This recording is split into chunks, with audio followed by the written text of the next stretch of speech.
ATM and MK. Can we start with the DA? Let me hear your point of order.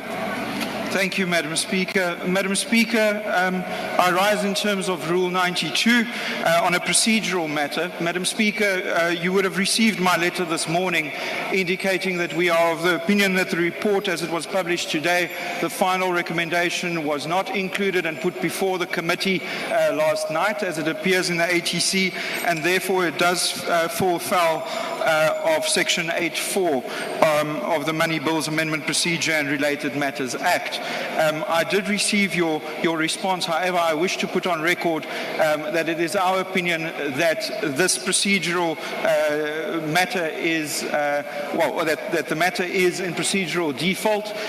It must also be kept in mind that it's a matter of law since the VAT increase will commence on the 1st of May 2025, and we would like to ask you to please send this report back to the committee on those procedural grounds, because if the House considers that report, despite the procedural defect, that this House would be complicit in considering what we believe to be an illegal report at this stage. Thank you. Noted. Can I hear, I think it's Bossa. Was it Bossa or ATM? No, I've noted the other parties. I've noted you, EFF. Thank you, Speaker. No, you were the third. It's okay? Yes, Honourable Member. Thank you, Speaker. I want to echo the sentiments from the Democratic Alliance regarding the issues that have been raised not only by them but also by MK and EFF on the flawed process that was followed to adopt the report that will be considered today. So based on that, our submission is that the committee must be requested to properly and legally follow the correct processes in terms of adopting that report, so that when it comes to the House, it comes to the House having gone through the proper legal channels. Thank you. Thank you, EFF. Thank you very much, Speaker. Speaker, we wrote to you last night, and your response that you sent to us earlier today is deeply unsatisfactory. And Speaker, I want to put it to you that you missed the point completely, because you are quoting a rule that seeks to say that it was the workings of the committee. It is not. It's a legal requirement, Speaker. If you look at the Money Bills Amendment Procedure and Related Matters Act, Section 8, subsection. Speaker, my mic is going off. So Section 8, subsection 4 clearly says that there must be a clear statement of whether we accept or we amend the fiscal framework and revenue proposals. We are putting it to you that you are misled to believe that that happened in the committee, because it did not. In your response, you are saying that you got advice that that happened. I sit in that committee. We were there from morning until evening.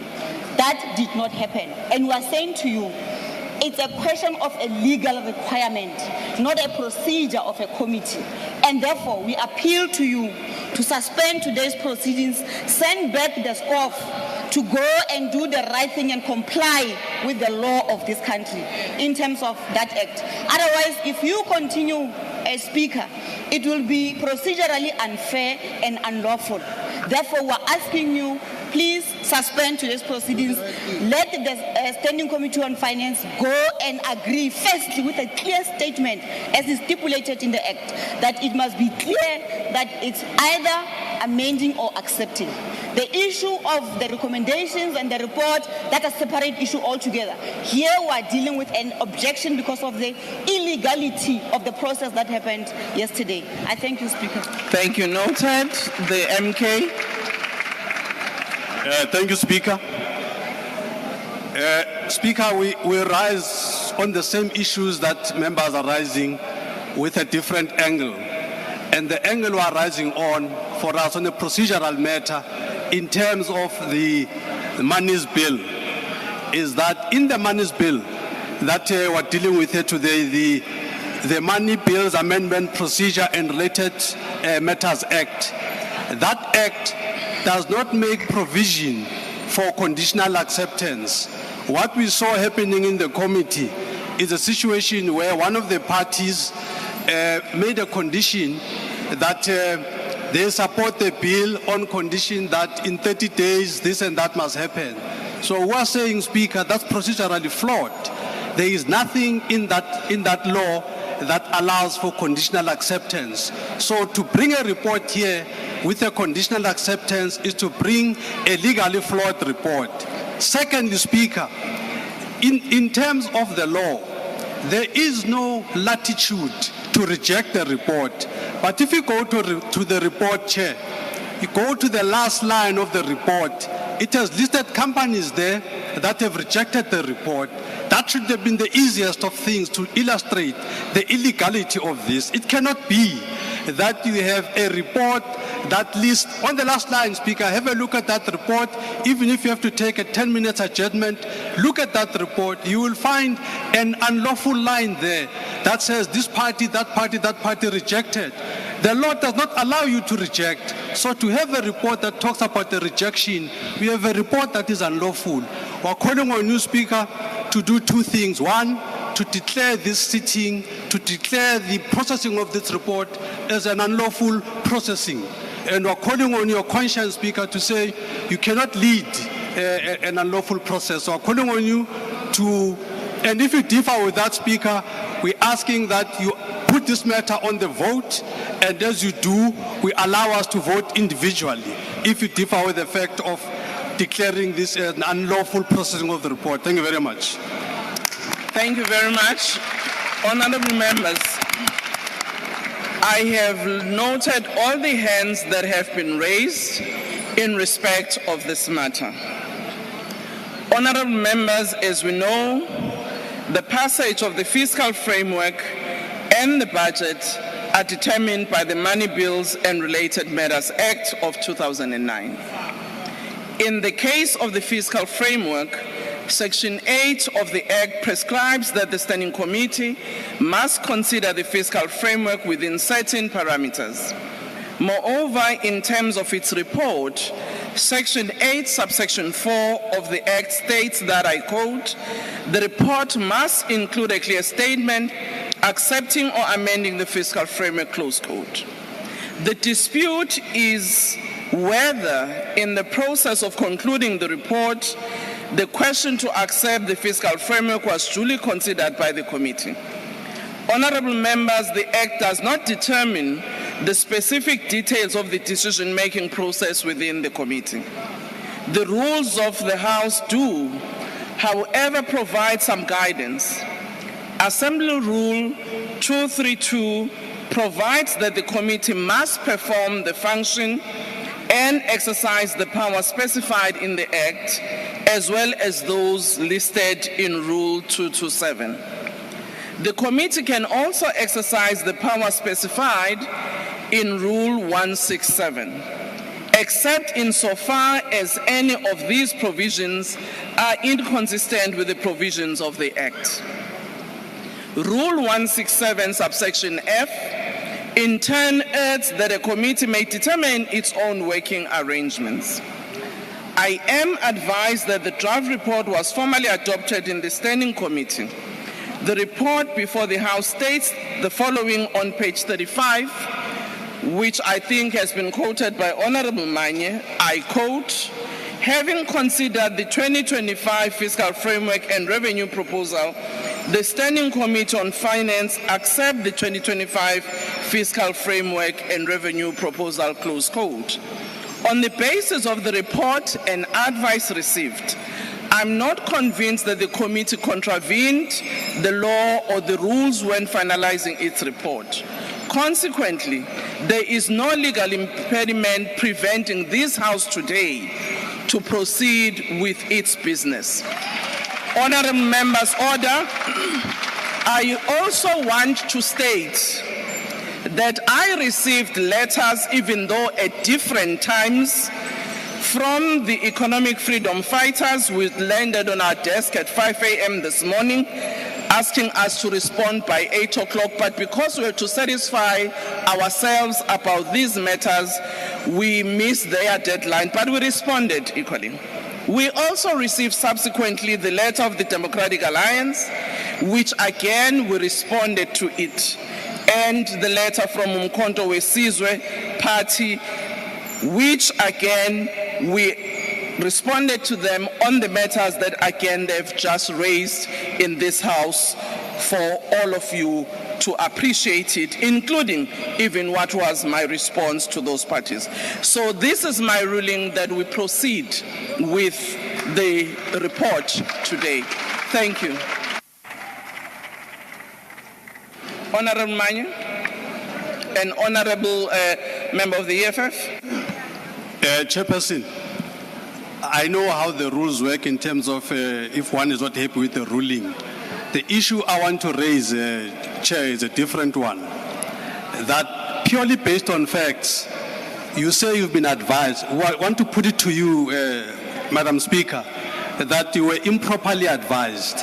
The meeting ended around 6 o'clock. We can show evidence that the report was distributed at 7:30 at night. So it cannot be. The two can't work together. You can't have a meeting finishing at 6 and you have a report circulated at 7:30. Clearly the report was done after the meeting and therefore the procedures were not followed. So to be advised that everything was done, you were misled, Speaker. You've taken a decision based on the wrong information. We ask you to adjourn the House for 10 minutes and get the facts right. Honorable Manye, thank you very much. I've noted your concern, but you must also appreciate that when committees sit, you do have the staff of Parliament, all of whom were consulted in responding to your letters. Honorable member of the EFF. Thank you, Speaker. Speaker, it's very painful that we have to repeat again and again the things we said in the committee.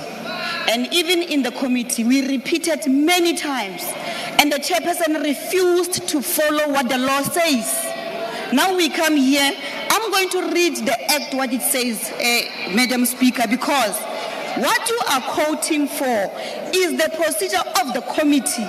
But here is the act that guides what needs to happen once we've got the fiscal framework. Speaker, let me refer you to Section 8. Honorable members, let's allow the member the privilege to quote the act which all of you have. You can Please. Quote the section you want to quote. Yes, Section 8, adopting the fiscal framework and revenue proposals. And it reads as follows. The National Assembly and the National Council of Provinces must refer the fiscal framework and revenue proposals to their respective committee on finance. The committees must conduct joint public hearings on the fiscal framework and revenue proposals. The committees must, within 16 days of the tabling of the national budget, submit a report to the National Assembly and the National Council of Provinces as the case requires on the fiscal framework and revenue proposals. The report must include a clear statement accepting or amending the fiscal framework and revenue proposals. When amending the fiscal framework, a money bill, or taking any decisions in terms of this act, Parliament and its committees must ensure that there is an appropriate balance between revenue expenditure and borrowing. Speaker, there was never a time in the committee where the chairperson asked whether we are accepting the fiscal framework and revenue proposal or we are amending it. We are saying to you that did not happen. What happened is that we started with the report and the chairperson asked us to have input on the report and make recommendations on the report. Even at the end, it was never subjected to whether we are accepting the fiscal framework and revenue proposal. And therefore, what is going to be tabled here today is procedurally unfair. We can't continue with a document that is procedurally unfair. It did not follow the process as stipulated by the Money Bills Act. We're asking you, Speaker, once again, please suspend the proceedings of today. Let's follow the law. We obviously have South Africans who are waiting for these monies, but we will not vote on a report that is illegal, Madam Speaker. Please, thank you. Thank you. Can I ask Honorable Mihalakis, followed by Honorable Zagude? Thank you very much for the response, Madam Speaker. Madam Speaker, Rule 167 still requires the committee to fulfill its functions within the ambit of the law and the determinations of the law. The fact of the matter is that the members of the committee yesterday frequently asked for updated versions of the report as they were going through it. And the fact is that on by those members as a final step.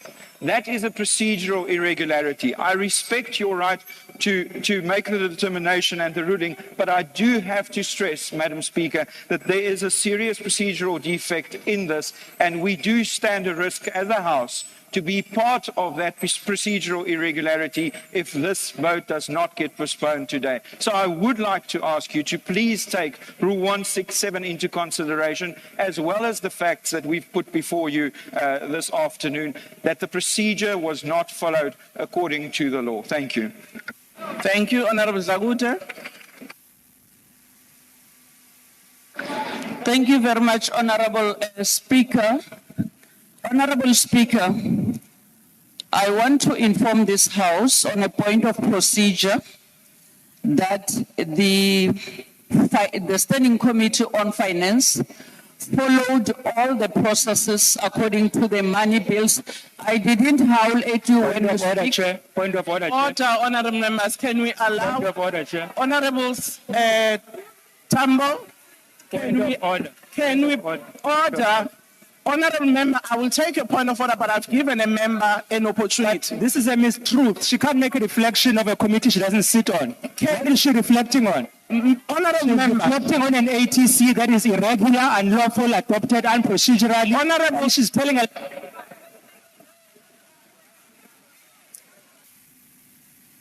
Honorable member, I have raised with you that no, you allow a member to conclude a point. I will give you an opportunity to raise your point of order. We can't allow a process that is just going to be unfair. Honorable members, each member is equal. I have given a member an opportunity, and also Honorable Tambo, other members have spoken here who don't sit in the committee, made their reflections. So it's not the first member. Other chief whips here, some of them don't sit in that committee, and they've spoken, they've made their reflections. So you can put your hand down, I will come to you. So can you please allow me to chair the session? Honorable Zagute. Thank you very much, Honorable Speaker. Like I was saying, the Portfolio Committee, according to the report that we got, followed all the processes according to the money bills and also the rules of Parliament. We were then informed in the Chief Whip's Forum this morning by the EFF and also the MK that the sitting today is illegal and they are going to court if this sitting is not postponed. So we indicated to them that as the ANC, we are going to the sitting, and those who feels that the sitting is illegal, they shouldn't attend, because by mere of their attendance in this house now, it means they agree with the processes and also they are legitimizing the sitting. Thank you very much. Thank you, Honorable Tambo.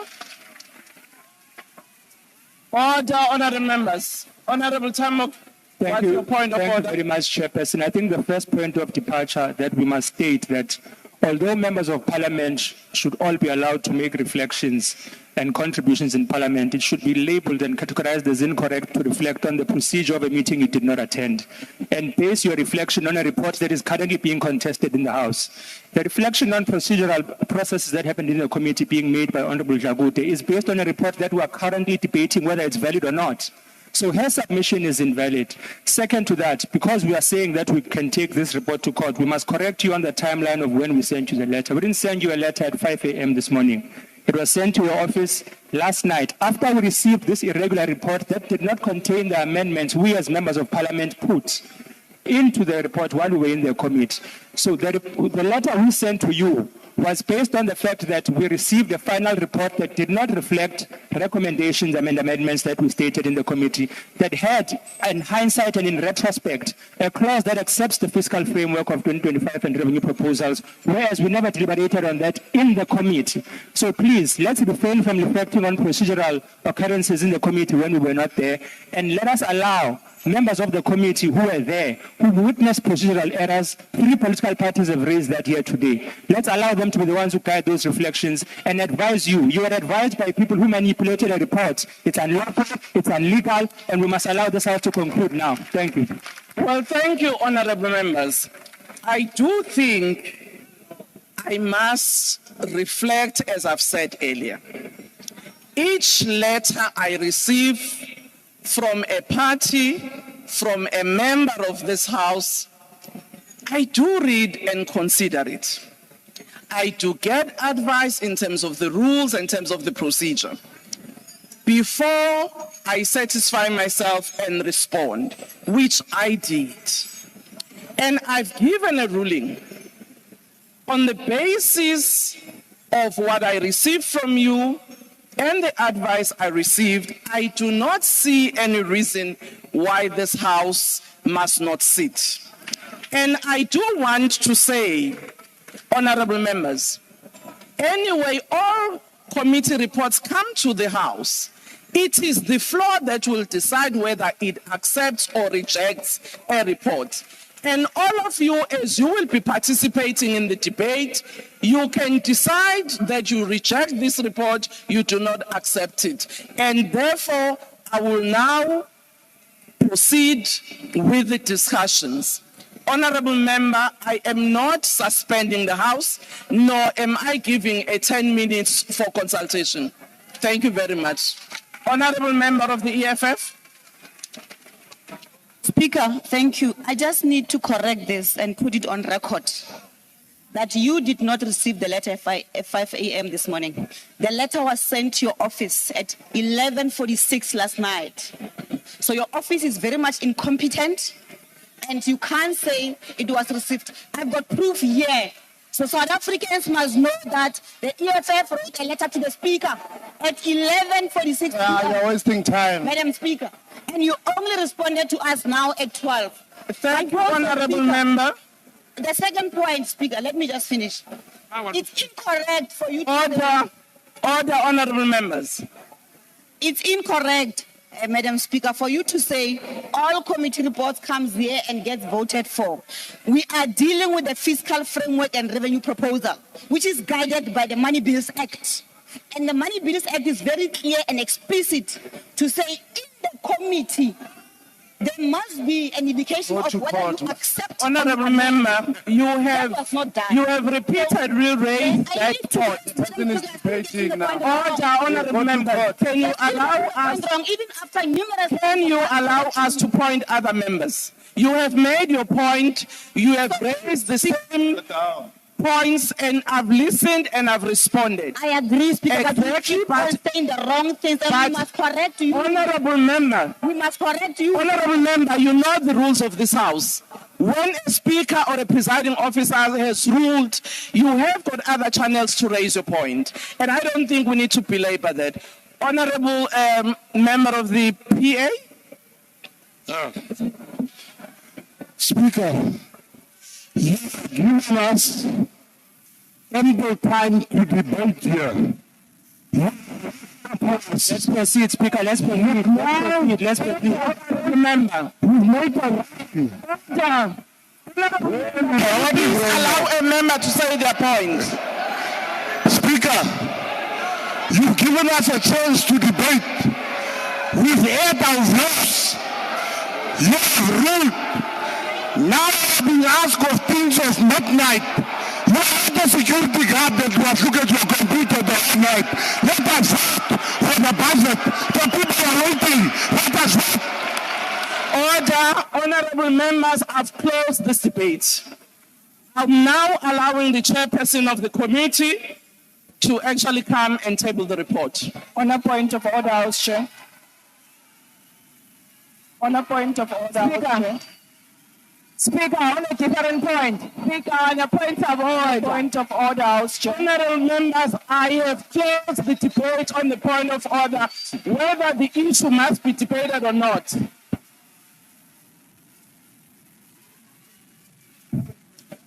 Honourable Speaker, on a different point. Honourable members, on a different point. No, I will take a different point when we've tabled the report. Honourable Manya, you can put your point down. On procedural matters, I've responded to you on this matter. And the item on the agenda is on the tabling of the report of the fiscal framework. And we must proceed. We have taken your points. We've heard that some of you have a problem with it, but I've responded and I've closed the matter. Speaker, I'm rising on a different point. Can I continue? No, Honourable Member. It's a sound. I want to raise the issue of the sound. Okay. The sound people have heard, they are going to correct the sound. No, we don't hear anything, Speaker. On a point of order, Speaker.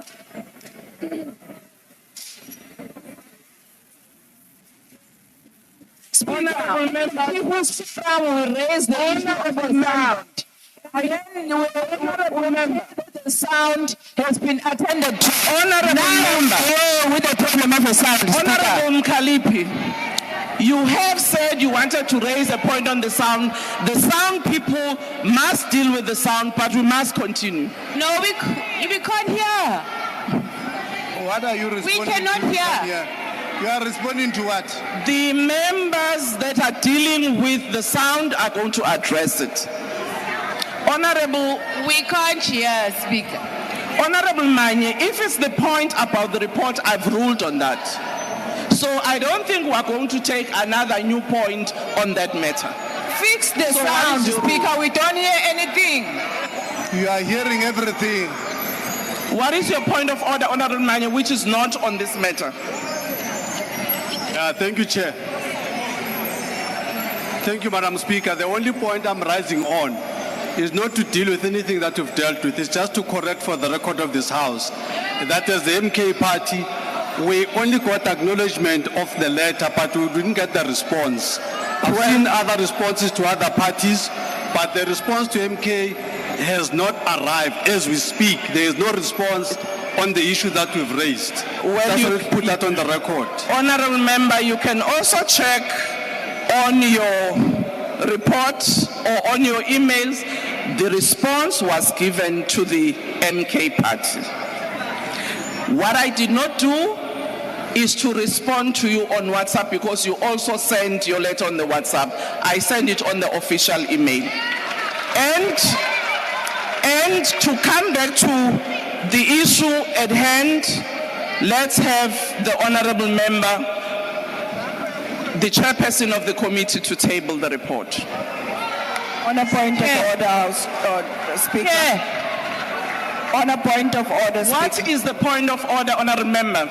Speaker, the sound, we cannot hear a thing. Yes. We cannot hear We anything. can't hear. I'm not sure if you address the issue of sound. Honourable Reddy, the issue of We are the proceeding sound, with a meeting the where issue, we cannot hear anybody. you know, Honourable And Members, your members across are It's- making the biggest noise here. it's very interesting because I can hear you, but you can't hear me. Very interesting. Cannot hear you. It's a very Why are you interesting responding take if you can't hear? because I'm responding to you and you are responding to me. So, Honourable Hlangwini, what's your point of order? Thank you very much, House Chair. You know what, House Chair, what is quite embarrassing and what is quite sad, it's your desperation this afternoon. You can clearly hear that there are issues with the sound and your reluctance to just give us a 10-minute break to sort out the sound issues.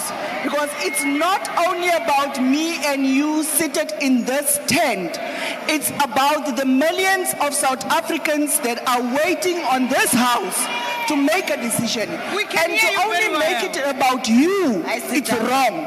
And to only make it about the ANC yet again. We can hear you very well. Stop wanting to be a voting kettle. Stop addressing the issue of the sound. Let's take a 10-minute break. The sound and the echo is bad. And We that can is a hear you very reflection well. on the videos that we are putting out there to our constituency.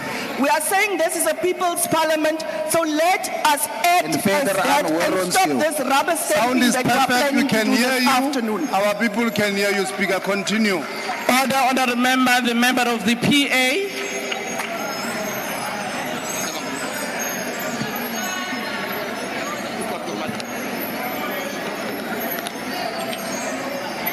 Thank you, Honorable Speaker.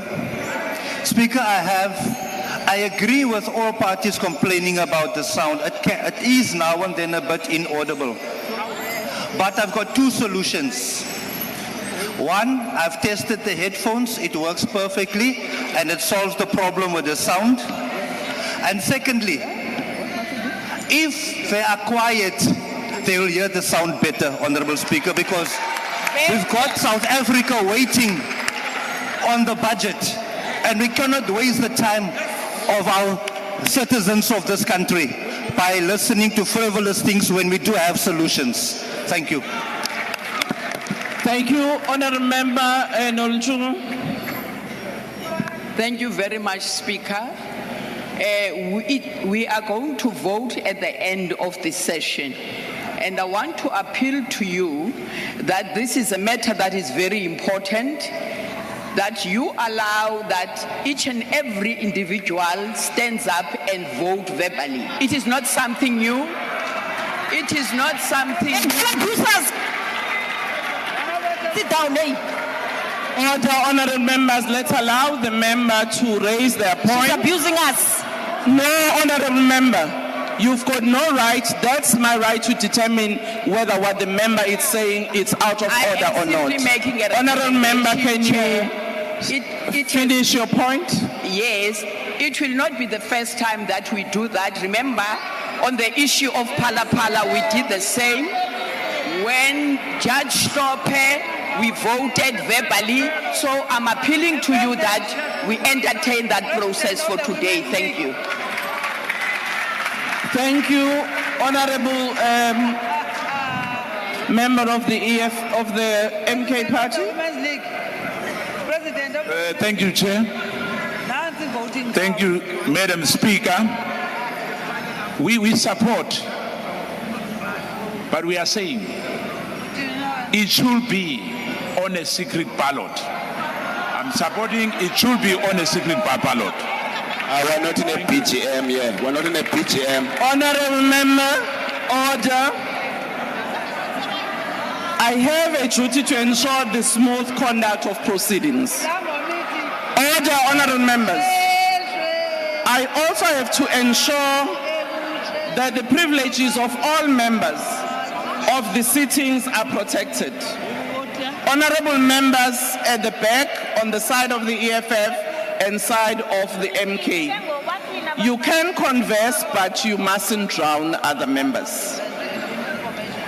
I also want to indicate that all members have got the same privileges. And that is why I've listened carefully to each one of you and the interventions. We've done that. And therefore, honourable members, we must now proceed. I've heard the request by the EFF Chief Whip, and I just want to inform her that earlier on we had received a request from the Democratic Alliance requesting that there must be a voice recording of the vote when we come to voting. We've also received a request from the MK party. Now, I am not sure whether you did consult together, because the first request we received from the MK party was that it must be a show of hands. So we will formally inform you when that time comes what process are we going to follow. But I just want to alert all parties that the three parties did make a request on the mode of voting that must be followed. Thank you very much. I'll now ask the chair to table the report.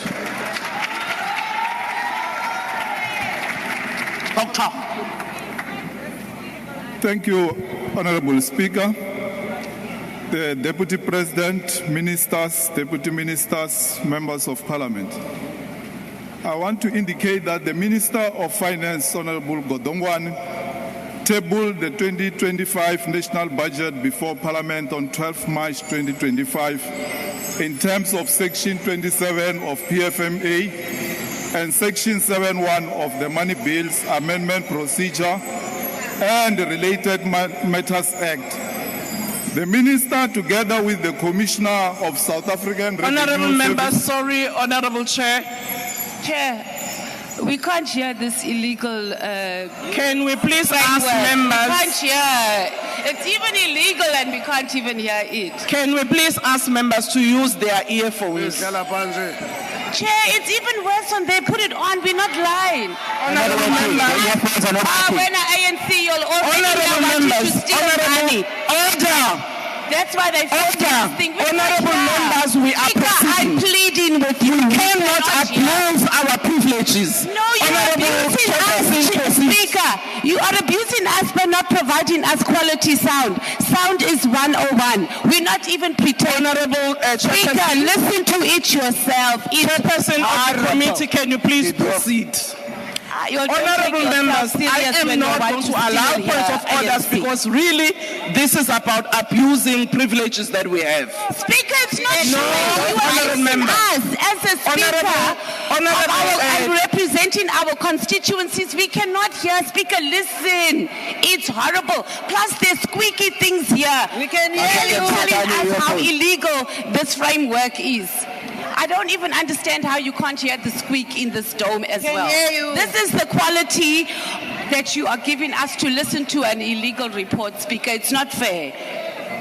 Honorable members, I've raised earlier on that while all of you have got privileges as members of the House, such privilege cannot be abused. You have raised the issue of the sound. We have asked the sound people to address it as you are continuing to make your points of orders. We have been assured that the sound, both on the earphones and also in the dome. So those of you who may not hear from not using your earphone, I will really plead with you to use your earphone so that we proceed the debate.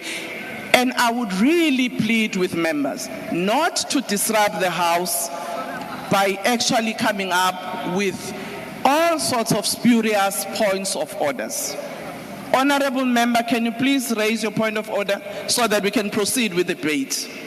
Thank you, Speaker. And Speaker, we don't want to disrupt the proceedings. I think that's the first point of departure.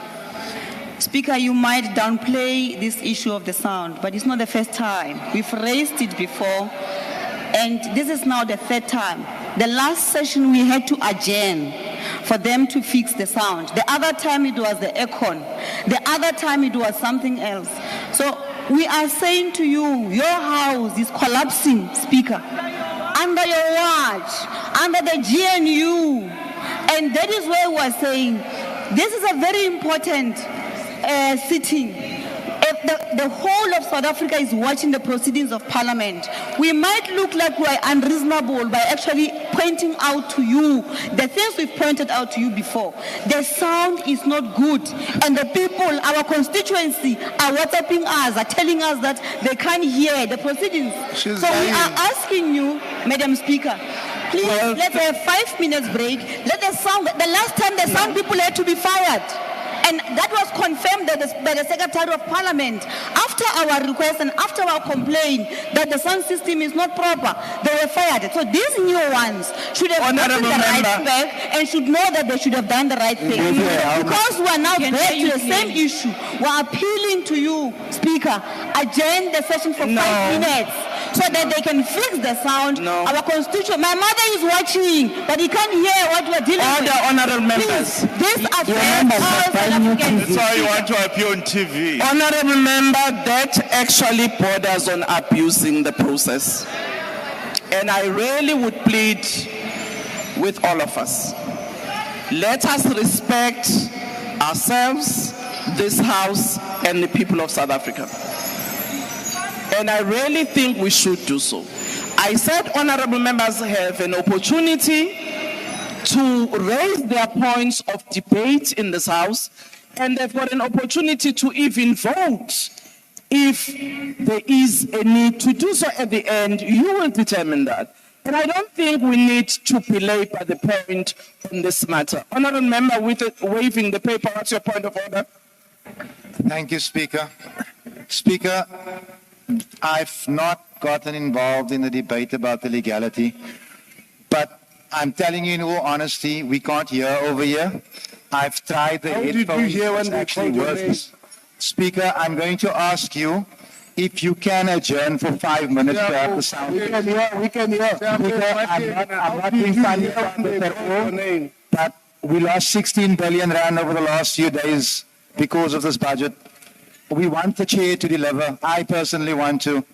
If I can't hear him, Speaker, then we might as well all go home. Thank you. Honourable members, I am proceeding. You can use your earphones. We really cannot belabor the points. Those members who feel very strongly that they are not hearing, they must use the earphone. But we cannot stop the debate today. Honourable members, I have stopped on this issue of the sound and we proceed. Chairperson, can you please table the report? Speaker, I will spend some time to outline the procedure that has been followed by the committees in processing the report. The Minister, together with the Commissioner of SARS, briefed the Committee on Finance on the 14th of March 2025.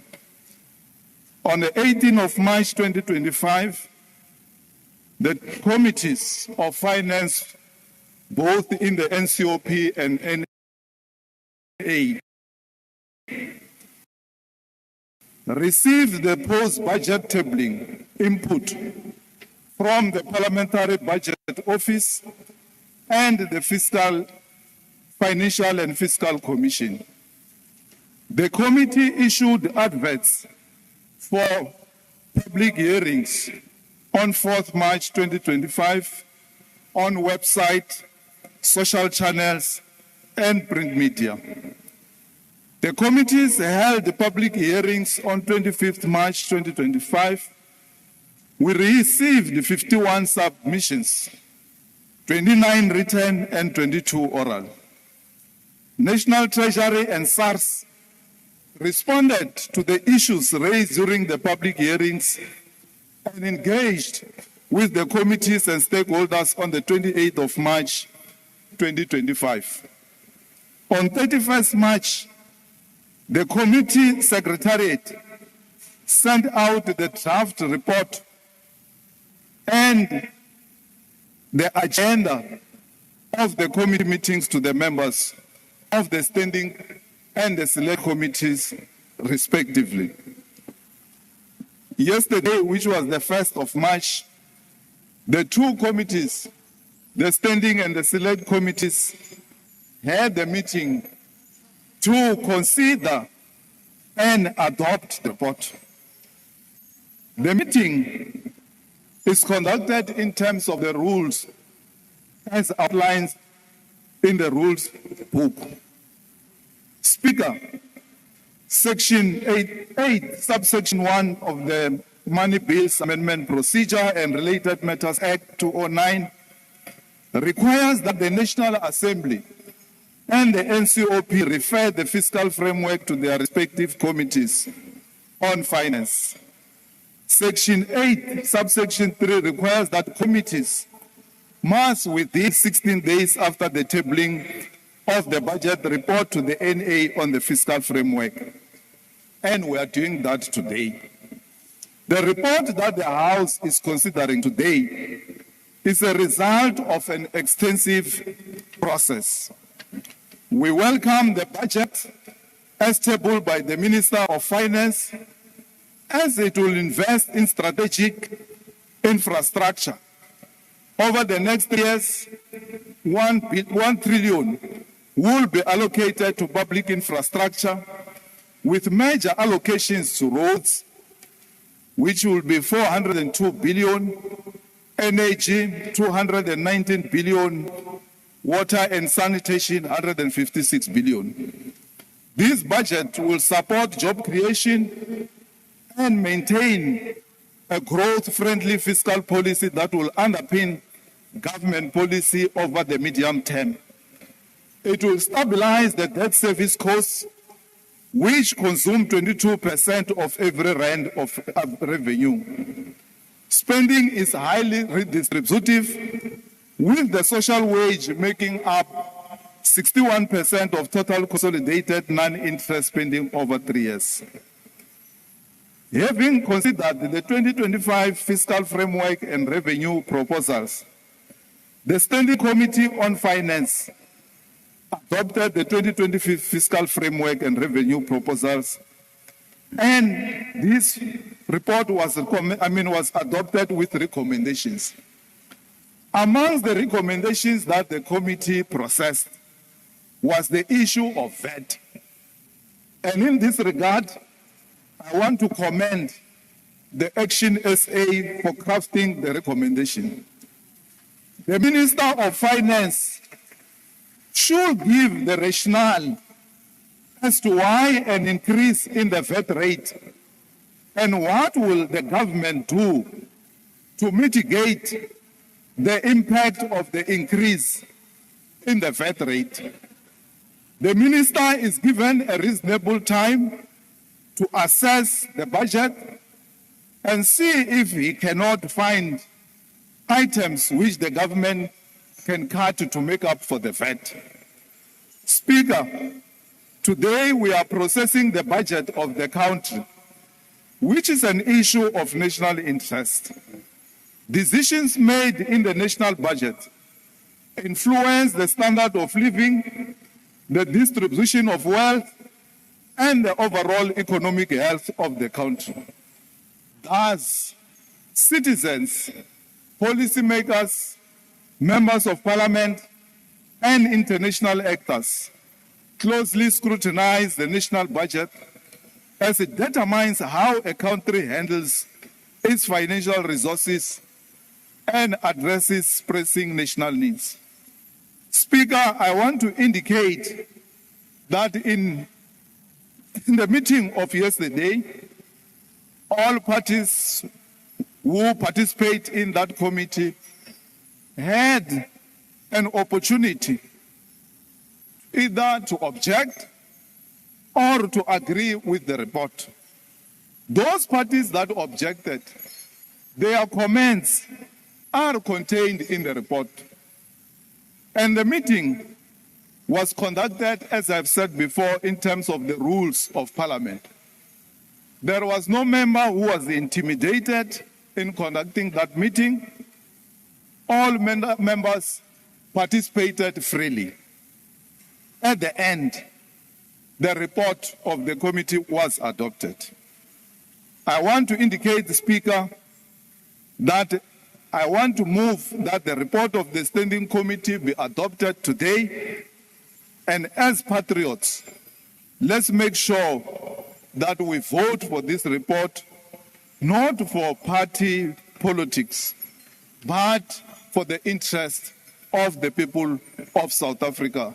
Let's rise above party politics and care about the needs and the interests of the people of South Africa. I so move, Speaker.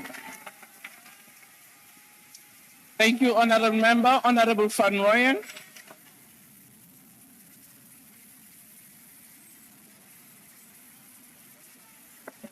Thank you very much, Honourable Speaker.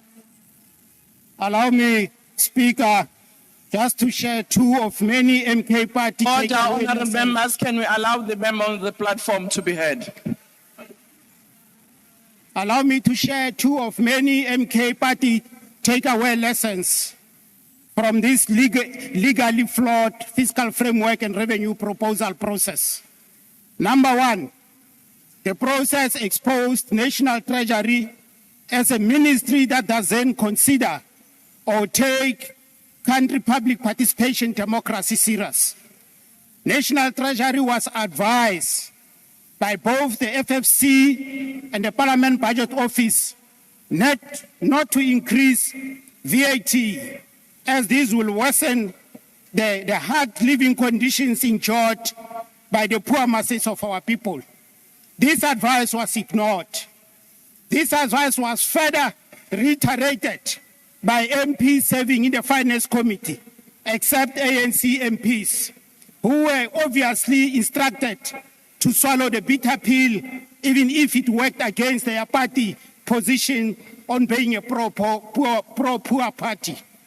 Interestingly, at the tail end of the process, IFP supported a very weird and legally flawed recommendation on VAT increase initiated by Action SA, which seems to be finding it difficult to resist the devil-packed blue lights temptation.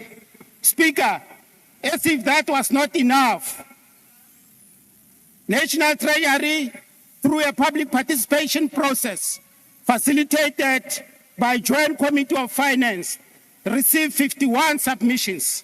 Only 2 of these submissions supported VAT increases. The rest opposed the regressive revenue generation measure.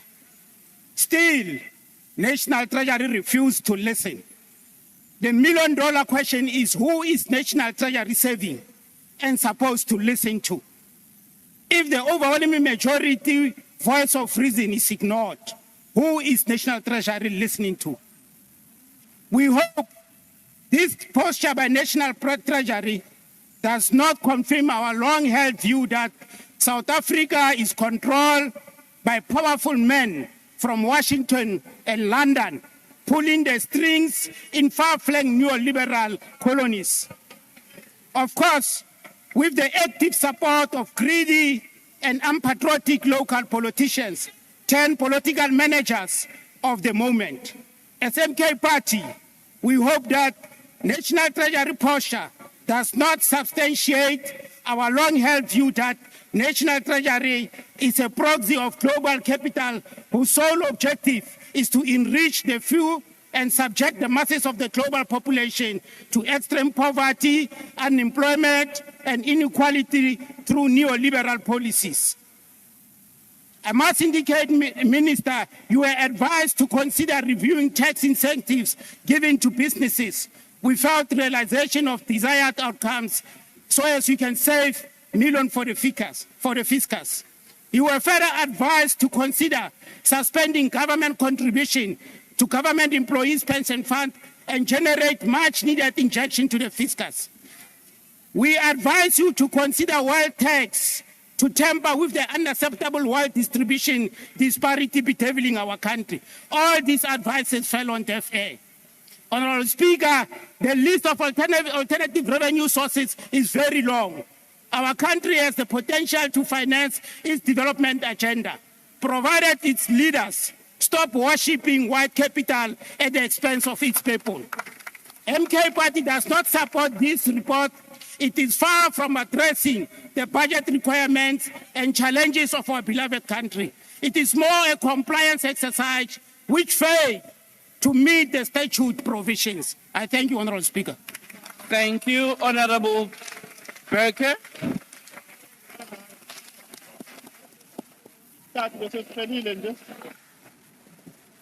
Mrs. Pelly.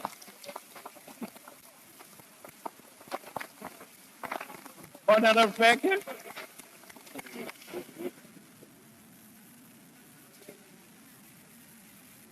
Madam Speaker, it's significant that this report was considered in yesterday's committee on the first day of April. a farcical day for a farcical process leading to a farcical report. Yet, it's a report that sadly is not an April Fool's joke. Madam Speaker, this House generates stacks of reports, agendas, and minutes of meetings which fill archives, servers, and libraries. Much of it meaningless, expensive, full of nothing documents that change very little for our people, a waste. But every now and then, Parliament has the ability to take regular A4 paper and give it remarkable power, to change lives with laws, to table budgets, and because of the power in the Constitution and the Money Bills Act, gives Parliament the power to amend bad budgets. And yesterday we had the chance and almost the numbers to amend a bad budget. We could have fulfilled our constitutional duty to do so, to protect South Africans, to protect them from a budget that includes VAT increases, that doesn't move the needle enough for an efficient government that creates jobs and grows the economy. And that chance was spectacularly squandered. It was squandered by Action SA, the IFP, and the ANC, who voted on a version of a report which only came into existence hours after the meeting and the voting had concluded. Now, sure, supporters of this April Fool's Day farce are very quick to point out while they accepted the fiscal framework, they're making recommendations to relook at tax increases. Madam Speaker, the archives are full of reports with ignored recommendations. Why don't we ask the Auditor General how delinquent ANC local governments across the country respond to their recommendations year after year? Why don't we ask those who worked on the Zondo Commission what they think the effect of their recommendations has been? After all, the Zondo Commission detailed how the Honourable Joe Moswangani was complicit in state capture. Yet that honourable member is here with us today. He spoke just earlier. And he chaired the farcical, procedurally flawed meeting yesterday.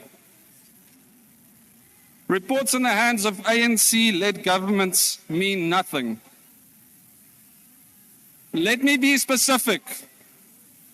Action SA took the votes it received from market-friendly and centre-right South Africans and sold them out Honourable Member, to support the framework for what? Order, Honourable Becker.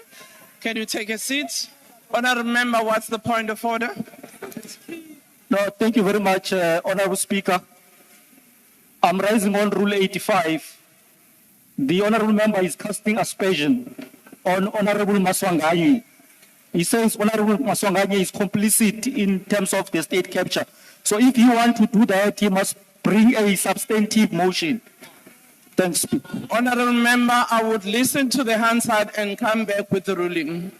Honourable Makhlakis, what are you rising on now?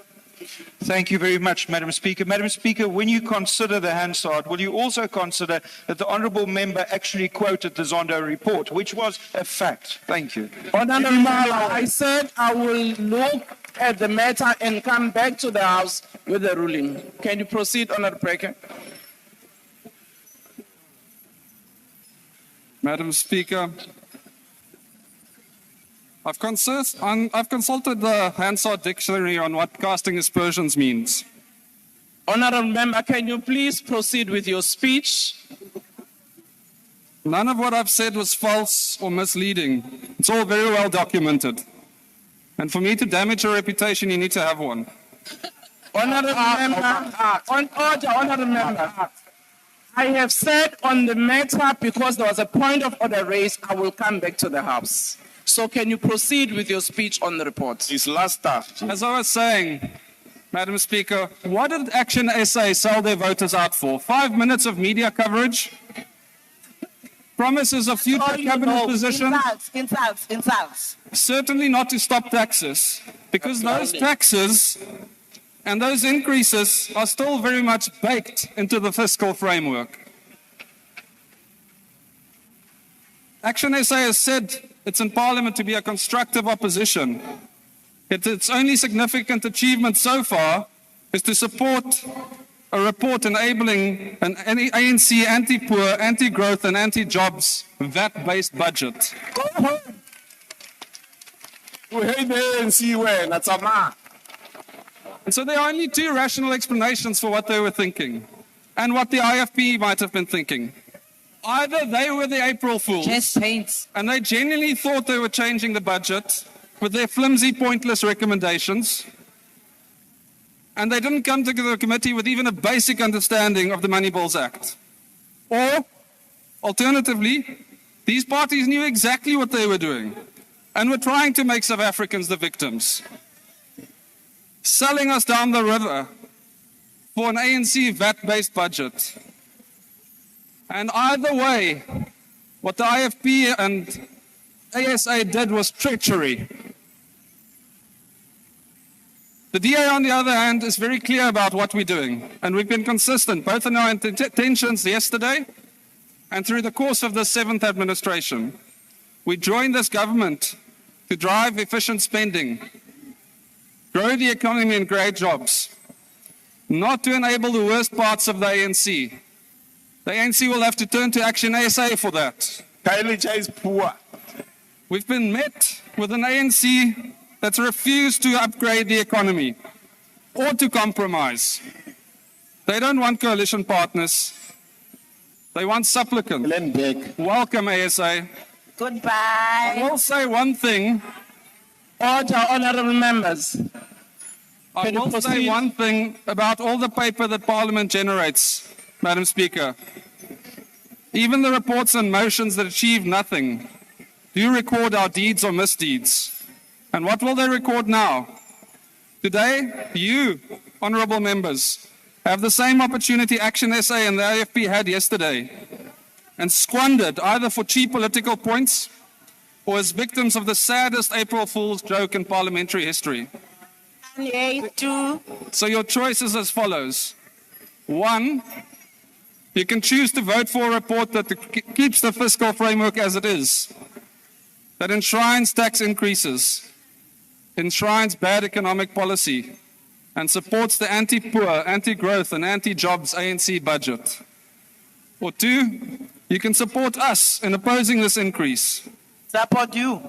As the DA, we will remain on course. We'll pursue an efficient government, growth and jobs, and vote firmly against this farce of a report. We reject it with the content it deserves. We reject you. It's not worth the paper it was printed on.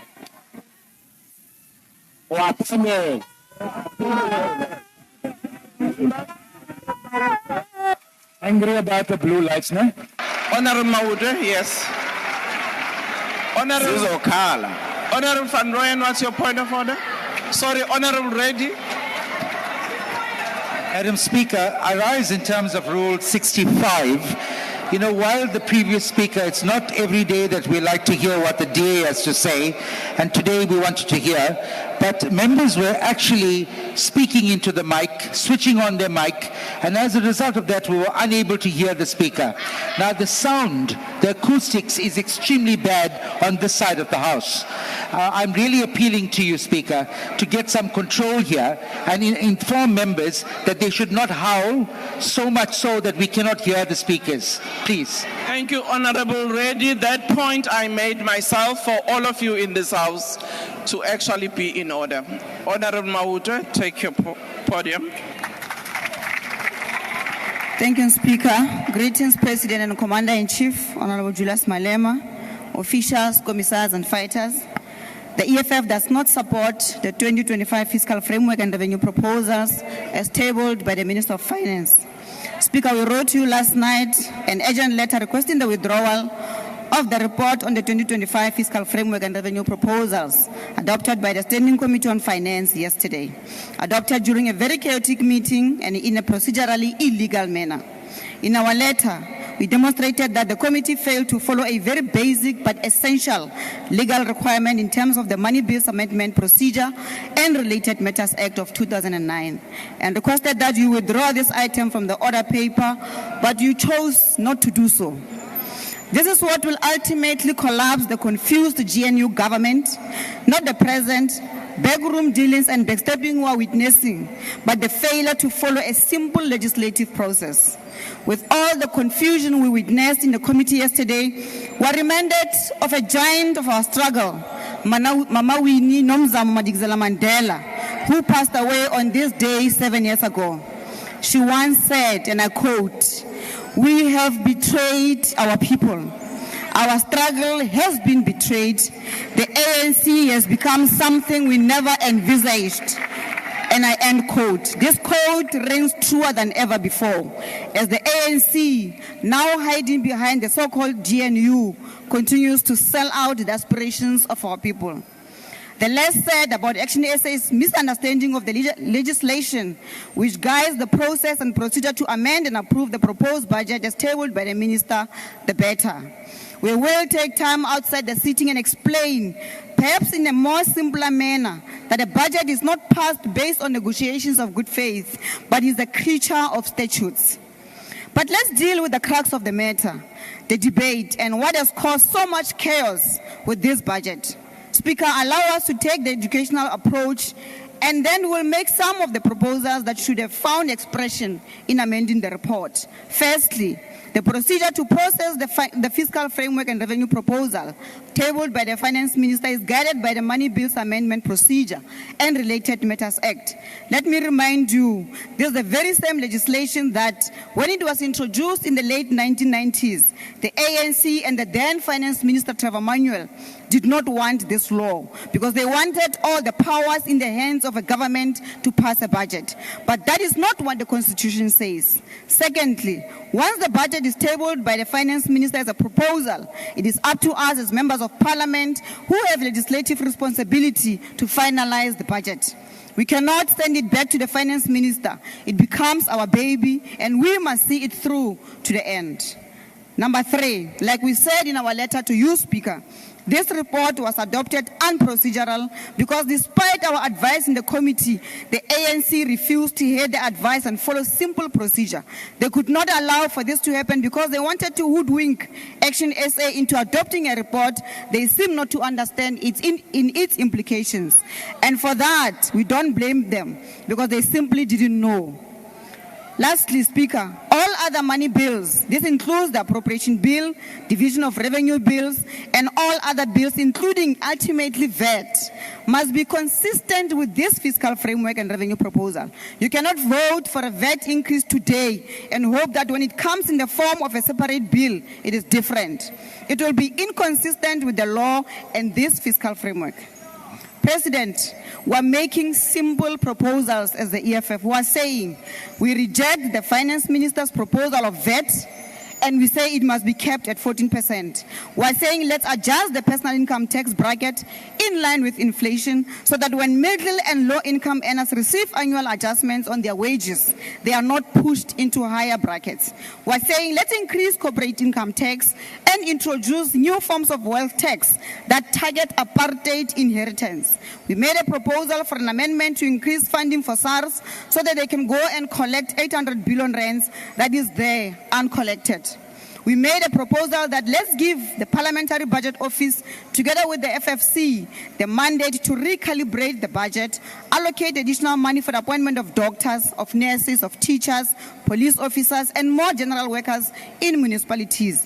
We made all these concrete, practical, and implementable proposals in the meeting, but there was never a procedural and legal way to put this before a decision of the committee. Instead, Speaker, they were just ignored. Now, this is what is going to happen. If you vote for this fiscal framework and revenue proposal today against the advice, we're going to challenge you in court for failing to follow the law that is clear and basic. I thank you. Thank you, Need a taxi Honorable fare. Member. Honorable Khatebe. Kasongo, hey. Thank you so much. Thank you so much, Honorable Speaker. Order, honorable members. You can allow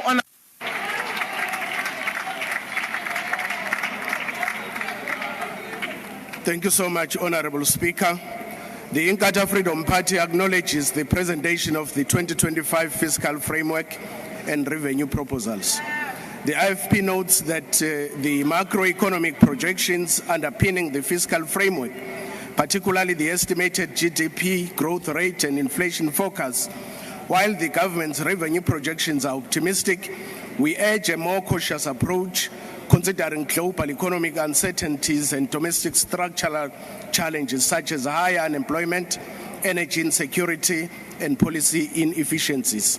We support efficient government spending but remain concerned about continued wasteful and irregular expenditure.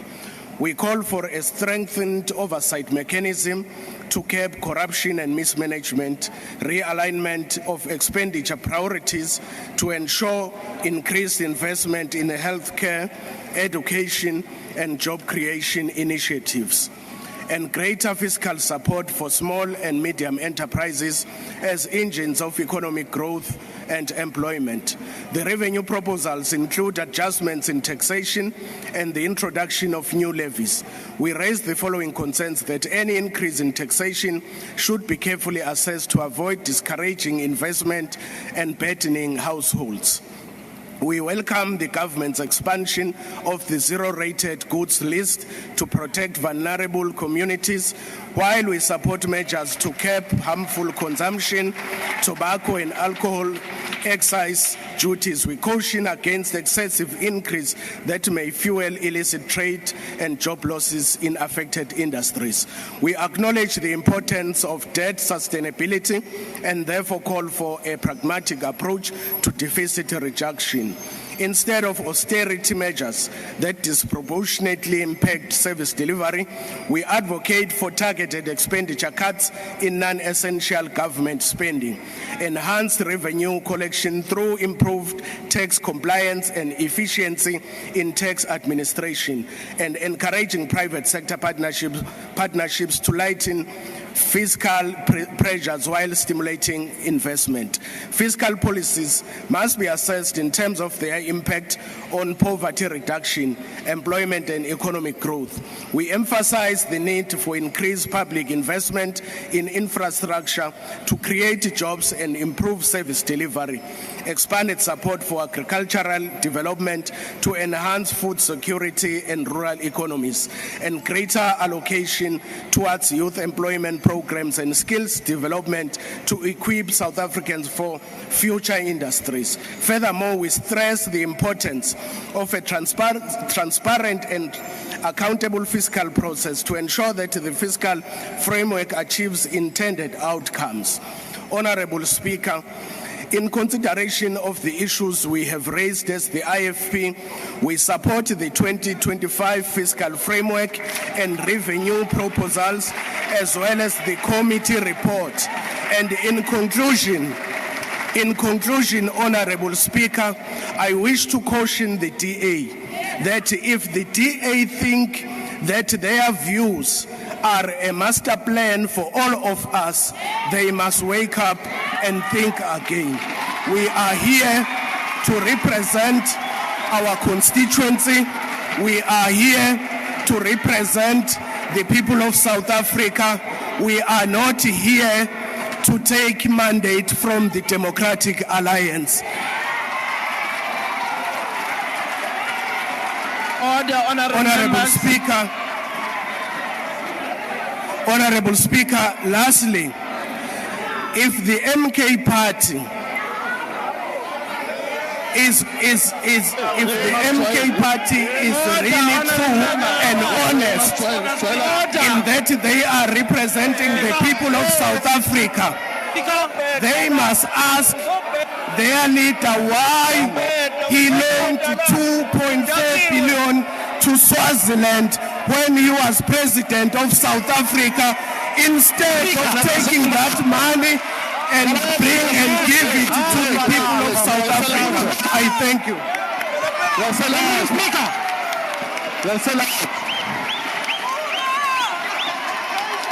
The Minister of Sports, Art and Culture.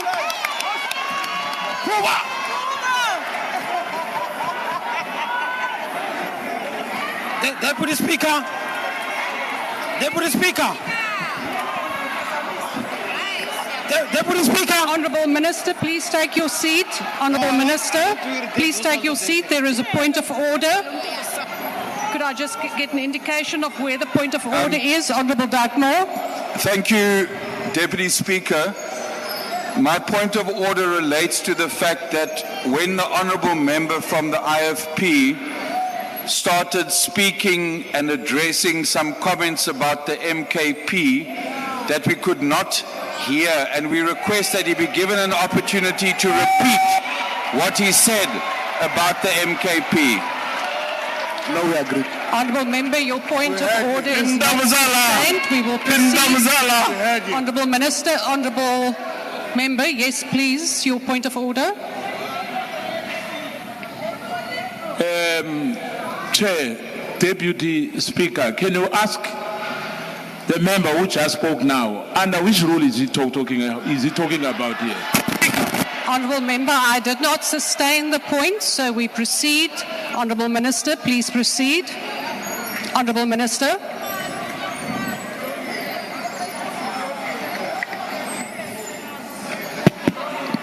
Deputy Speaker. Deputy Speaker. Deputy Speaker. Honourable Minister, please take your seat. Could I just have an indication of who has now activated his or her mic? Yes, it's me on the side. Yes, Honourable Member there at the back. Deputy Speaker, I'd like you to rule on this matter. The Speaker, when he started mentioning the issue of the MK, was drowned. As a result, as members of Parliament, we did not hear. Please rule in it and give him the space to re-articulate what he was saying about the MK, because we did not hear, was being drowned against the rule that guides this House. Honourable Member, Honourable Member, I also refer you to the rule that once a Speaker has ruled that you do not raise a point of order on that point, and I have not sustained that point of order, so therefore we proceed. Yes, Honourable Member. Thank you, Deputy Speaker. We cannot be judged for sound issues that we've been raising for quite a number of times. And the member must understand that MKP are not sound engineers. While MPs hoping that Parliament will be not engineers of making the environment quite conducive for us to do our work. Honourable Member, that is not a point of order. Members. We are not sound engineers. They are very far from being engineers anyway. Honourable Members, do not switch on your microphones if you have not been recognised. I see there's a problem there in front, Honourable Member. Very far from that. But please, can we now proceed? I have ruled on the matter, and the Honourable Minister may now proceed.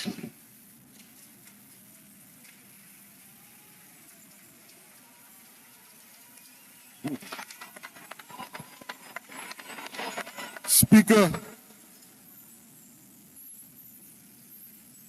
we are fighting here today with our GNU partner, the DA. Now it's important that I must give context and history of the fight. The finance minister approached us and he said, we are looking at a 2% VAT. We immediately said, that's too much. We were negotiating, we were fighting, we were debating. We ended up on 0.5 percentage points. I can't have it my way or the highway. So on the basis that the African National Congress a deployee in the finance minister, was willing to move from 2% to 0.5%. It is the reason why today I'm a proud member of the GNU. Honourable Minister, please take your seat. Honourable Minister, please take your seat. Honourable Manye, on what point do you rise? Thank you, Speaker. The honourable member is misleading the House. There was never a 2%. It's always been a 2 percentage point. The member must mislead the House. Order, honourable members. Honourable members, I am now dealing with Honourable Manye's point. Honourable Minister, I have not yet called you to the podium. Honourable Manye, that is a matter of debate. So the Minister may proceed. I see the Honourable Pambu at the back. Yes, Honourable Pambu. Thank you, Chairperson. I think at some point we must have an interaction with the Minister of Sports, Arts and Culture that he never addresses the matters on the table in the Parliament of South Africa. He's constantly speaking about peripheral matters. Today he's not debating the finance budget. He's speaking about something else. And I think it's a disservice to the people of South Africa. All he knows to do is to praise those who have deployed him. At some point, there must be a reining in on the Minister of Sport and Culture. He doesn't make valuable contributions in Parliament. We have to have that conversation. He doesn't make valuable contributions to debate in this Parliament. He goes there and he speaks about peripheral issues because it's got no value to it. It's unacceptable. It's been continuing for a while now. We can't accept it as members of Parliament. Can you debate the matters on the table and stop telling us about his role in the GNU and his appreciation? We're tired. We know he's thankful. We're tired of that. Please. Honourable Pambu, that is a matter of your opinion and a matter for debate. The Minister may include in his speech whatever he wants to include. We cannot dictate. So, Honourable Manye, is it on the same point on which I have just ruled? Honourable Manye. Chair, I'm raising on the point of saying a matter is a debate when it's a factual issue.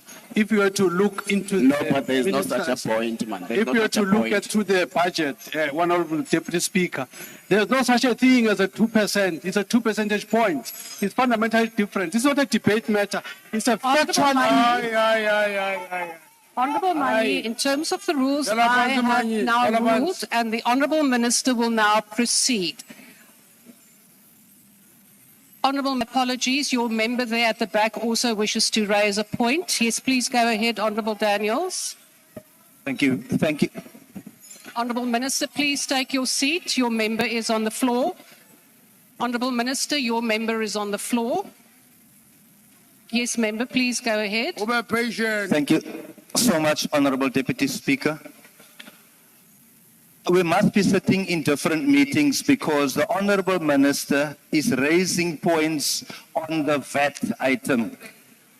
Talking about the 2%, Honourable Chairperson, Speaker, is a matter that was initially tabled. I have ruled on the matter. Yeah, but they mustn't say we're not talking about VAT. Honourable when in fact digits are being mentioned, which refers to VAT. I have ruled on the matter, and please, members, take note. Once I have ruled on a matter, that is the end of that particular point of order, and we don't entertain it any further. Honourable Minister, please proceed.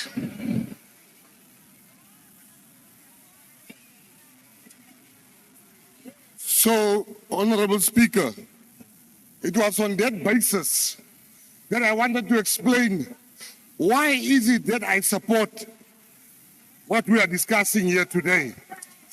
Unashamedly. But you see, this parliament, since I joined this parliament, the name of the poor has been used by every Tom, Dick and Jabulani. Everyone, the poor, the poor. The DA wanted to treat the VAT issue with Bella. Where was the poor in that transaction? Yesterday, a lady called Bronwyn Williams, her son was shot dead yesterday in Westbury. In Westbury. That lady is sick. After forensics took a son, they said to her, follow us. She said, no, I must go and vote first, because voting is the only way to silence the guns in my area. So if you wonder why Mackenzie is voting here, because this budget contains hope and plans that there will be more policing, there will be more jobs for the people. Lastly, you see, Honorable Des van Rooyen come here, and he says, we love blue lights. When President Zuma appointed him for a weekend, he didn't say no to the blue lights. Honourable Minister, there's a point of Honourable Minister. Honourable Minister, please take your seats. Honourable Skosana, your point of order. Deputy Speaker. Order, members. Please proceed, Honourable Skosana. Deputy Speaker, President Zuma is not in the house here. So it's irrelevant. What he's talking about is irrelevant. Thank you. Honourable Minister, please proceed.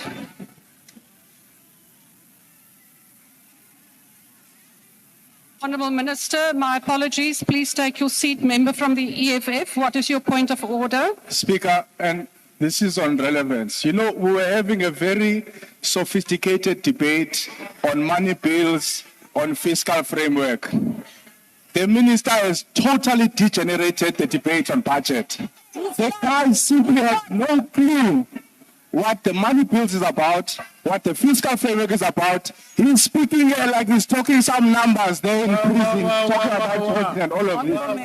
Can you ask the minister, does he know what the fiscal framework says? Or is he going to continue degenerating the standard of the debate in this parliament about the budget? We can't stand for this mediocrity, we cannot. Honourable Member, I have already ruled on the same point raised by the Honourable Pambu, and that is my ruling. Honourable Minister, please proceed.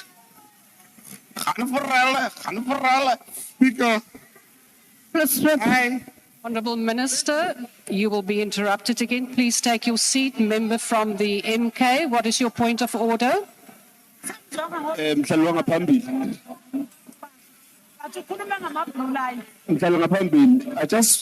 I just wish to check if the 3 minutes is not yet depleted of the minister there is wasting our time. Honourable Member, that is for the presiding officer to indicate that the time has been concluded. Thank you. Honourable Member, MK. Deputy Speaker, I just want to check welcome player with the minister. The allegation that there's the child missing, and then is the one that is suspected. I want to check with the minister. Is he aware of that he is supposed to be arrested for that? Honourable Member, that is out of order. Minister, please proceed.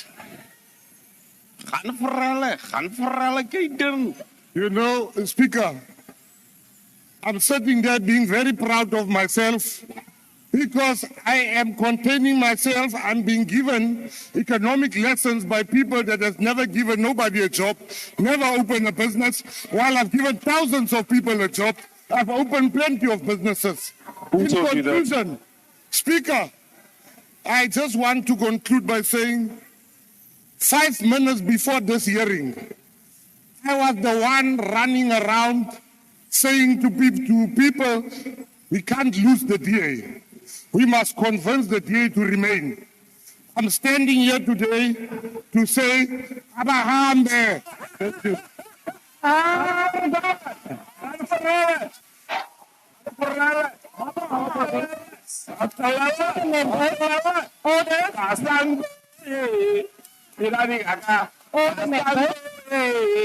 Abahambe.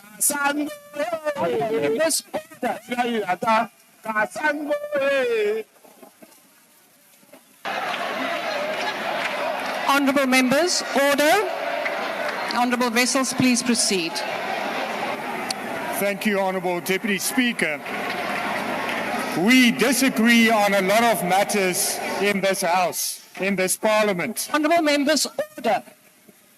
But I do believe that we all agree that South Africa is in financial trouble. I do believe that we can all agree that we are in economic trouble, that there's not sufficient economic growth, that there's an unemployment crisis, and that the majority of South Africans are poor.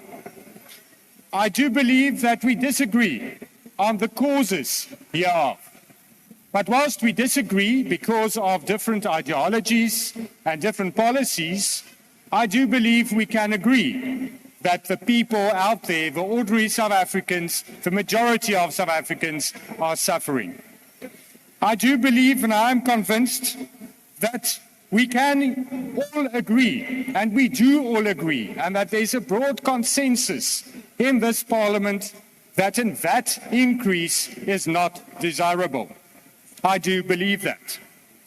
And that is why I also believe that accepting this fiscal framework, which still provides for and are based on a VAT increase, won't be acceptable for the Freedom Front Plus. The fact of the matter is that we could have amended this fiscal framework and made it better. For too long, Honourable Deputy Speaker, Parliament has functioned as a rubber stamp when it comes to budget. And that is why it is in the past accepted that what is tabled were just passed and implemented. Times are a-changing. We have to accept that. And that is why we can and do have the power to amend the fiscal framework, to make it better, and to what we are all convinced of, what we all agree with, that we should not overburden the already overtaxed South Africans even more, that we should change the fiscal framework and the budget as such. South Africans are overtaxed and underwhelmed, or underserviced, if you want. Job creation is not taking place. The economy is not growing. Poverty is increasing. And service delivery is lacking. Increasing tax in any form will not, at the end of the day, stimulate economic growth. It will lead to less economic activity. It will increase cost of living. It will lead to less disposable income, less job creation, less investment opportunities, and more poverty, which will lead to less tax revenue. And the projected tax revenue won't realize because of that economic reality. We have to note that a tax revolt is imminent in South Africa. And it's understandable because people are poor and getting poorer. We have to take that into account, Honourable Deputy Speaker. Government expenditure is not cost effective. A lot of money is being wasted. We have to address that. But we should leave the politicking and the political opportunism and rather focus on making this budget better and building a better economy so that we create wealth for all South Africans. I thank you. The Honourable Trollop.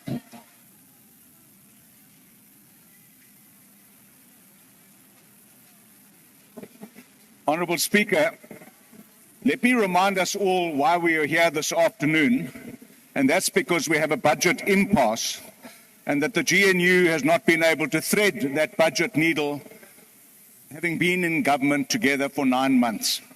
And the main protagonist in this conflict is the very party that were clapping like seals this time a year ago when the minister tabled his budget. But now they are moaning like a drain. From the outset, Action SA has fiercely opposed any increase in VAT and the personal income tax bracket creep. We remain unwavering in our commitment shielding ordinary South Africans from unjust and unnecessary tax hikes. At the first aborted effort to table a budget, I said that the government must cut the fat and leave the bat.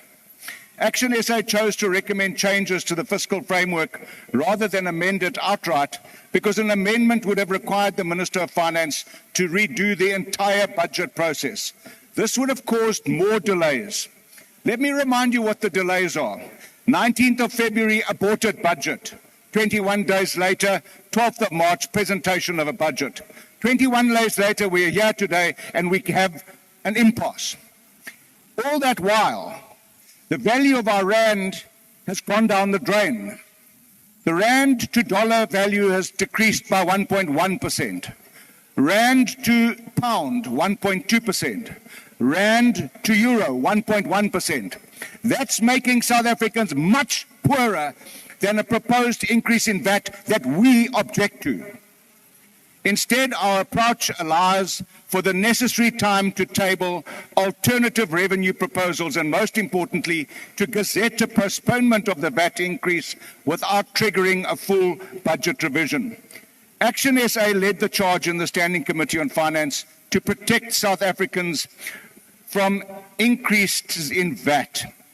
We made this recommendation to prevent a VAT increase, to prevent inflation or to ensure inflation adjustments for personal income tax and prevent income tax stealth bracket creep.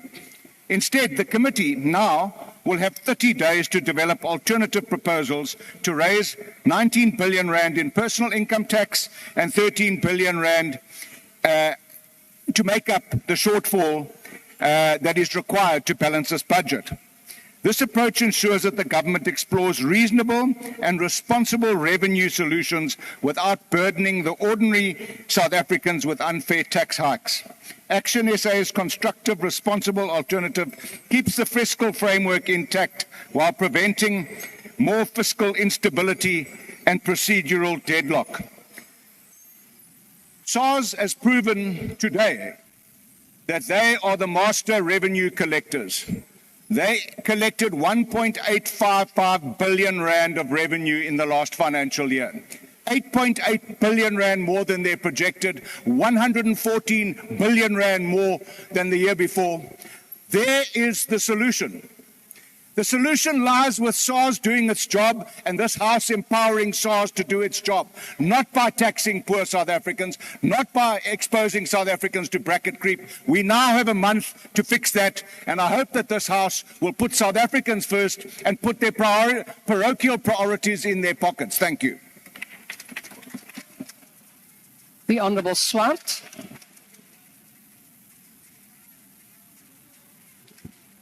Thank you, Madam Deputy Speaker. Madam Deputy Speaker, the ACDP appreciates that this is a very complicated and complex matter. However, let us make it very clear that we have some serious concerns with the report, and we are concerned from a legal perspective as to the process that was followed.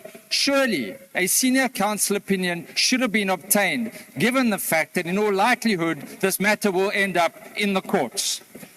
If one also considers that the fiscal framework is premised on economic growth of 1.9%, last year's growth was a dismal 0.6%, 0.5% lower than Treasury's own projection. How realistic then is a 1.9% projection? Even the committee agrees that Treasury's growth projection is too optimistic, yet we accept this fiscal framework. It must improve the accuracy of its forecasts. And even on this dubious forecast, gross loan debt is set to reach a staggering 6 trillion rand, or 76.2% of GDP. Debt service costs 4.9 billion rand, or 22 cents of every rand of revenue.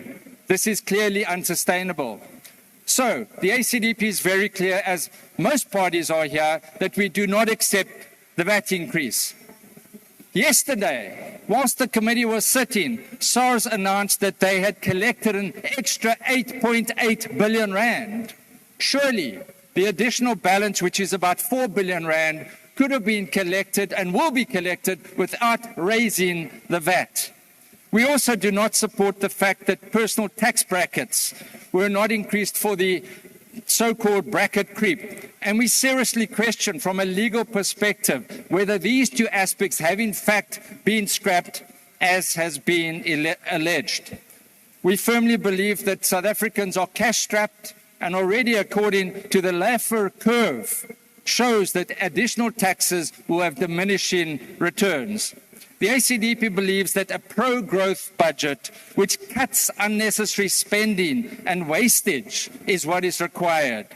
Underperforming and unnecessary programs must be discontinued. Lastly, we believe that closing the tax gap, which is estimated by SARS at 800 billion rand, by only 10% would result in additional 80 billion rand for state coffers. We as the ACDP cannot support the report. We believe that those VAT changes and those other changes could have been implemented using the legislation that the committee has to its disposal. I thank you. The Honourable Kwankwa. Thank you very much, Deputy Speaker. It's easy to say, asifuni VAT increase, asifuni corporate income tax increase, but then what do we want? What are the alternatives? When you're dealing with finance, it's about balancing the books. So it's great that there's an opportunity for further engagement on the revenue proposals that were made by the minister. However, that process here, it is great. I don't take mandate from anyone except the UDM. It's great because it provides us an opportunity once again to reflect on the various scenarios and the options that might be tabled at that particular forum. Why? Simply because there are trade-offs in economics. There's also the transmission mechanism. So if you take one from here, it has an impact on the other sector of the economy. And it's easy to say no tax increase, but where are we going to get the alternative sources of revenue from? Because they are not on their own going to entail tax, whether it's indirect or direct. I mean, it's a no-brainer. It's simple economics. The second issue is we are only delaying the inevitable. At some point, we have to make this decision, and a difficult decision, to plug the revenue shortfall. So I hope this exercise is not intended to kick the can down the road, if you like, but that we are going to engage in intensive and extensive engagements about how best to find solutions for our country. And that is what is critical in essence. And it's not going to help us to try and seek refuge in our ideological enclaves and narrow partisan interests. It's not going to help South Africa to do that. And secondly, I think what is even more important, it's great to talk about the debt to GDP ratio. It's great to talk about growth forecasts which are unrealistic or unreasonable. That's true. But at some point, we have to grow the economy so that we can reduce the debt to GDP ratio as a ratio of the economy. Now, it means we need to try and manage all the economic fundamentals and the economic indicators simultaneously. They are not mutually exclusive. They have to be done concurrently because management of the economy is like that. But I think we should learn a lesson from what is happening right now. That consultation should have started way back when the budget cycle started last year, so that we're able to reach the compromises which we are likely to reach if we deal with this matter in a very matured way going forward. But as the UDM, we need money to bring our soldiers back from the DRC. We need money to be able to pay the SRD grant.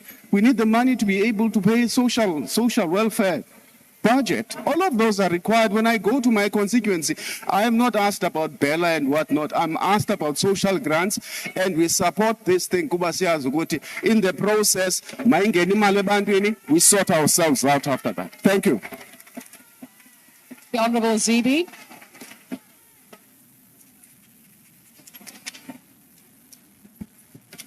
Madam Deputy Speaker, we are here today because the can has been kicked down the road too many times in the past, especially since February 19. We are here because trillions of rand borrowed by our government since 2013 have gone to waste. If we borrow more, it will be irresponsible. Today, we face a situation where the country pays interest of 8.5 billion rand per week on our debt at between 9% and 10%. Taking on any more debt will be a burden on future generations. We must make our choices within the money that is available. But the biggest problem we have is the composition of our expenditure. We spend too much on salaries, too much paying for debt, and too little on investment into the economy. The Department of Health only spends 5% of its budget on capital expenditure. The Department of Education, only 4%. That means we are asking fellow South Africans to wait longer for services they deserve. South Africans have been bled dry. They cannot afford any more taxes. They are angry because on a daily basis they see people who steal and waste government money walking around without being arrested. Just last week we were in Buffalo City on oversight. 57 million rand has been spent on a swimming pool so far, but it is still not working. Instead, it must be dug up and built again at a cost to taxpayers. In the OR Tambo district where I come from, we see the same patterns. South Africans still waiting for clean running water, even though there are taps installed. We saw a dam project on which hundreds of millions have been spent, but there is still no dam and no water. We found the same pattern of mismanagement with suppliers being paid for work that till today has not produced the desired result. The painful thing is that the people of South Africa have no choice but to put more money into the projects because we cannot tolerate that there are South Africans who have no access to clean water. It is a painful insult to ask South Africans to pay twice, 3 or 4 times what they should have paid less for. Honorable Deputy President, surely, we can work together to find between 20 billion and 30 billion minimum in savings in the medium term, surely. But that means we must work together between now and October to start producing results from next year. South Africans cannot afford to bleed any more money. They don't have it. If we take the experience seriously, then we must use the next 30 days to find alternatives to VAT and personal income tax increases.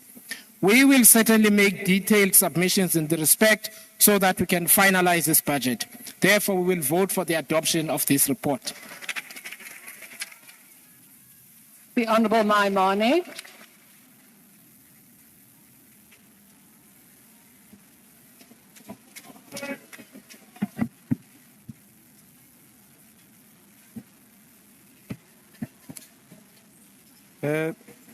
Madam Deputy Speaker,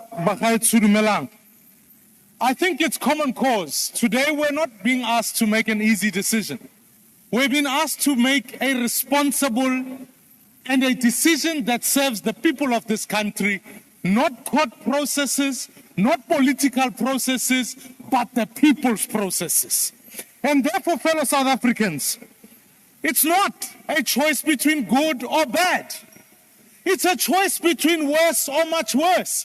Delaying today will have the economic impact that we are beginning to see.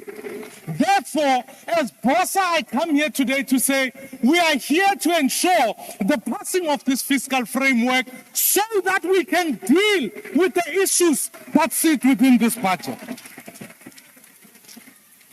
I've said it and I will say it again. This is not a good budget. Otherwise, all of us would accept it easily. But Parliament has the duty to amend it. That is a punishment on people for state capture. Therefore, let's use the next while to find alternative revenue mechanisms. And part of those revenue mechanisms, honorable members, pertain to saying, can we declare gambling as a sin tax so that we can raise the appropriate revenue through that whole process? Our budget suffers because it tells the people we have 1.8% growth. We need more growth, not less. And it's a fictitious number. So I'm here to make some proposals. Minister of Finance, as you know, I've engaged you on this issue.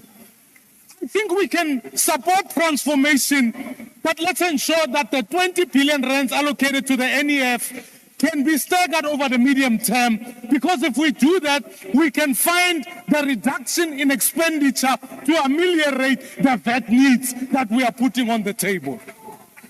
Secondly, I think we need to strike a deal with one of our trading partners, which is the USA, so that we can increase the growth capital formation in this country. Thirdly, let us fund not only SARS, but let's fund the NPA and SIU so that those who stole the money can end up in jail and we can solve the revenue question.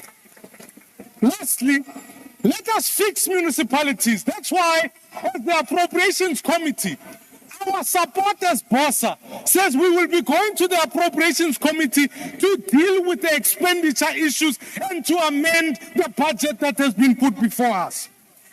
I say, honorable members, it's not a blank check. If we don't do these amendments in the next 30 days, we cannot support the appropriations bill. We cannot support the division of revenue. Our job is to find growth mechanisms so that we deal with this budget. Thank you very much. The Honorable Marawu. Siyakunika agriculture. Even he's standing because he's going to get machine. Thank you. Thank you very much, Honorable Deputy Speaker. The African Transformation Movement rejects 2025 fiscal framework and revenue proposals. Honorable Deputy Speaker, the ATM unequivocally stands against any tax increases. Raising taxes in the current economic climate will place an additional burden on already struggling households and businesses. South Africans are grappling with high unemployment, rising living costs, and economic stagnation. Increasing taxes will only stifle economic growth, discourage investment, and further push vulnerable communities into financial distress. Instead of extracting more from taxpayers, the government must focus on an efficient revenue collections, cutting wasteful expenditure, and eliminating corruption to maximize existing resources. Focusing on the business of the day, a budget that prioritizes the needs of the many over the privileges of the few must be our guiding principles. The continued allocation of over 30 billion in medical aid tax credits disproportionately benefits the middle class, while our public health care systems remains underfunded. It does not make sense to subsidize private health care while provinces are forced to implement hiring freezes, compromising service delivery in our hospitals and clinics. This is an injustice that we cannot ignore. These funds should be redirected to strengthening our public healthcare infrastructure, ensuring that all South Africans, regardless of income, have access to quality healthcare. Honorable members, we are deeply concerned about the increasing push for public-private partnership at the local government level, often without transparency on their financial implications.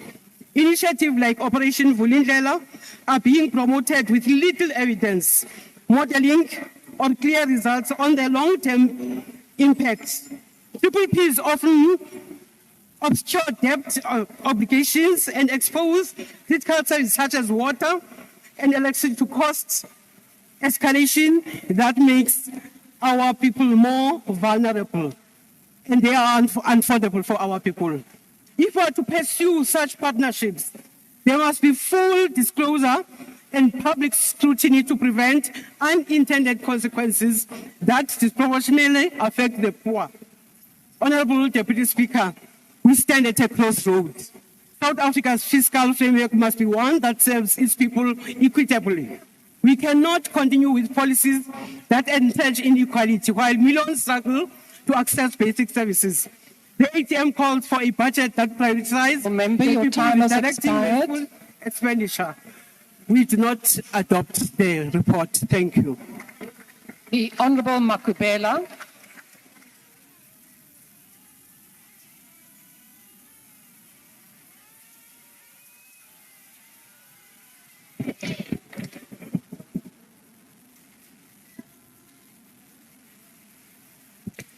Honorable Deputy Speaker, honorable members, the Fiscal Framework and Revenue Proposal report tabled before us considers a budget that continues to advance the transformation of the country through a redistributive measure. The Fiscal Framework of the 2025 priorities prioritizes the expansion of government spending with a net increase of non-interest expenditure of 142 billion. This increases our social wage and cushion the poor through a safety net and strengthens the provision of critical social services. The budget further prioritizes key capital investments to strengthen network industries and expand infrastructure development to contribute to economic growth and job creation. The ANC has always advanced a progressive taxation system which taxes the rich and the middle strata to support the poor and the marginalized. In the local sphere of government, most of the rates and taxes are collected from urban areas to support our rural areas and townships. This is a character of a progressive tax system.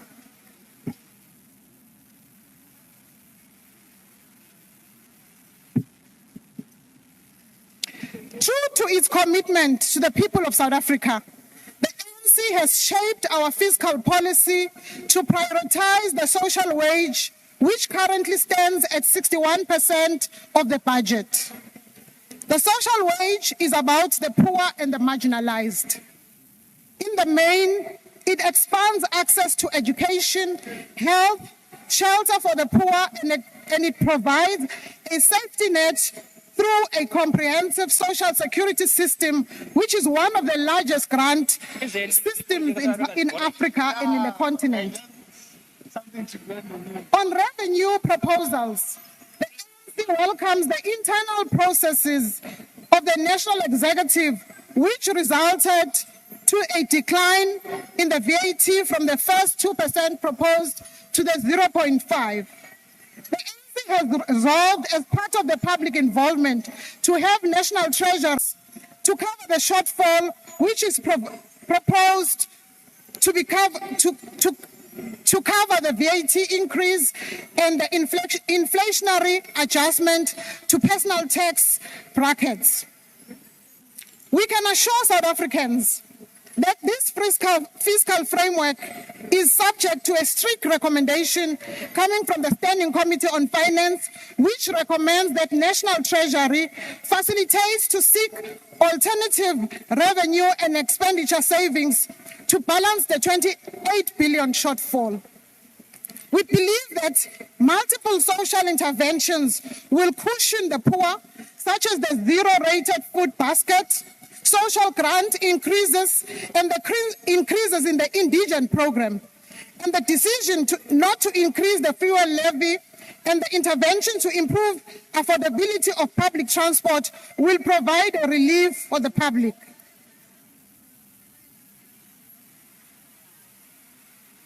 Honorable members, seated here in this assembly, we are fully aware and cognizant of the fact that our challenges as a country are a problem of the stagnant economy that cannot create enough jobs for the youth and the unemployed. The budget that is tabled before us makes bold measures to cushion the poor and the workers.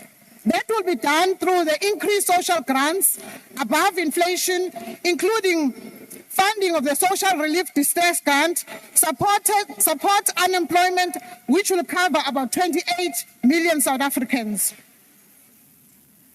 Allocations for the 3-year public service wage agreement, which is above inflation, will mitigate against the cost of living for the poor, stimulating increased household consumption.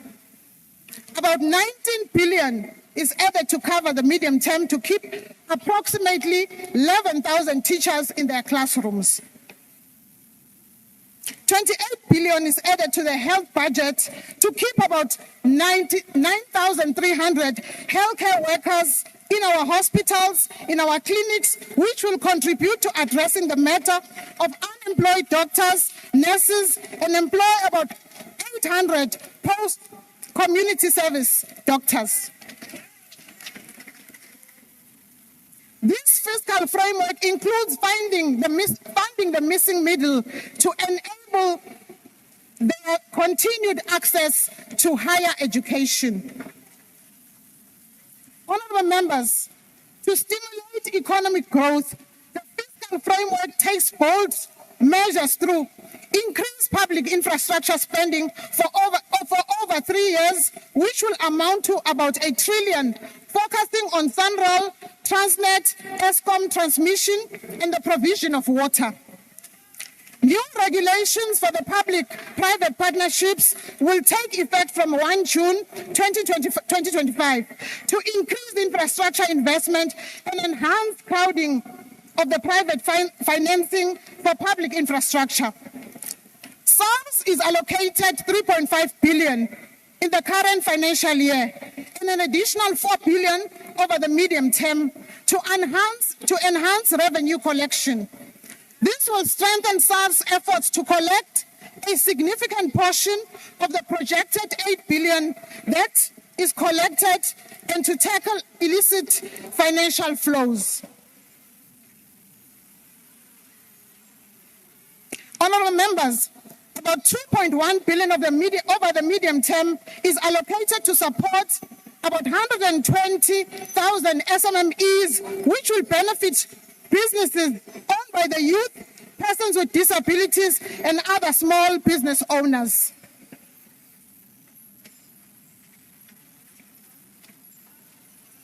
To achieve debt sustainability, we need to resolve the economic growth problem. We should take measures to lower our annual debt servicing costs and tackle the imposition of high credit premiums as advanced by the African Union. Without restructuring of the global and the domestic financial sector, lower to middle income countries like ours will experience a stunned economic growth due to high credit premiums. The ANC welcomes the public participation that was made by 51 submissions, which have enhanced the consideration of this fiscal framework and revenue proposal, which were very constructive. The ANC further consider submissions made in shaping ongoing efforts to resolve the social and economic challenges the country is confronted with. As I conclude, Honourable House Chairperson, I want to leave you with a saying that resonates amongst my people, the people of the Lowveld in Mpumalanga, who are Shangaan speaking. They often bring hope by saying, Hambi shote kankari, mara shinga endleki. Nishosho, hiri hambi shote kankari, shinga endleki. Akhenza Ntamashtulu, Inkomu, Kalmam. The Deputy Minister of Social Development, Deputy Minister.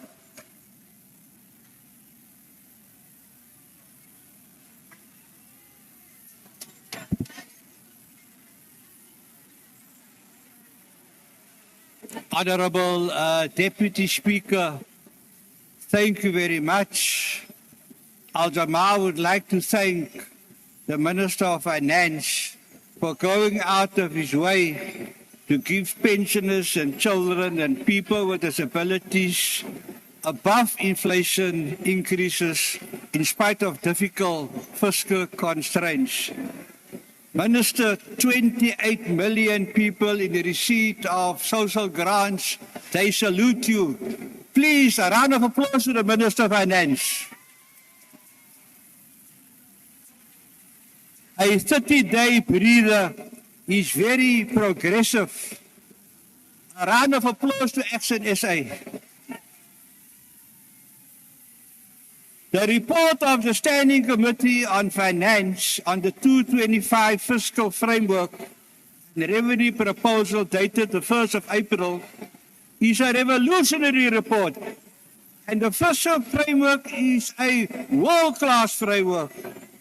It was developed after entertaining 51 submissions, 29 written and 22 oral.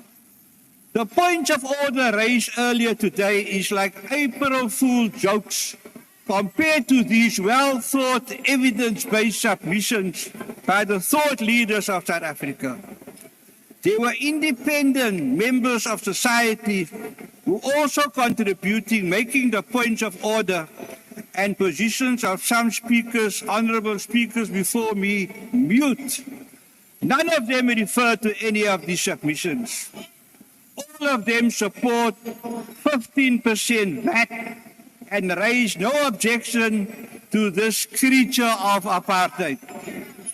30 years into our democracy, Parliament has done very little to reverse VAT introduced by the apartheid regime. Parliament has ignored other fiscal framework opportunities like zero-based budgeting, recovering illicit financial flows out of the country by multinational conglomerates and colonial companies. Tax on turnover is already in our framework, but it is not mandatory and there is no political will to insist on it. Once we have a fiscal framework with these important baselines, we can start the process to reduce VAT to under 10%, a single-digit tax. Let me compliment Treasury and the SARS Commissioner for the work in progress to deal with illicit financial flows, which hampers our GDP from reaching 5% growth. And this is not a pipe dream. Like I said, this is a world-class fiscal framework. Deputy Minister, your time has expired. Thank you. And the best minds in South Africa through submissions. Honourable Deputy Minister, your time has expired. Throw its weight behind Treasury, puts its confidence in them. Honourable Deputy Minister, your time has expired. Thank you very much. The NCC, Honourable Adams.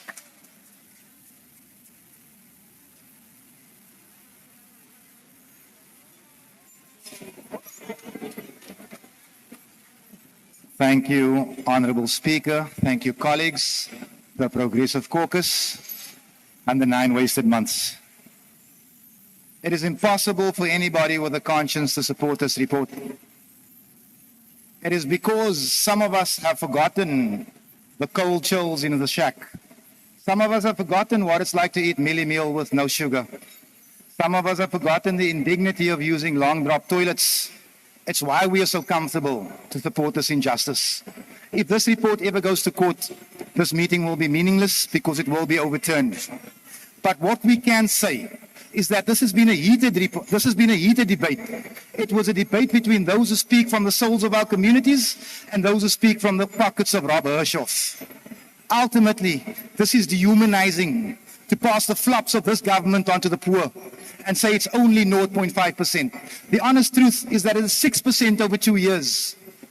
But lying to the people who brought us here is nothing new to this parliament. I want to applaud the DA for standing up against this 0.5%.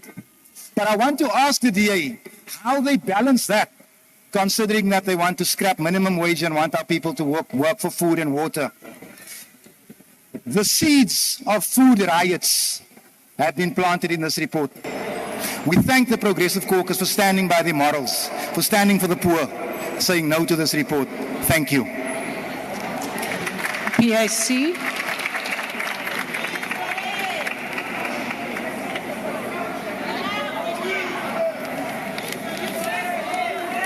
Deputy Speaker,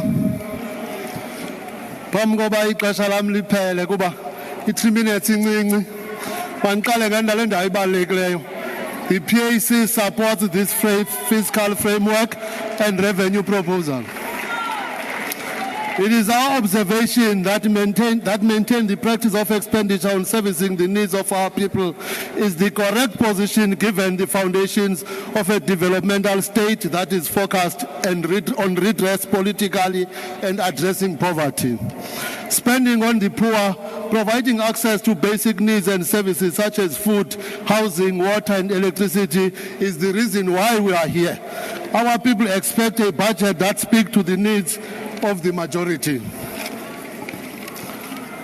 We call on the improvement on tax collection before cutting expenditure on increasing the burden on compliant taxpayers. We are looking forward to see how the budget allocated to SARS for improved tax collection will be utilized. At the same time, let us not rush to borrowing money that comes with harsh conditions and future patterns. Cutting expenditure that directly impact on the living conditions of the poor is unacceptable. The investment in transport Madiba infrastructure as an example of pro-poor expenditure is welcomed. Given the distance the poor travel from migrant labor in our metros, cities and towns. The working poor spend up to 60% of their income on transport, and this leaves them in a perpetual poverty trap.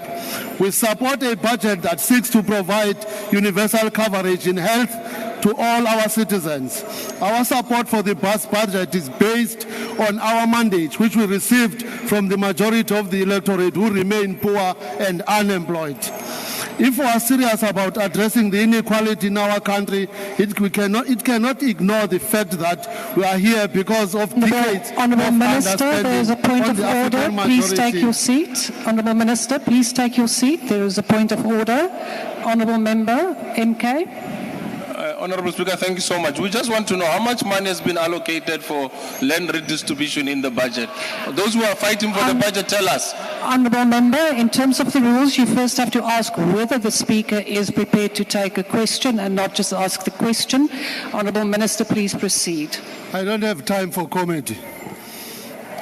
We support, if we are to seriously address the inequality in our country, it cannot ignore the fact that we are here because of decades of underspending and on the African majority. And this was done deliberately by the apartheid government. By ignoring the needs of the majority of opposing a pro-poor budget, as was presented, we are further entrenching inequality and advancing an apartheid-type government.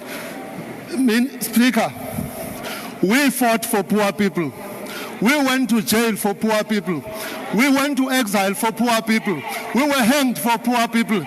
We can't be told by our former oppressors that they are fighting for the poor. We support this budget. The UAT.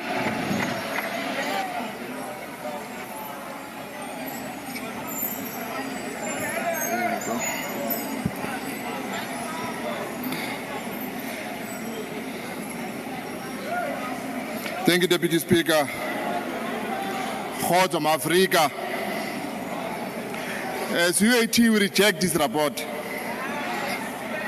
because this report does not align with the developmental objective of our nation.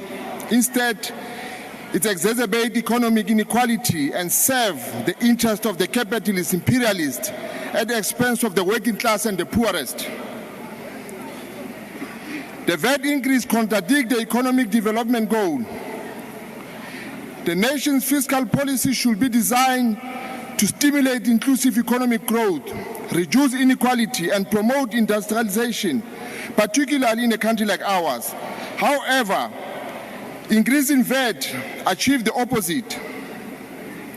The South African National Development Plan and the African Union Agenda 2063 both emphasize the need for progressive taxation and inclusive economic policies that do not burden the lower income groups.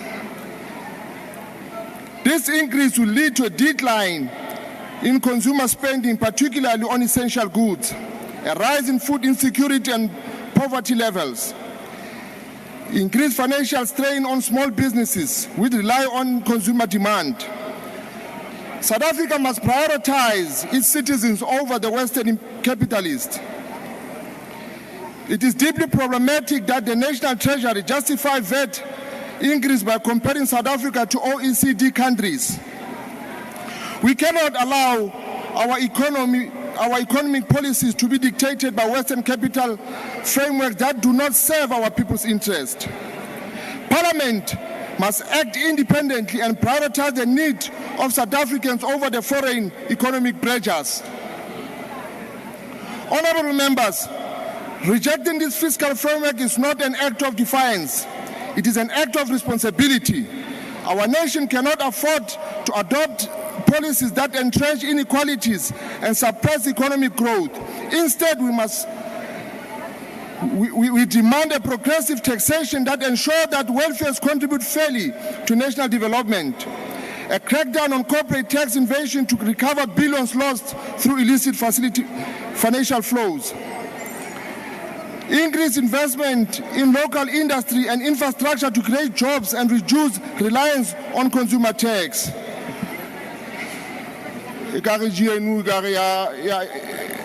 Iyaphithikanya Gina.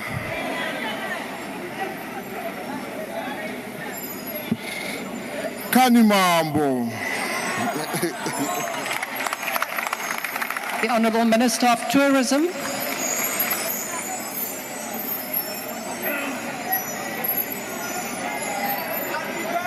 Thank you. Thank you, Madam Deputy Speaker. Today we are witnessing a new history year. We see the birth of a new doomsday coalition. The DA, the MK, and the EFF, that's the new doomsday coalition that we see today. Now it's the time, not for party posturing and politicking. Now it's the time for us to work together and put our country first. As the Good Party, we commend the increase in the allocation of education and infrastructure, as well as the retention of the social relief of the stress grant. We further welcome the recommendation by the Appropriations Committee that the SRG be taken into a basic income grant. Because Section 27 of our Constitution places an obligation on government to make sure that we... Honourable Minister, please take your seat. steps. There is a point of order. Honourable Member of the MK. I'd like to, the Minister. Honourable Minister, please take your seat while the point of order is being raised. Thanks, Madam Deputy Speaker. I just want to ask if the Minister can take a question. Honourable Minister, are you prepared to take a question? No, Suga. Please proceed. Thank you, Madam Deputy Speaker. Madam Speaker, is Suga parliamentary? Honourable Minister, please take your seat. Honourable Minister, The please take gesture your and the seat. hand gestures against the Rule 84. Please take your seat, Honourable Minister. Your point of order, Honourable Member. Please repeat it. I want to establish if it's parliamentary for the Minister to use these gestures and say Suga on myself. She was stretching her hand. So please rule on that. Honourable The Minister was Member, stretching her hand. please do not interfere whilst I am busy deliberating on a point raised.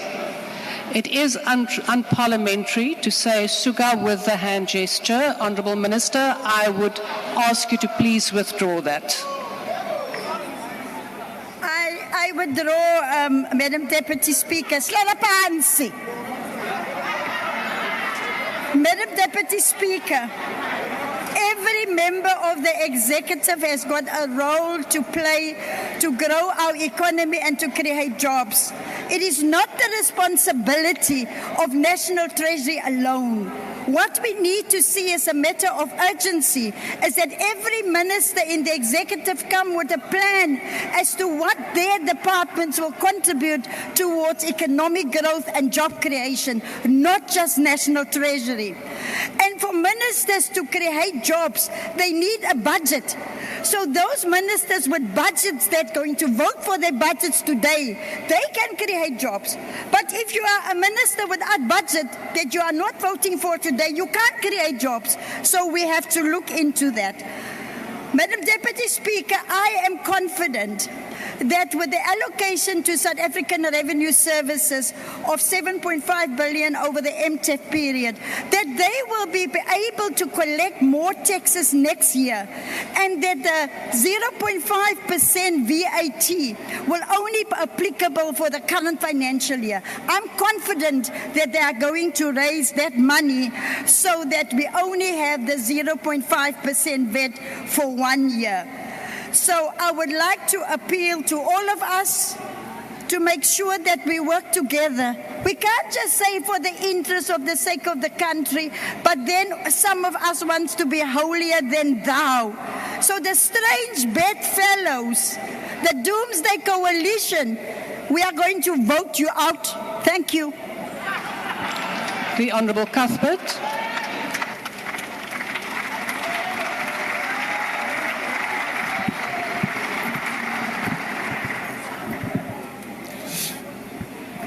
Thank you, Honourable Deputy Speaker. Yesterday we witnessed the ANC and Action SA choose taxing South Africans over growing the economy.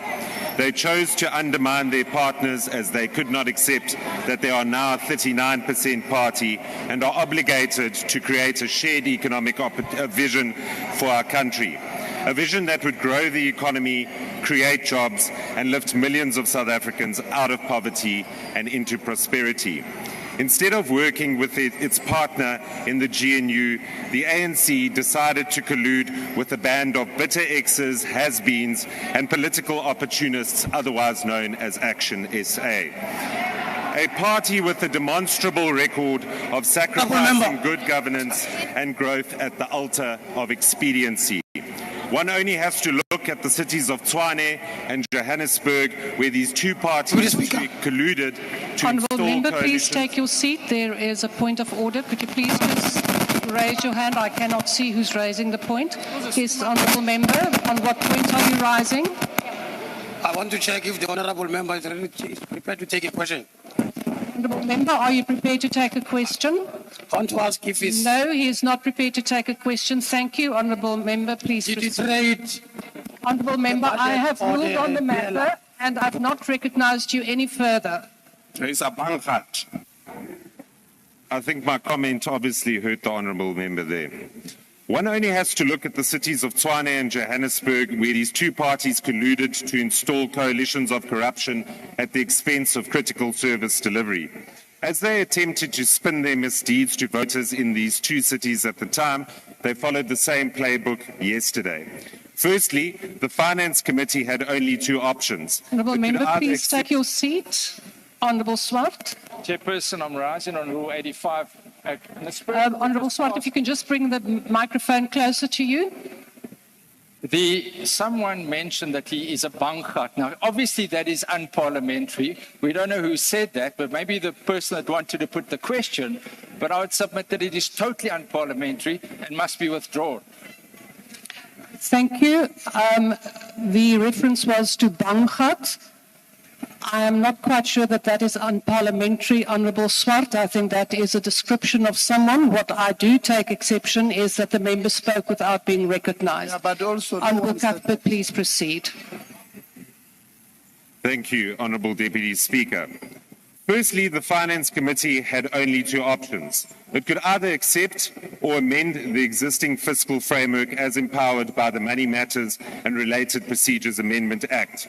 On this score, the ANC, IFP and Action SA voted in favour of the existing fiscal framework, which included a 0.5 percentage point VAT increase and the non-adjustment of personal income tax brackets for inflation, commonly referred to as bracket creep.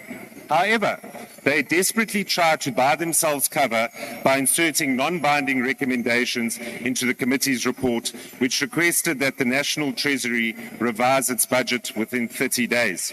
So despite the snake oil Action SA sold to South Africans last night, the National Treasury has no legal obligation to amend the framework if it passes in today's sitting. Secondly, the financially and illegally illiterate Honourable Beasley confidently stated that his proposal would amount to a 28 billion rand reduction on the revenue side of the balance sheet. However, if one were to remove both the VAT increase and bracket creep, the actual amount would be 31.5 billion. Worst of all, he had no idea where the National Treasury would find the money to plug the gaping hole left in the fiscus. To make it abundantly clear to members of the public, Action SA capitulated to the ANC's misguided policy of taxing South Africans and undermining the economic reform agenda.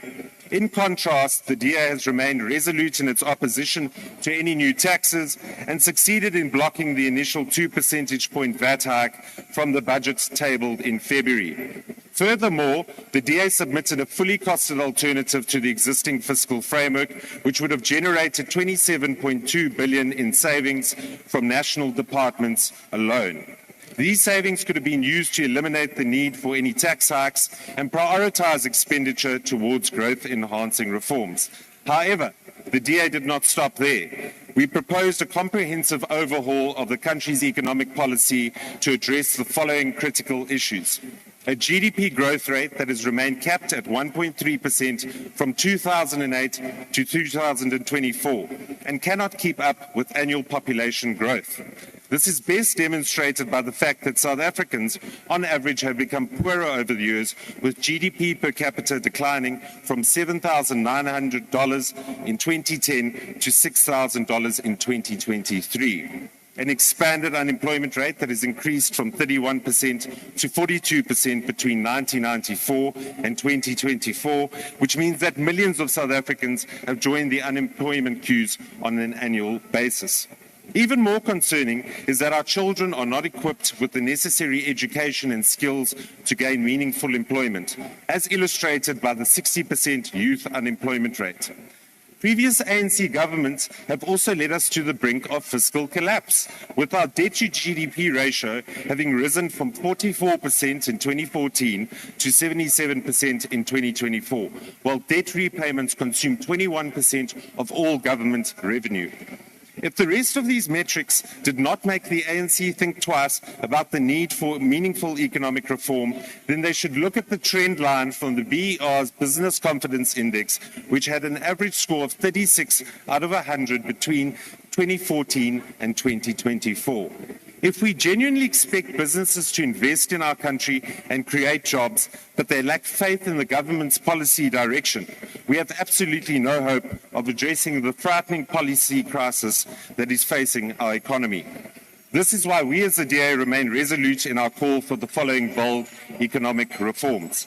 Pursuing an aggressive debt reduction strategy to ensure that we live within our means and do not allow debt repayments to crowd out the expenditure on frontline services. Expediting the private sector's involvement in electricity generation and transmission to create a truly competitive energy market. Finalizing port and rail concession agreements with private partners to enhance competitiveness and position ourselves as an export-oriented economy. Scrapping duties on manufactured goods not produced in South Africa and other localization policies that hinder trade and make goods more expensive for consumers. And lastly, removing the extension of collection bargaining council wage agreements for SMMEs, which hinder hiring and add to the number of South Africans in grinding unemployment. Honourable Deputy Speaker, the choice before us today is clear. Those parties in favour of voting for this fiscal framework will betray the voters who elected them to this very House. My only advice to these parties is, good luck explaining this to your voters at the local government elections next year, and do not be surprised when they punish your expediency at the voting booth. The DA rejects this pro-tax, anti-growth budget with the contempt it deserves. I thank you, Deputy Speaker. The Honourable Molefe.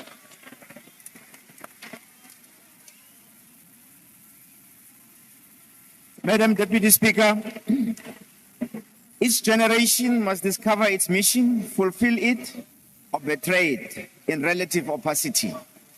This is what Frantz Fanon said more than 50 years ago in his book, The Wretched of the Earth. That I'm invoking the writings of this great African speaks directly to the challenges imposed on us, this generation, by centuries of oppression and exploitation. The response of our fathers and forefathers in their titanic battle to defeat the demon of racism and exploitation, and the things that have been done and not done since the attainment of freedom in 1994. It points starkly and glaringly to the monstrous beast we are facing as a country and its resilience in resisting change and transformation. Indeed, this beast is not only resilient, it is also agile and can adapt very easily, despite it being enormous and elephantine. It easily changes its colors, but more ominously, it has very loyal surrogates who work extremely hard and reside within the bosom of its opponents in such a sophisticated way that in time, many effectively begin to believe that the surrogates and the beast itself are in fact the leaders against all that defines the same beast and its legacy. It then eloquently and convincingly presents the legitimate opponents of oppression and exploitation as the incarnation of its historical self. Let me turn to the business of the day, Madam Deputy Speaker. The Financial and Fiscal Commission has urged the National Treasury to return to economic fundamentals and the idea of a capable developmental state focusing on overcoming poverty, unemployment, and inequality. We reiterate that call. The only path to economic growth in South Africa is through employment creation underpinned by land redistribution through expropriation without compensation. Those that have a burning desire to become refugees elsewhere must be allowed to exercise their democratic rights that are available free of charge under the Bill of Rights. They must not perpetuate the suffering of our people by pleading with foreign governments to join them in their bullying. Apartheid was enough. Honorable Maswanganyi has said that Action SA crafted the recommendation which we are today talking about in the report. It is a tragedy, Honorable Maswanganyi, that even Honorable Business recommendation that he has crafted is not in the report. So the report is inaccurate and historically incorrect because the very recommendation that we are discussing here that was crafted by Honorable Beasley is not in the report. Listening to the DA, it sounds that as if they have an irrepressible desire to be the leader of the opposition. You cannot have your cake and eat it. If the GNU is too hot, leave it. I want to enter. The Patriotic Alliance only offered us an update on the soap opera that is unfolding in the GNU. Obviously, Honorable Mackenzie thinks that a generational mission is the same as generations. The Freedom Front cannot stand here and tell us about poverty. We all believe and agree that we need land reform and expropriation sonder vergoeding. Honorable Trello from Action SA, despite his party being credited with resolving the impasse by supporting the VAT increase, that resolution of the impasse is not recorded in the report, Honorable Trello, and will not be reflected in the historical documents that are being crafted today. Where are the legal provisions, Honorable Trollip, that allow for alternative tax proposals within 30 days? There is nothing in the law that allows us or you to negotiate the budget further in the next 30 days. The correct position would have been to reject the report today so that we can do those alternative tax proposals. The UDM has asked quite a number of questions relating to economic issues and where we are going to get the money. Honorable Member, your time is now expired. Thank you. We reject the report. The next speaker is the Honorable Sekwati. That was the second largest opposition party. Honorable members, there are members who are persistently switching on their microphones without being recognized. If you do so, you may be requested to leave the chamber. Honorable Sekwati, you may proceed. Thank you. Thank you, House Chair. Our macroeconomic policy framework is a critical instrument to advance the developmental objectives of our democratic state. The past decade has been a period of low economic growth, increasing the levels of unemployment and poverty. We need to recognize that monetary policy and fiscal policy are the key elements of our macroeconomic policy framework. Through our fiscal policy, the ANC seeks to advance the imperatives contained in our Bill of Rights and the realization of the aspirations of all South Africans. The fiscal framework and revenue proposals increases a focus on stimulating economic growth and job creation, as they also create an opportunity to increase our revenues and our tax base.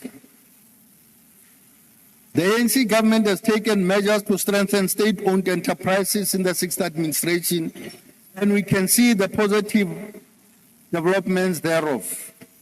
Eskom has restored electricity supply reliability, though with some hiccups, and investments in the green economy have also increased significantly in the past administration.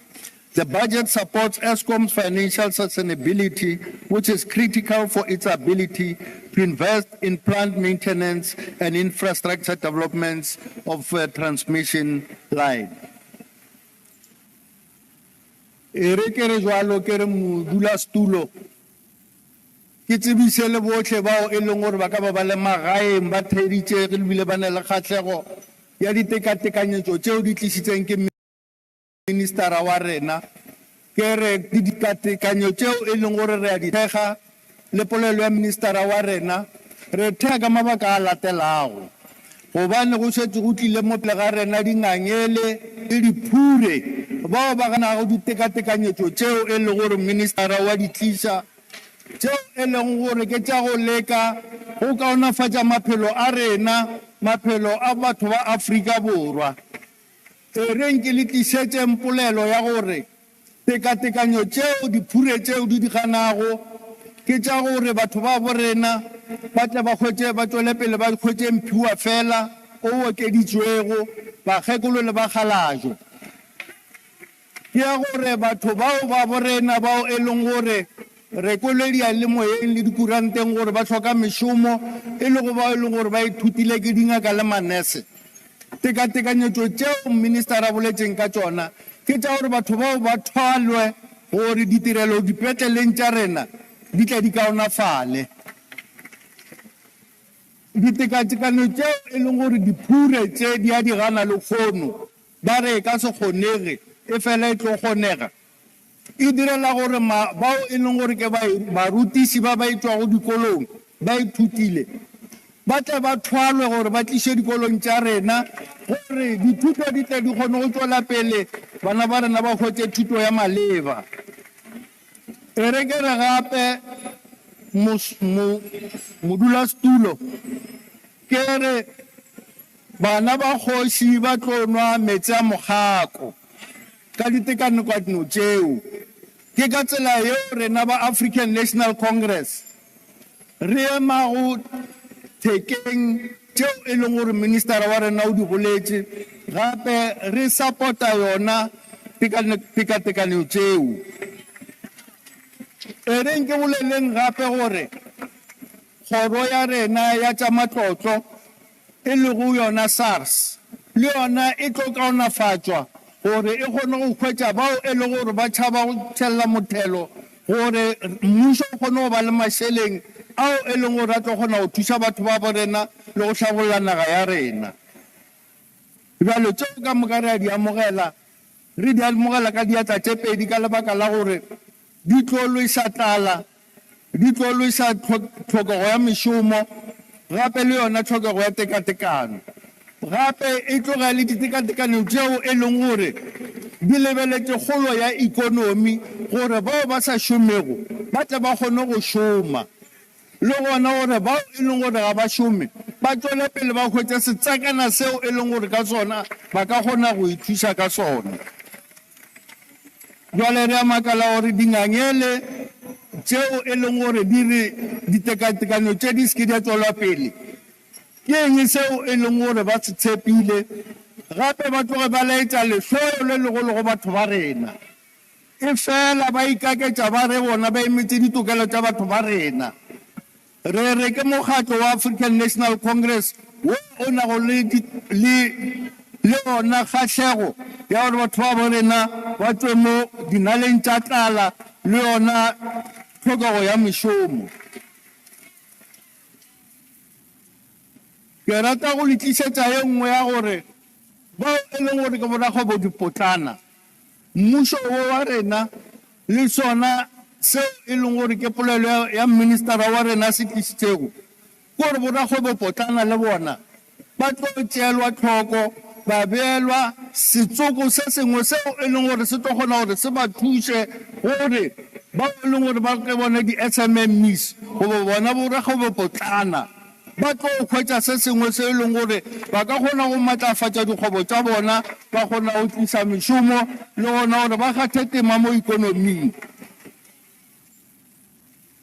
ke tswele pele ke laetse gore bao e leng gore ba ganetsana le yona tekatekanyetso ye ba gana gore batho ba bo rena ba tla ba kgwetse monyetla wa go godisa ikonomi monyetla wa go fetisa tlhokego ya mešomo le ona monyetla wa gore ba tle ba fetise tlala ka mogare ga naga jwale rena re le ba African National Congress re supporta reporto yeo gape le tšeo e leng gore ya di tlhotlamisa ke a leboga modulasetulo.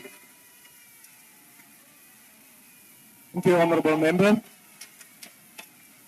All the honorable members, I now recognize the Honorable Minister of Finance.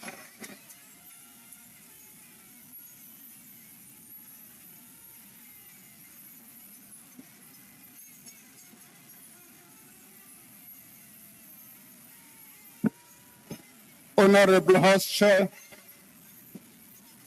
Honorable House Chair, let me start by saying what has happened in this financial year in debating this budget. There's a positive aspect which we're missing. Never since the democratic breakthrough have we ever had this public debate of the budget. That in itself is a positive development. Sadly, though, the debate is focused on one side of the equation, and that equation is on the revenue side. Little attention is paid to the spending side of this equation, because had we looked at the spending side of this equation and say what is being funded, those who talk about the poor would understand that the major part of this budget is targeted to poor communities. Whether we are talking about education, whether we're talking about health, we made the point here that about 9,000 workers have left the system in health last year, undermining the quality of health services in poor communities. And all of us here, we talk poor, poor, poor. We don't understand those services that belong to poor people which are being eroded. Let me just outline, for instance, what this impact people are talking about of the VAT. Let's have data, facts. What are the facts? 5 will generate 13.5 billion rand. Okay? What does our data tells us about VAT? Our data says VAT is paid by the 76% is paid by the 3 upper income categories. What does that mean? It means 10.26 of this VAT is going to be paid by the 3 upper income categories. The remainder is going to be paid by what we call the lower income categories, which is 3.24 billion. But what is the package that we're presenting to these poor categories? It far exceeds the 3.2 billion. We're talking about zero rating, which is 2 billion. We're talking about an increase in the indigent percent. We're talking about this 29 billion in education. We're talking about this 28 billion rand in health. Let's be fair when we talk about health, poor communities. Let's do the numbers. The numbers refute everything we've said in this room. Refute everything we've said in this room. The second set of issues. On Friday this week. Honorable Minister, will you just take your seat, please? Honorable Van der Weyden, why do you want to be recognized? Order, honorable members. Order. Order, honorable members. Why do you want to be recognized? Thank you, House Chair. I'd ask to check if the Minister, by outlining the essence of the VAT increase, does it mean is he going to... Honorable member, please take your seat. I wanted to pose a question on the 30 days provision. Take your seat, please. You had an opportunity to debate. Continue, honorable minister. I was saying on Friday this week, we'll be tabling the rates and monetary amounts and amendments of revenue laws bill this Friday, which gives effect to all the tax categories we're talking about.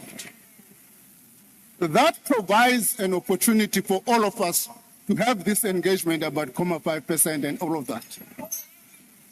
And we would appreciate, we are more than happy to work with all kinds of people in this room, with everybody constructive proposals. But those constructive proposals must talk to two equations of this budget. They must talk to those two equations. If we're taking this 12.5 billion rand, we must then say, as the DA says, cut an equivalent amount on the expenditure side. That's what the DA says. That's fine. Take the 13.5 billion aside on the revenue side, then go a cut on equivalent amount on the expenditure side. The very issue we've been talking about austerities. But let's have these constructive engagements about wastage, about efficiency. Parliament has got an important role to play.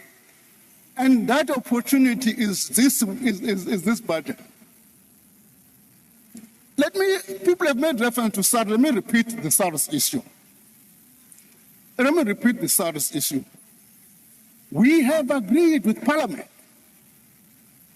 We can't say we're intransigent. Parliament says to us, increase SARS budget.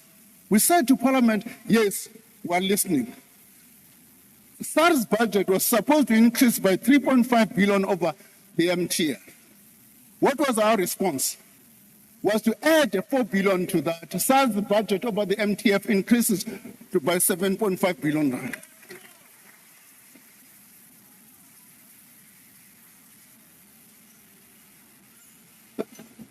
The honored member from ACDP talks about our forecasting. The unfortunate part in the joint committee, when we made a presentation to demonstrate on average with comparators how our numbers look like.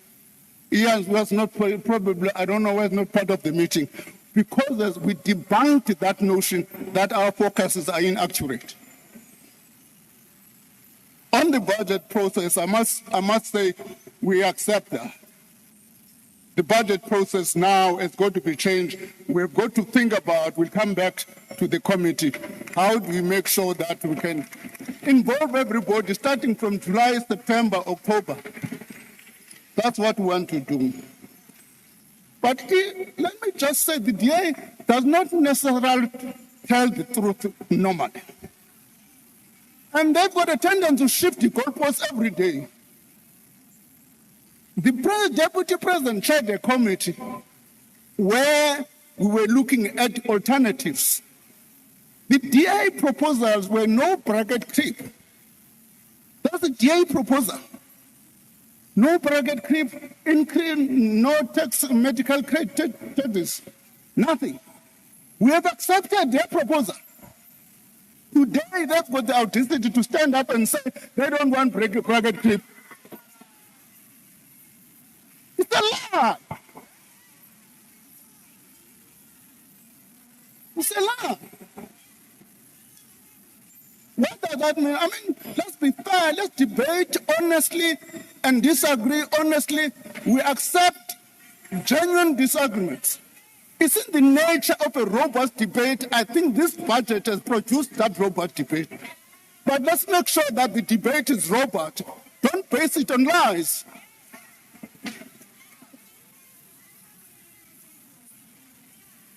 As I conclude, Honorable Chair, as for the GNU, I don't think you can vote against a budget and tomorrow you want to go and be part of its implementation. It can't be. It can't be. We've got to draw a line on that point. I thank you. Thank you, Honourable Minister.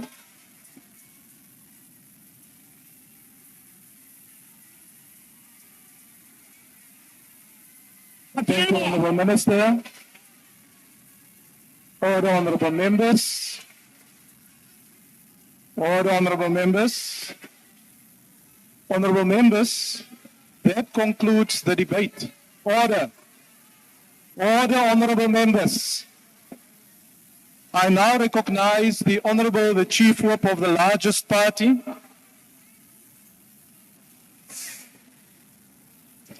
Thank you very much, House Chairperson. Good afternoon to you, and good afternoon to all honourable members in attendance.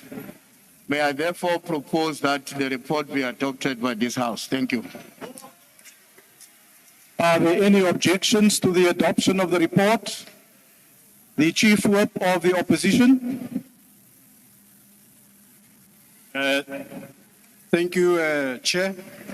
For us as MK Party, want to vehemently reject this report, and we are calling for a division, and we want to ensure that the manual voting. Thank you. Thank you, Honourable Member. Thank you. Honourable Members, order. There's already a request for a division to be called. Now, we are going to do the following. We are aware that the Honourable Members are here in the chamber for almost 3 hours. The decision is, and the rules, by the way, empowers the Speaker or the presiding officer at the time to make use of different procedures for members to cast their votes. These includes voting by electronic means, if possible, or a manual voting procedure by way of a whip or by voice. The rules also stipulate that this must be announced before the voting takes place. For this division, I have determined that the manual voting system will be used, whereby each member will be called upon and requested to vote by using his or her voice. Honourable members, to allow the support staff, the table support staff, to get the necessary procedures in place, we will now adjourn for 10 minutes, and the bells will be rung when we resume our proceedings. Thank you very much. Agreed. Bye, bye, bye.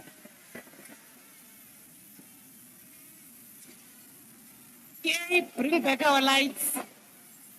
Honourable members, please ensure that you are inside the dome within the 10 minutes. Otherwise, you will be left outside.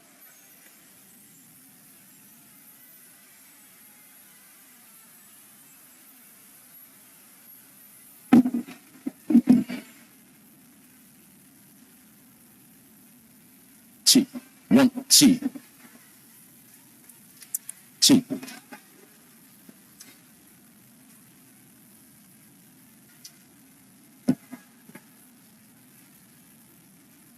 Chi.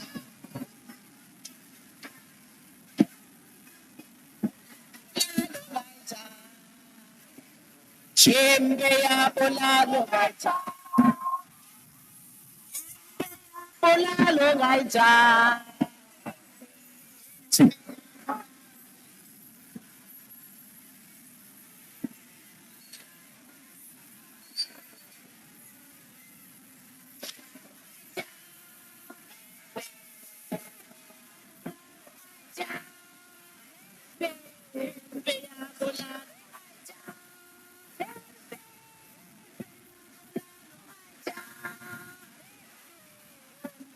Polalo gaita. Polalo gaita. Polalo gaita.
seats.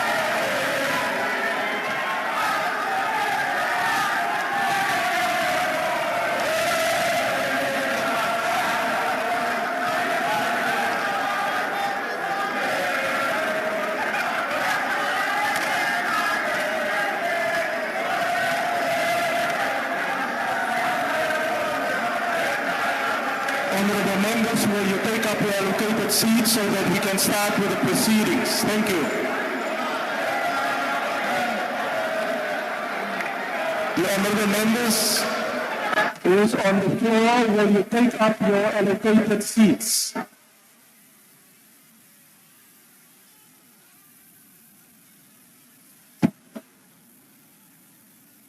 All honorable members.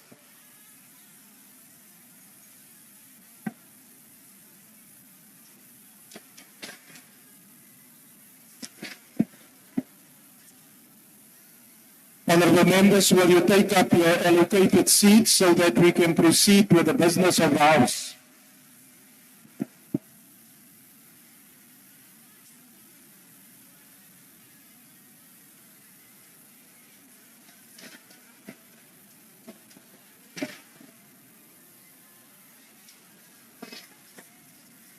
All the honorable members.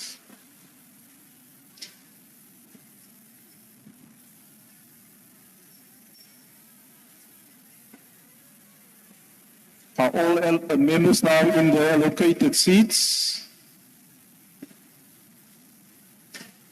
Honorable members, as I indicated before the break, I've determined that the manual voting system will be used, whereby each member will be called upon and requested to voice his or her vote. I think it's important that the honorable members follow, because it can prolong the voting process if we do not cooperate. In terms of the rules, all members present when the question is put with the doors barred must vote or record an abstention. This rule does not apply to a minister or deputy minister who is not a member of the House. Political parties will be called alphabetically. The secretary will call each member from the membership list, starting with those from the ANC. Members will be called by their surname, followed by their initials. In order to facilitate this process, order, honorable members. Order. In order to facilitate this process, I appeal to honorable members to indicate only their vote, without a preamble statement or without delay. Members must simply indicate yes, no, or abstain. This will assist the tellers in ensuring that your vote is correctly captured. In the event a member's name is called and they are present, but for whatever reason do not indicate their vote, an opportunity will be provided for such members to raise their hands after the last member is called from the list, at which point they will be recognized to cast their vote. The question before the House is that the 2025 fiscal framework and revenue proposals and the report of the Standing Committee on Finance thereon be adopted. Those in favor will say yes, those against will vote no, and those who want to abstain will record their vote as such. Voting will now commence. The doors of the chamber will remain locked until voting is concluded. The Secretary will now proceed to call members. Adams RC. Yes. Apiri MJ. Absent. Bila TJ. Yes. Bilankulu NK. Yes. Boshielo SP. Yes. Bottas A. Burns Namashe Z. Yes. Tapa RN. Tapa RN. Yes. Chabane MS. Yes. Chawuke TM. Yes. Chikunga LS. Yes. Klute EA. Yes. Chrissy BD. Yes. Davids SW. Yes. Lomo SM. Yes. Didiza AT.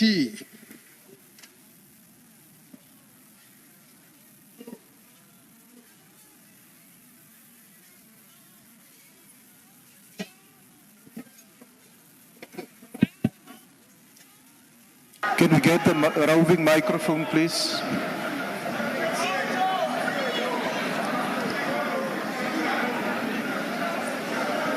May I also request members who may have their microphones on just to switch it off, please? I vote yes. Point of order. Dikhale MC. I vote yes. Secretary, Honorable Michalakas, we're in the middle of a voting process. Why do you want to be recognized? House Chair, my apologies for doing this, but members are approaching the door and the doors are supposed to be locked. Doors must remain locked and closed. House Chairperson, a member actually came in after the doors were locked. Who is the member that came in?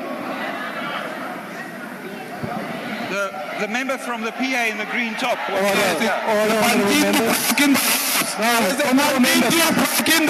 Honorable members, order. Take your seats. Honorable members, take your seats. The chief who is speaking? Honorable members, take your seats. Out! The chief of MK, can you prevail on your members, please? You are now disrupting procedures. Who is the member that came in when the door was locked? The Pandinti. Honourable member at the back. House Chair. Honourable members. House Chairperson, also on a point of order and on this subject. Honourable members. Honourable members, why are you standing here? Take your seat. Calm down. Yes, Honourable member. Thank you, House Chairperson. The member in front of me from the Patriotic Alliance came in after the doors were locked. I watched the proceedings as it happened. The Honourable member must leave the house. The Honourable, if any Honourable, don't shout at me. When any Honourable member came through the door after the doors were closed and supposed to be locked, there's no debate. You must simply leave. Simple. Order, honourable members. Who is the honourable member that came in? The Chief Whip of the Patriotic Alliance. Honourable members, you are now disrupting the voting. Speaker. If he came in when the it's in the floor, come past the door. He came in, got the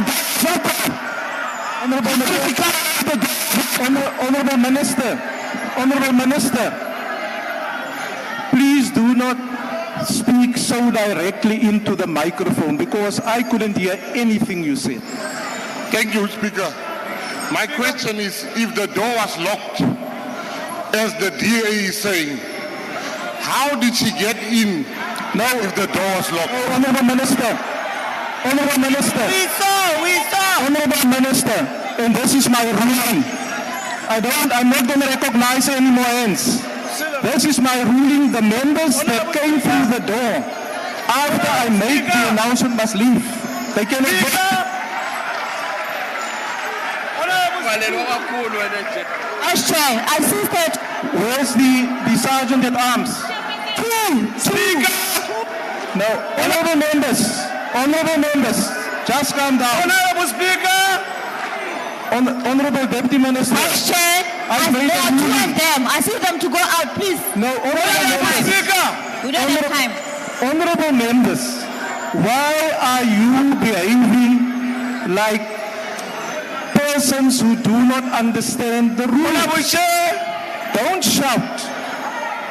You are not going to get my attention if you start shouting.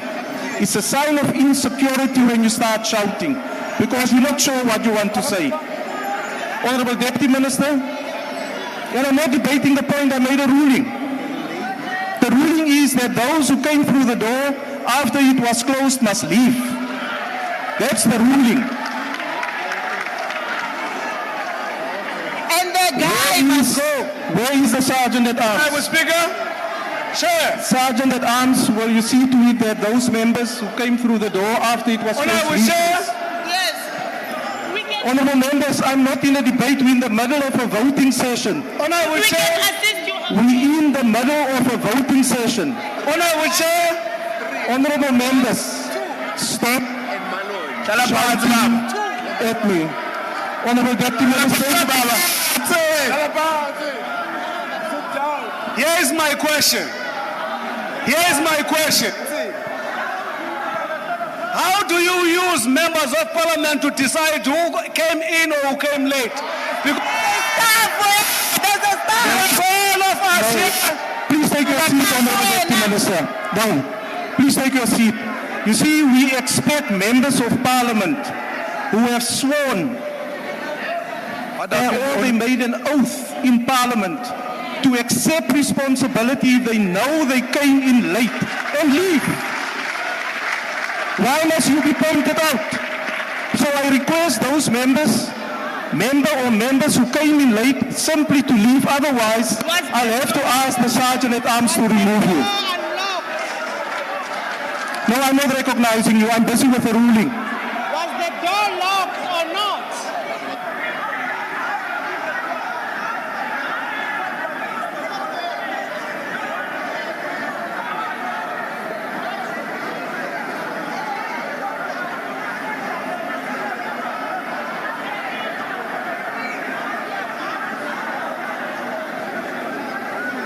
Chief Whip was inside, right? Honourable Member, the report that we have from the ushers at the door is that there was one member, Ratigas Tahoudin, who must leave the chamber immediately so that we can get on with our business. Please leave the house. Where's the Honourable Member? May I ask the Sergeant at Arms to assist the member and show them the door, please?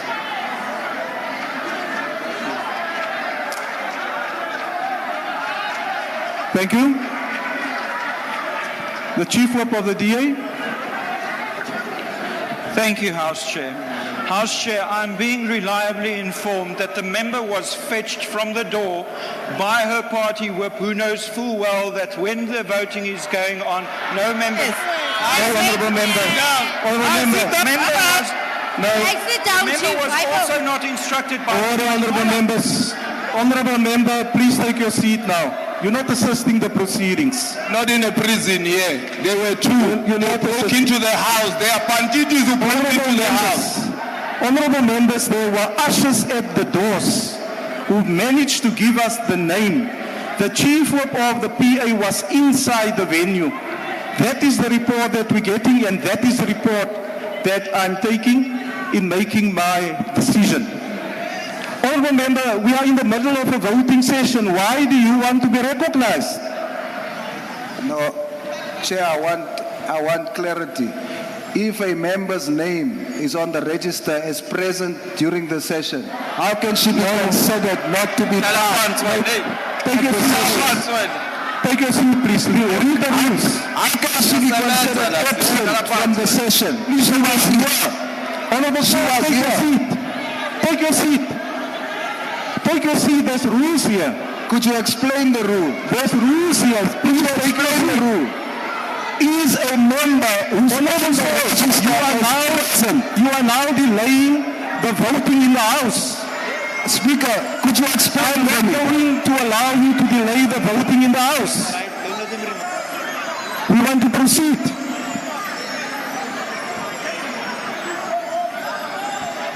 Honourable members, let's proceed from where we left off.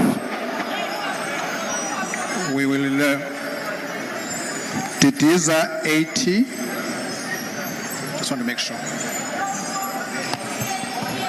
I had already indicated I'm voting yes. Thank you, ma'am. Tikhale MC. Yes. Tireko DR. Yes. Titebe SL. Aye. Is the member saying yes? Yes. Tlakute DE. Yes. Dlelanga M. Yes. Dagmo CM. Yes. Tundra ML. Yes. Gancho N. Yes. Kaleka Mazibuko NA. Yes. Kigaba KMN. Yes. Kina N. Yes. Kodlimpi Z. Yes. Kodongwana E.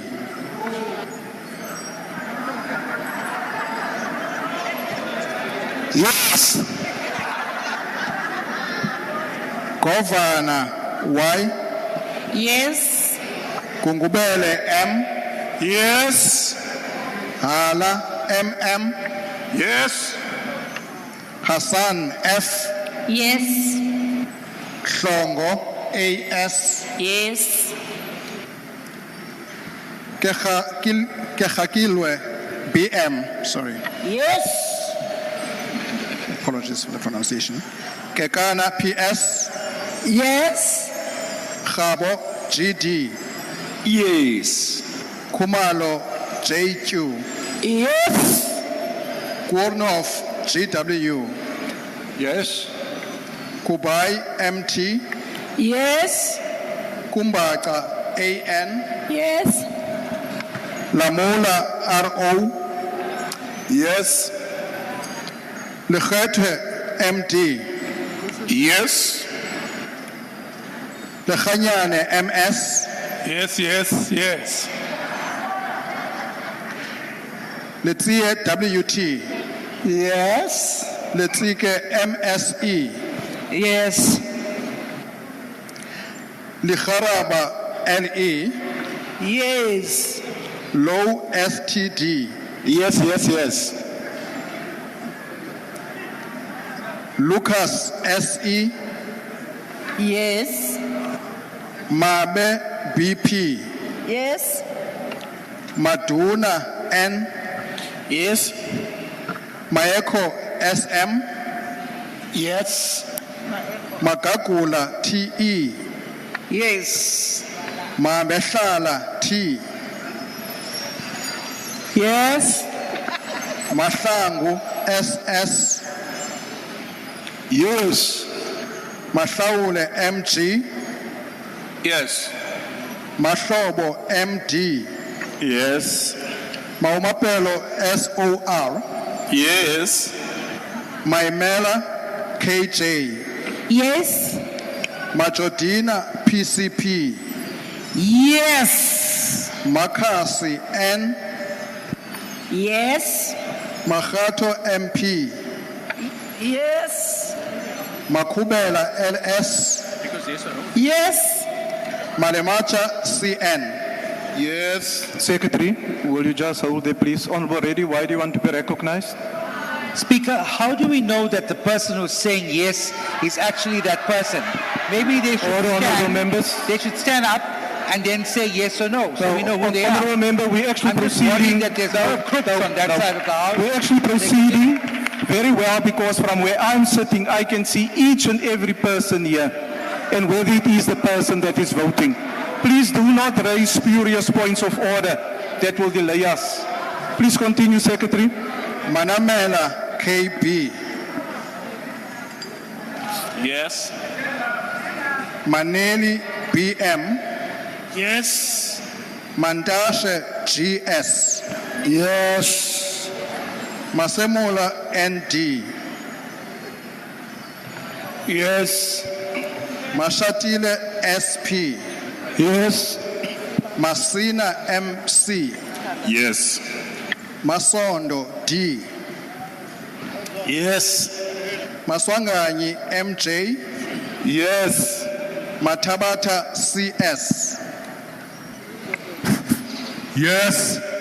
Matafa OM. Yes. Matale CC. Yes. Mbiyo IM. Yes. Mkunu ES. Yes. Mkunu TVB. Yes. Math N. Yes. Mkina PS. Mkina PS.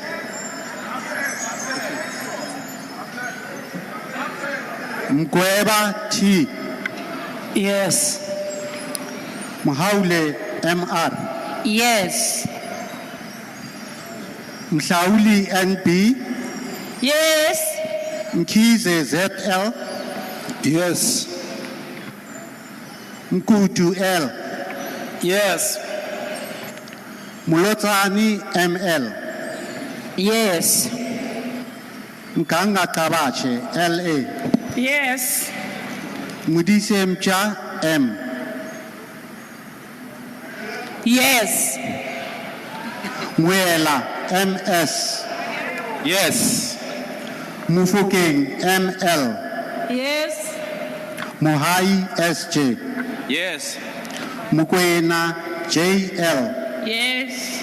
Muraka AT. Yes. Murolong IK. Yes. Musikatsi S. Yes. Mutaung NE. Yes. Mutsecha MA. Yes. Mutswaledi PA. Yes. Mkhacha M. Yes. Mtolo NE. Yes. Munyayi TB. Yes. Mutambi AF, Yes. Mvana NQ, Yes. Malumango RS,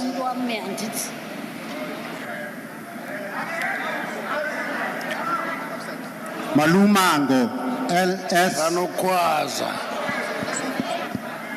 absent.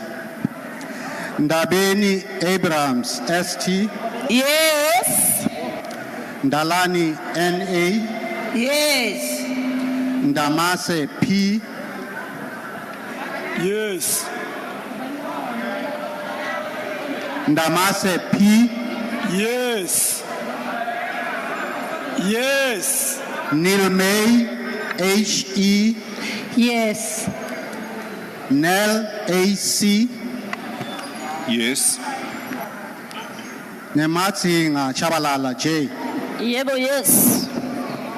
Nkabani NP, Yes. Nkopani NS, Yes. Nkosi NE, Yebo, yes. Nkosi VA, yes. Nkosi VA, Yes. Nonsele M, Yes. Ngola X, Yes. Nchalinchali LL, Yes. Nchaveni KPS, Yes. Ntuli M, Yes. Zimande BE, Yes.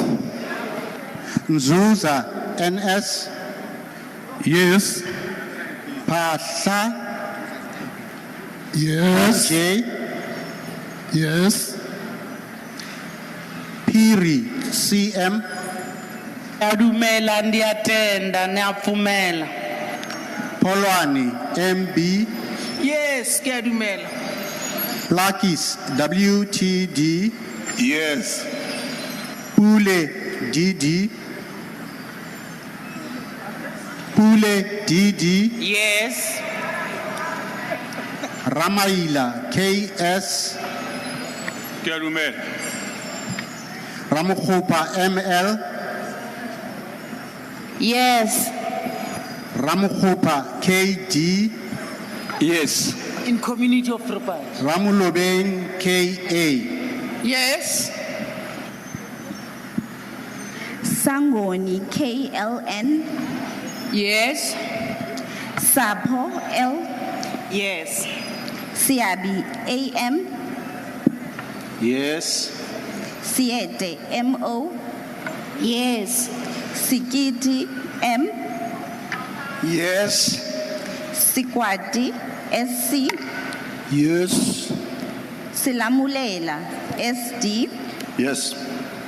Sine MM, Yes. Shabangu FL, Yes. Shiviti TG, Yes. Sibia NM, Yes. Simelane TP, Yes. Siweya RT, Yes. Skosana GJ, Yes. Sokanyile T,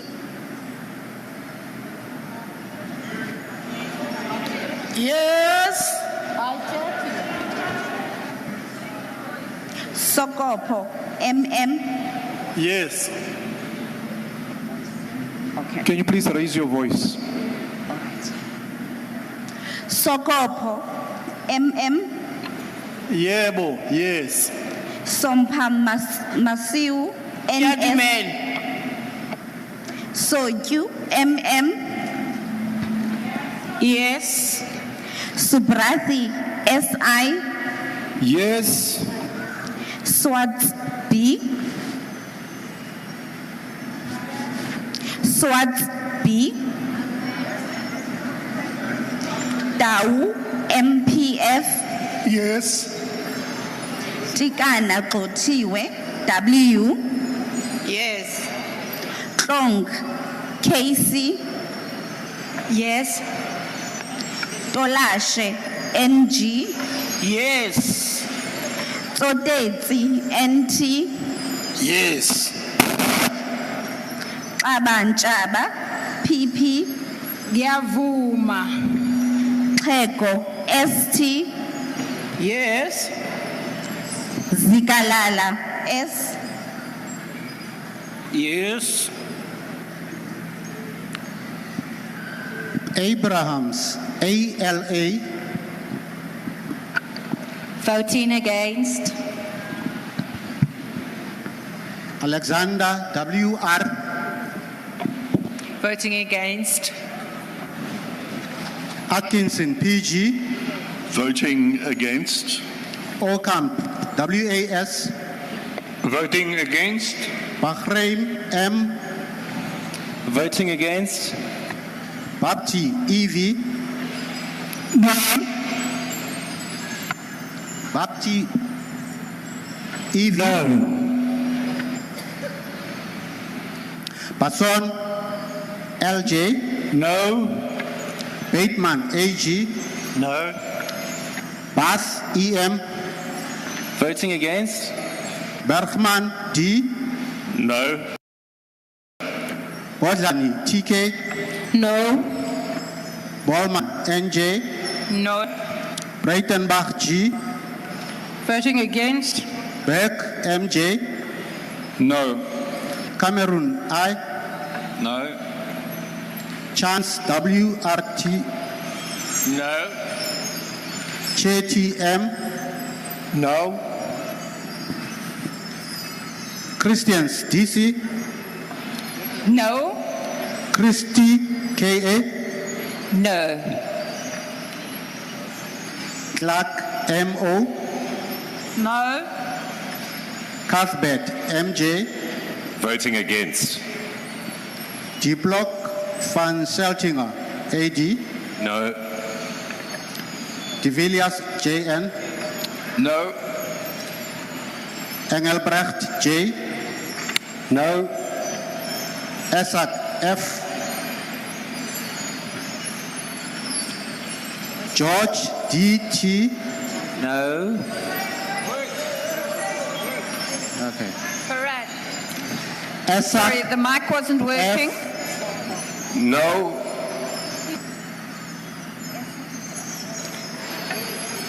George, DT. No. Gondwe, MM. Voting against. Graham Ray, SJ. No.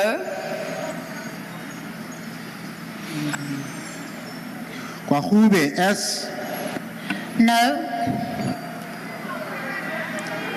Harting, C. No. Horn, W. No. Hansinger, CHH. No. Ishmael, H. I vote against. Jacobs, LC. No. Jordan, C. No. Kobisa, Ngaba, K. No. No. Khachau, KL. Chair, I vote against. Kanyile, TA. I vote against. Klopper, DD. No. Kola, D. No. Creer, HCC. No. Lawaskachni, C. Vote against. Leroux, KWD. Vote against. Linde, E. Vote against. Lorima, JRB. No. Lotrit, A. No. Mabena, TB. No. McPherson, DW. No. Madigizela, BS. No. Malatsi, MS. Voting no. Marai, EJ. No. Masango BS. No. Maseko LM. No. Matsoni NWA. No. Mbiko F. I'm voting against. Meglua JJ. No. Meglua JJ. No. Mdluli NM. No. Mihalakis G. No. Milham KJ. Voting against. Moore SJ. Voting against. MPTL. No. Maibach NG. No. Nana ME. No. Notata BB. No. Peach WD. Voting against. Pool G. No. J. Potgieter LR. Voting against. Powell EL. No. Ramungalo TR. No. Ruos AC. No. Sarupen AN. No. Schikaling L. No. Schreiber LA. No. Sitrulo JS. I vote no. Shalembe ML. No. Singh S. No. Sitole RJ. I vote against, Chair. Smith CFB. No. Smith R. No. Spies ERJ. No. Steenhuisen JH. No. Van der Waald D. No. Van Sale AM. No. Vilagazi SG. No. Wakelin KH. No. Whitfield AG. No. Zondi S. Voting against. Abada ZS. No. Douglas WM. No. Gama SI. Absolutely not. Kamete TI. No. Ascendis. Gasa MM. No. No. Gasa NM. No. Gwabaza NB. No. Hlophe MJ. Absent. Okay. Kobane GE. No. Kubeka TTS. No. Madlala EK. No. Madlala KB. It's a no. Mafahane MC.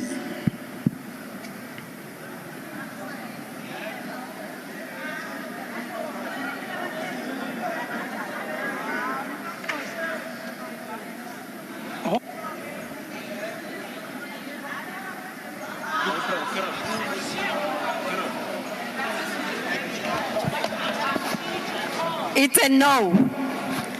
Makubele C. No. Malinga JS. No. Manyi M. No.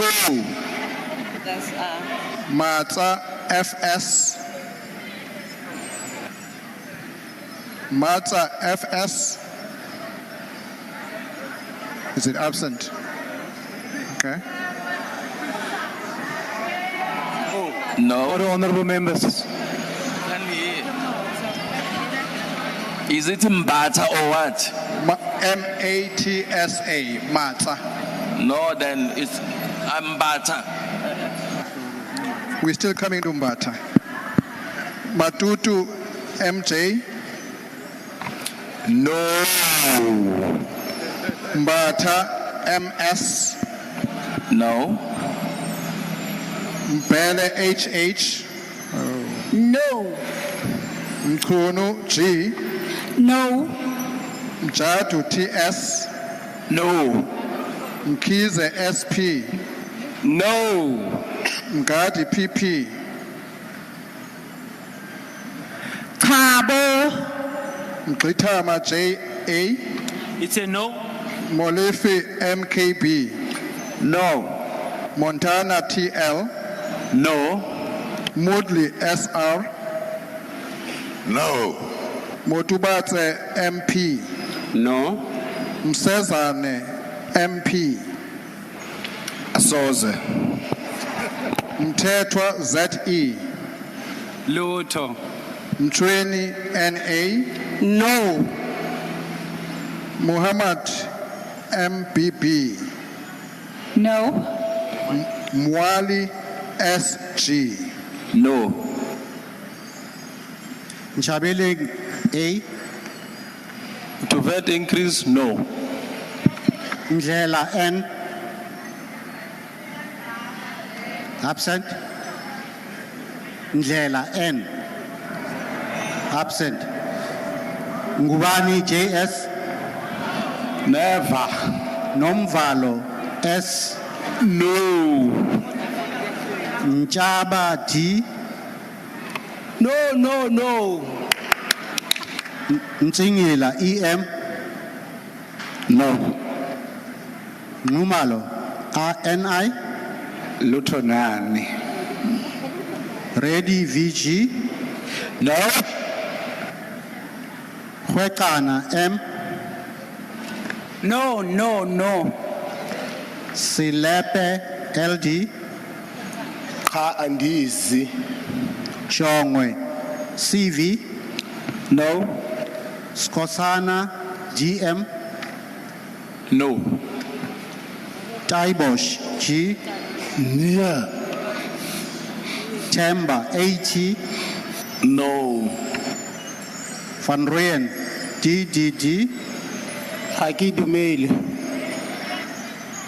Zuma Sambudla, D. Zuma Sambudla, D. In the spirit of Mama Winnie, no.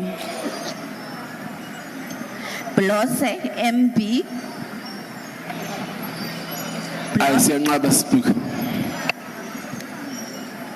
Diale, BK. No. Dlamini, MM. No. Dlamini, M. No. Qilishe, S. No. Kaula, MS. Kaula, MS. Cha. Komane, LM. No. Litlape, MS. No.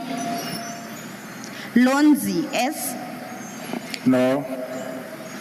Mailola, PR. No. Malema, JS. No. Managa, L. No. Mawotwe, OMC. Voting against? Marey, P. No. Mashabela, NR. No. Matulelwa, B. No. Matthias, L. No. Matiase, NS. No. Matiwane, C. Aye. Mentenkuna, NV. No. Mhlongo, NM. Cha omkhulu. Mkhaliphi, HO. No. Mkondo CN, No. Mukhale TP, No. Muhlala MR, I'm voting against. Mukwili TJ, Nyakiahana. Muntwedi MK, No. Mutwedi MK, No. Mthethwa E, No. Nihouse CG, Near. Noluchungu NJ, No. Ntlangwini EN, Near. Pambo V, No. Paulson MN, No. Shikwambana M, No. Tafeni N, No. Tambo S, No. Tembekwayo SS, No. Tito LF, No. Buthelezi EM, Yes. Buthelezi NZ, Yes. Ebekhulu RN, Yes. Hadebe NM, Yes. Hlabisa VF, Yes. Hlengwa M, Yes. Langa TM, Yes. Luthuli BN, Yes. Machi BE, Yes. Majozi Z, Yes. Mhlongo NH, Yes. Nwango MA, Yebo. Ngobo SL, Yes. Singh N, Singh N, Sithole KP, Yes. Van der Merwe LL, Yeah. Zondo SS,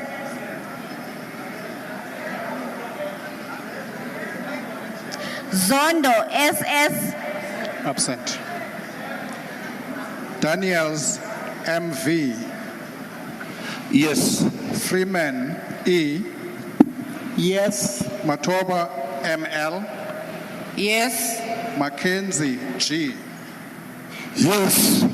Peterson JS. Yes. Rocky FS. Yes. Souls A.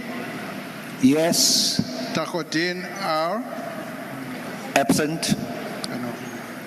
Van Veek SHM. Yes. Boshoff WJ. Near. Dana H. Near. Grunewald PJ. Grunewald PJ. Near. Mulder CP. Mulder CP. Absent. Okay. Van Staden PA. Near. Vessels WW. Near. Beasley AD. Yes. James DE. Yes. Kobe MP. Yes. Letlape TKS. Yes. Ngobeni LM. Yes. Trollip RAP. Yes. Meshwa KRJ. No. Swart SN. No. Thring WM. No. Holomisa BH. Yes. Kwankwa NLS. Yeah.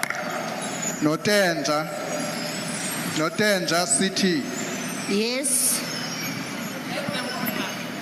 Ghana SM. Yes. Zibi SS. Yes. Shazo Webster NL. Yes. Maimani MA. Yes. Mahau TL. No. Zungula V. Zungula, no. Hendricks MGE. Yes. Sally S. Yes. Adams F. Adams F. Absent. Frenchman S. Absent. Nyonzo M. Yes. Mahlatsi LW. No. Delil P. Yes.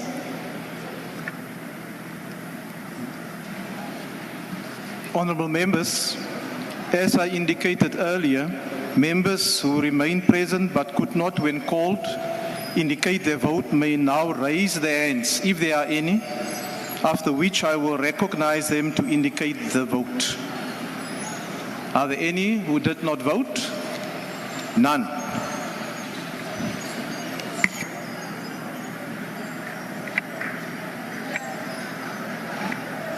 Thank you, honourable members. The voting session is now closed.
told you when he was there. So I thought you took it. Where are they? Are they not there? Or maybe they might.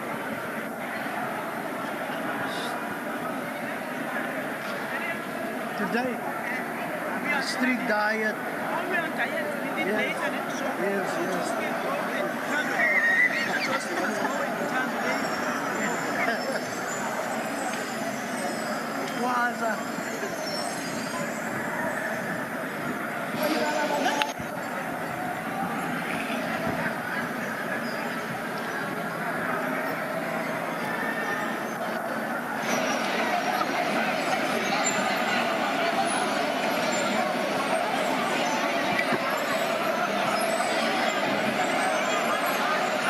Honourable members, the plenary is in session, so don't go too far away from where you are supposed to sit. I will announce the outcome of the division as soon as it has been checked by the Secretary to the National Assembly.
Seningoyiki langongo.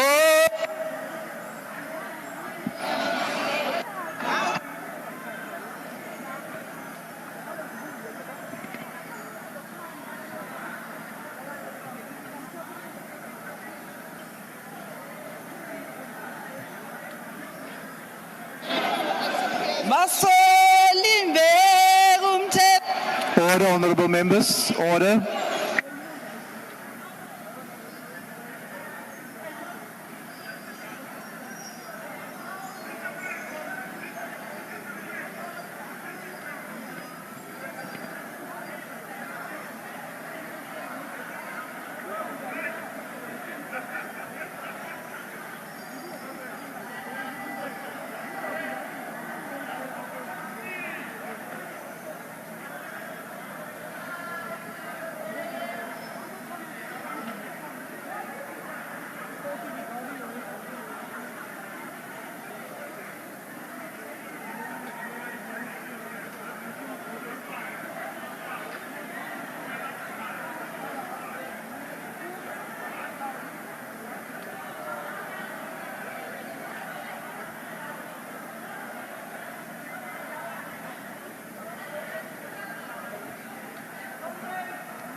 Honourable members, will you take up your allocated seats?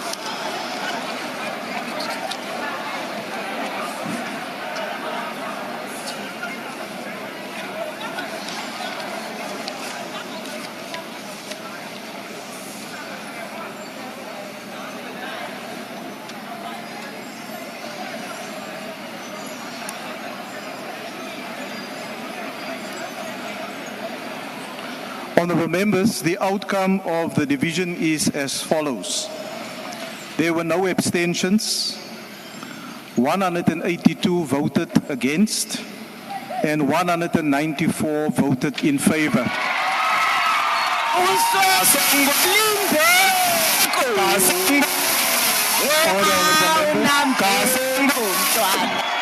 Order, honourable members.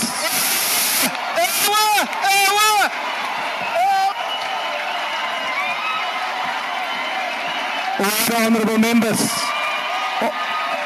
Honourable member. Honourable member. NLDC. Honourable members. Order. Order, honourable members. Order, honourable members. Honourable members.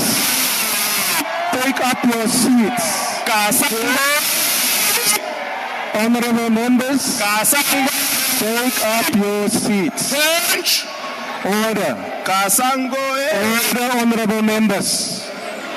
Honourable members, the question that the 2025 fiscal framework and revenue proposals And the report of the Standing Committee on Finance is thus adopted.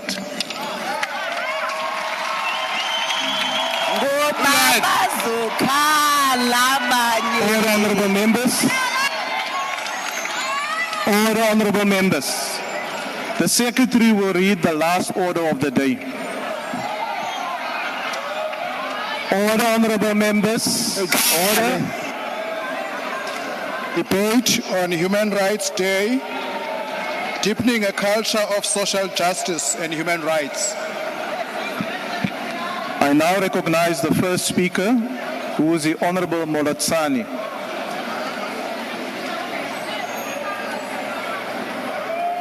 The Honorable Molatsani.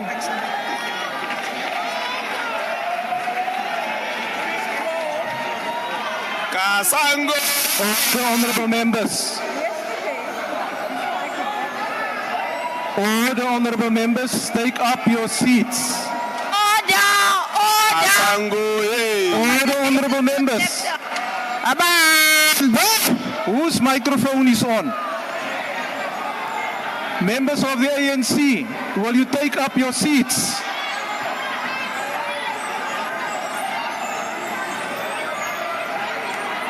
Honorable Deputy Chief Whip of the ANC, will you assist us so that we can proceed with our proceedings?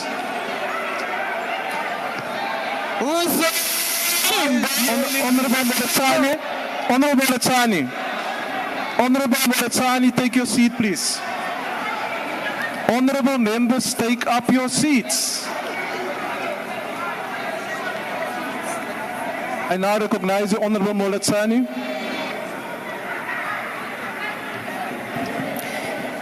Thank you, Chairperson, and good afternoon, honorable members. Today, we gather to commemorate Human Rights Day, a day that carries profound historical significance in our nation's journey towards justice and dignity for all. We remember March 21st, 1960, when peaceful protesters in Sharpeville stood defiant against the oppressive pass laws, only to be met with violence. Their sacrifice ignited a fire that burned through the darkness of apartheid, gifting us the freedom we cherish today. But as we honor the past, we must ask ourselves, how do we continue to uphold human rights in our daily lives? The answer lies in a universal power of sports, arts, and culture. These three anchors are forces that break barriers, unite us, and amplify the voices of the unheard. For decades, sports have been catalyst for unity. In 1995, Nelson Mandela donned the Springbok jersey during the Rugby World Cup, transforming a symbol of division into one reconciliation. Today, Siya Kolisi, the first black captain of the Springbok and a leader forged through adversity, commands our national team with unwavering pride, proving that true greatness transcends above all circumstances. In 2010, the FIFA World Cup united a once divided nation in celebration. Sports teaches fairness, teamwork, respect, and perseverance, values that mirror the very essence of human rights. They remind us that victory is not for the individual, but for the collective. Sports does more than unite. It heals the broken communities in a way that no one can ever comprehend. By investing in community sports infrastructure and program, we give young people alternative to the scourge of drugs and substance abuse. When a child kicks a ball or joins a team, they find purpose, discipline, and a hope, a shield against despair. Such sports also challenges toxic norms, fostering respect and equality to combat social ills such as gender-based violence. Since 1994, we have seen a revolution in women's participation in sports. Olympic champions like Penny Haynes, Caster Semenya, Chachana Schoonmaker have not only made history but shattered ceilings. Their victories are a testament to the power of inclusion. We applaud the leadership of Cricket South Africa for being the first federation in South Africa to professionalize women's cricket, as well as the Premier Soccer League for embracing female teams, proving that the field belongs to everyone. To pioneers like Ria Ledwaba, Natasha Titlas, and now Jessica Mutaung, women who fight for equity in boardrooms and on pitches. We see you. Your courage lights the path for future. Honorable Chair, our culture defines who we are. From the stirring melodies of Mama Miriam Makeba, Mama Letambuli, Ntate Kaifa Semenya, Brahuma Sikela, to the quieter beats of Tebe, TKZ, Mendoza, and Trompis, to the spiritual harmonies of Kabza the Small, Babalwa M, Something Soweto, to the Afro-tech rhythm of Black Coffee, DJ Simza, and a Free State-born international Afro-tech producers, Kasango Ben Shapa and Zulu Makeba. Our artistry is a testament to resilience and joy. A very special mention to our Tsonga princess, Shoma Josi. We honor storytellers whose work in theater and activism wove the struggle of our people into fabrics of global consciousness. Our virtual arts commands global respect. Dr. Esther Mahlangu, the Ndebele legend, 10 village patents into world-renowned BMW art cars. Can you kindly take your seat? Thank you. Honorable members, according to Rule 64, as much as we appreciate and we are together on the issue of our child, but we all know that members must firstly say that they would want to put up the placards. It is not allowed to just come into the house and put up placards. I have said it, that we understand, and we are all in this, but it is not allowed to have placards in the house when you have not requested to have the placards before. So can you kindly request that members of the EFF, you take down your placards before we proceed. These ones have got no shame. We all know the rules. Such a bad thing. We all know the rules. They've got no shame. And we should then adhere to the rules.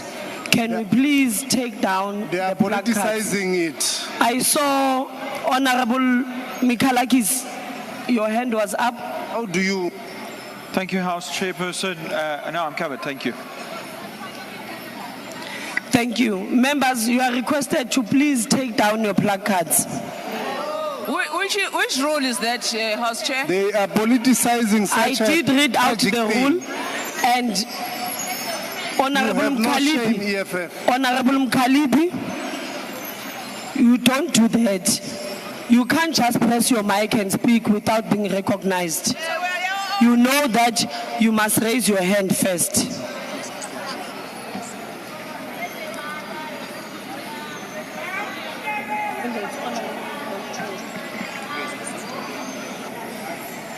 Honorable Chief Whip of the EFF, Honorable Nolchung, can you please assist us with the placards? I think we all know the rules and we should adhere to them. As much as the matter, we know how sensitive it is, and we are together on that issue. Like, there is nothing that you are opposing what you have written on the placards. It's just a matter of procedure. They are politicizing such a tragic thing. What a shame. Thank you very much, Chair. We are not aware of the rule. Which rule is that? Can you repeat? I didn't hear that. I'm saying we were not aware of the rule. Which rule are you referring to? Because we are not aware of the rule. Please give us the rule. Okay, let me read it out for you so that you understand. According to Rule 64E, members must at all times accord the presiding officers of the National Assembly and members due respect and conduct themselves with dignity and in accordance with the decorum of the House, and are required not to bring, number one, weapons of any kind, nor dangerous or threatening objects or articles, No replicas of such into the chamber. Number 2, non-dangerous or non-threatening objects, articles or placards into the chamber except with the prior approval of the speaker. So I've read it out. Can you kindly take down your placards?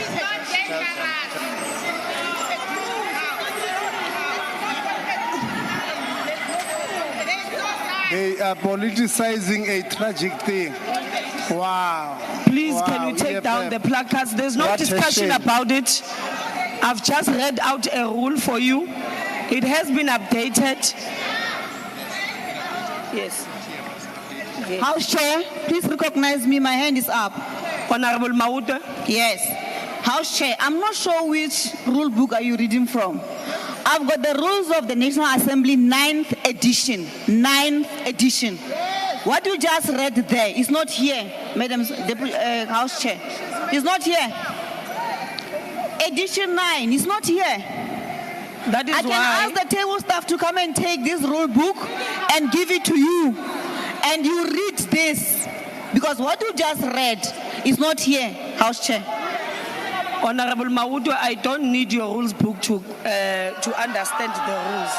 But all I am saying to you is that according to Rule 64E, which has been updated. Can I read it for and you? the House chief Chair? whip, your No. chief whip sits in the rules committee. Yes. And they did update these rules. So according to the updated rule, that section allows all for articles and also placards. No. So it was updated in the rules committee. So can you please speak to your chief whip? She might have an idea because I'm definitely sure that she sits in the chief whip's forum or in the rules committee. So that is why I even asked her to please assist in members taking down the placards. On a point of order, House Chair. On a point of order, House Chair. Honorable Tlangwini. Thank you very much, House Chair. Chair, it's important when you read, you must read to comprehend. And what you have just read now, we are not in any violation because these placards doesn't pose any danger. That is what you have just read there. So please, when you are reading the rules, please read with comprehension so that you can also understand, because I don't think you clearly understanding what you have just read there. Mr. Klaso, please help the House Chair properly and guide her properly, because she is definitely misguided. Honorable Tlangwini, I don't need any guidance and I can read properly. This placard. No, Honorable Tlangwini, I don't need any guidance and I have read the rule properly. Maybe it is your hearing problem that you have. But when I said it, I said non-dangerous or non-threatening objects.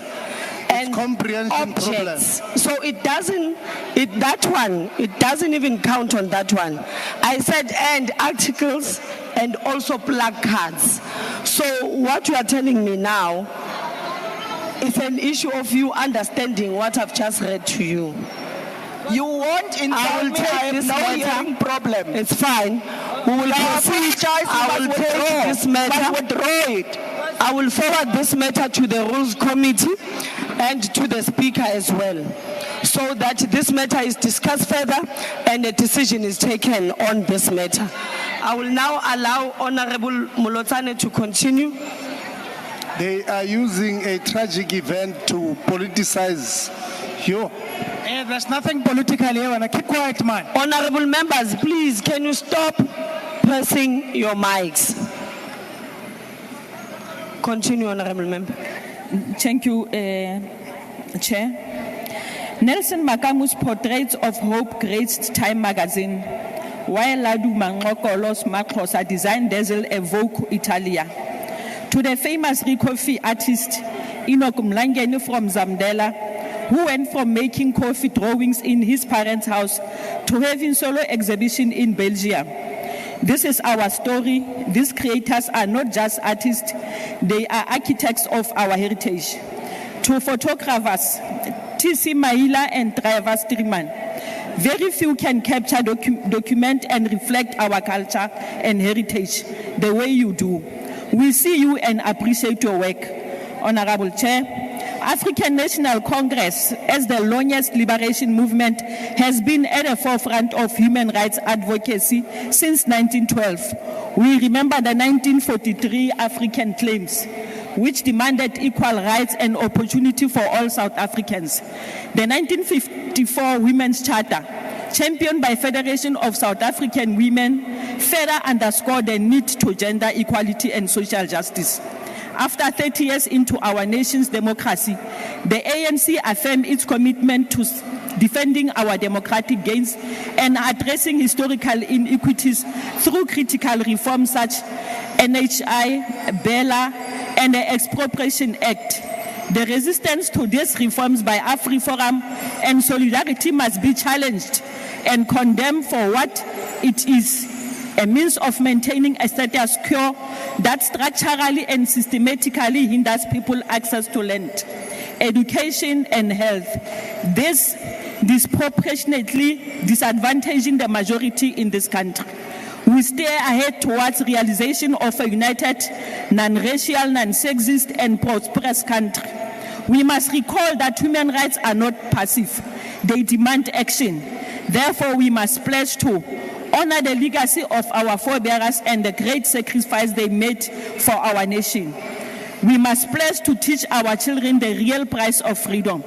Celebrate creativity, use art and sports to heal and unite. Stand firm, speak out against injustice wherever it hides.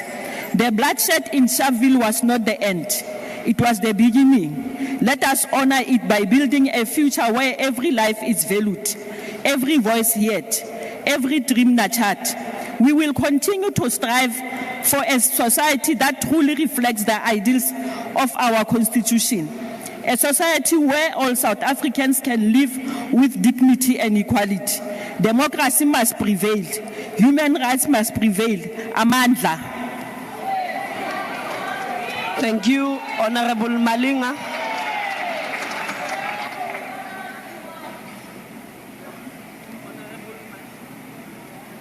Honorable Malinga.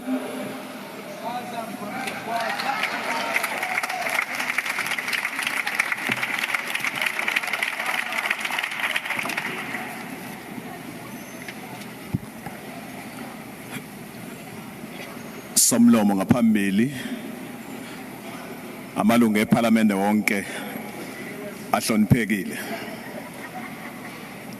Sihlangene ngaphambili namhlanje ukukhumbula ukuzinikela kwalabo abalwela amalungelo abo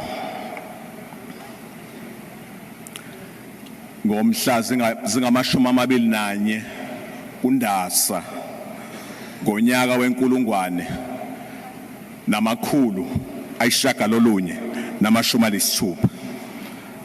Ngalolo suku ke uhulumeni wobandlululo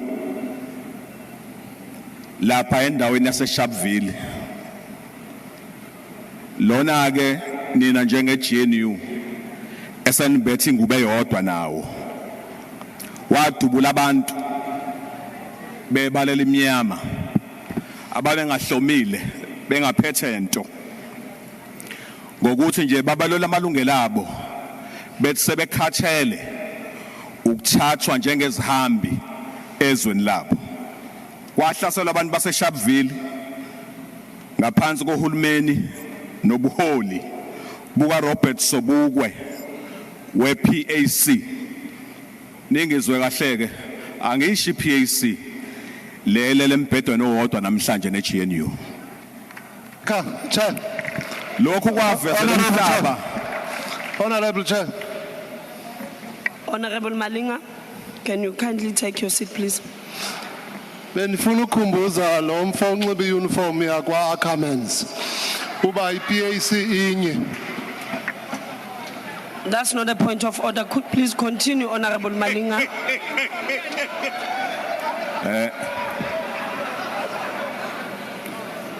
Sizoqasha uhambo oshaya amahlaya. Kwahlaselwa abantu baseSharpeville ngaphambi kokupholi buka Robert Sobukwe we-PAC lokho kwavezela umhlaba wonke isihluku esenziwa songahlonipha amalungelo abantu ukuthi namhlanje kuhulumeni weANC siyabona ukuthi ususu kubaleka kwalezi insuku ngokuqamba lolu suku ngabusha alibize ngokuthi usuku lamalungelo abantu. The MK Party does not mince its work. MK Party is led by one of the foremost activists in the fight for human rights and dignity. His Excellency President Gedle Mhlanganyela Zuma.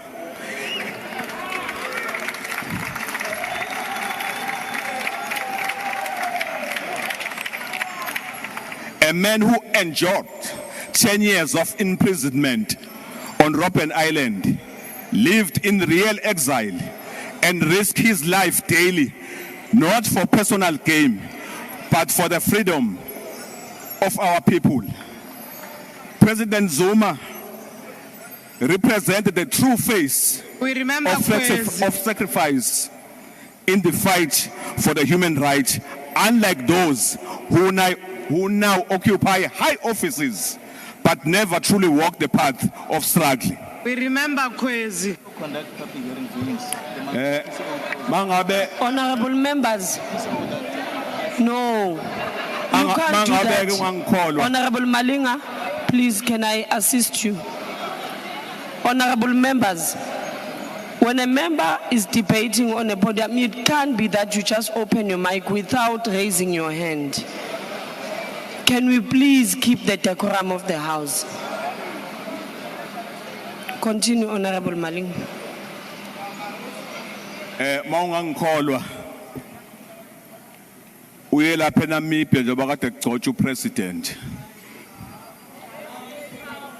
Uyobona ukuthi makubiza umsholozi abaseNamibia abazini ngaye.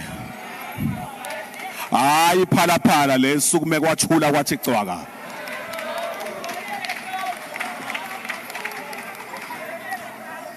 Umbimbo lwenziwa iANC neDemocratic Alliance le endubile namhlanje akuwona umshado lo umkipito uqobo lwawo.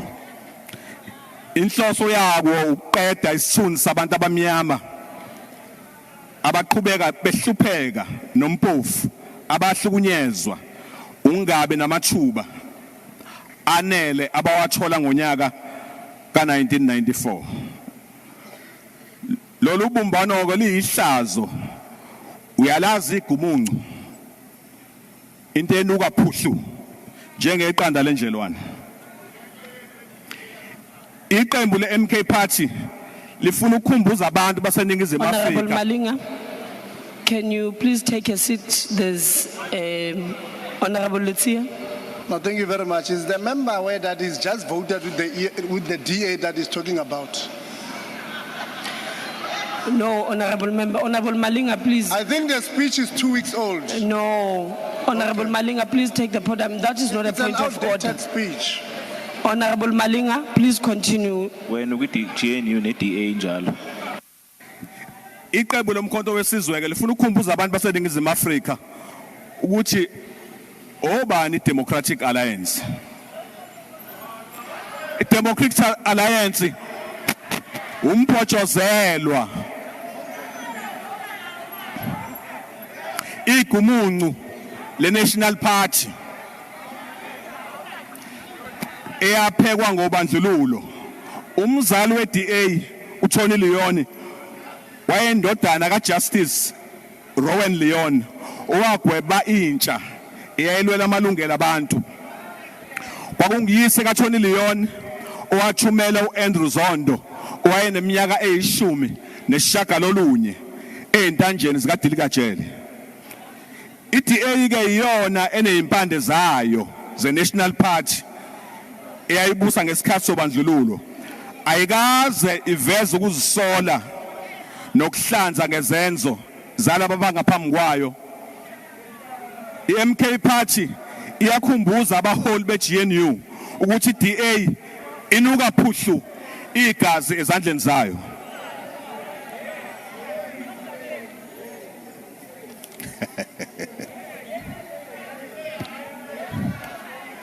Umhlaba wethu wathathwa ngonyaka ka1652 ngesikhathi kufika uYan van Riebeeck nezihlobo zakhe kulelizwe. Kusukela ngaleso sikhathi akaze kube khona ukuthula ezweni lakithi. Umkhonto wesizwe party ufuna umhlaba ubuyele kubantu ngaphandle kwesinxephezelo ngoba nawo wathathwa ngaphandle kokunxeshezelwa kwabantu.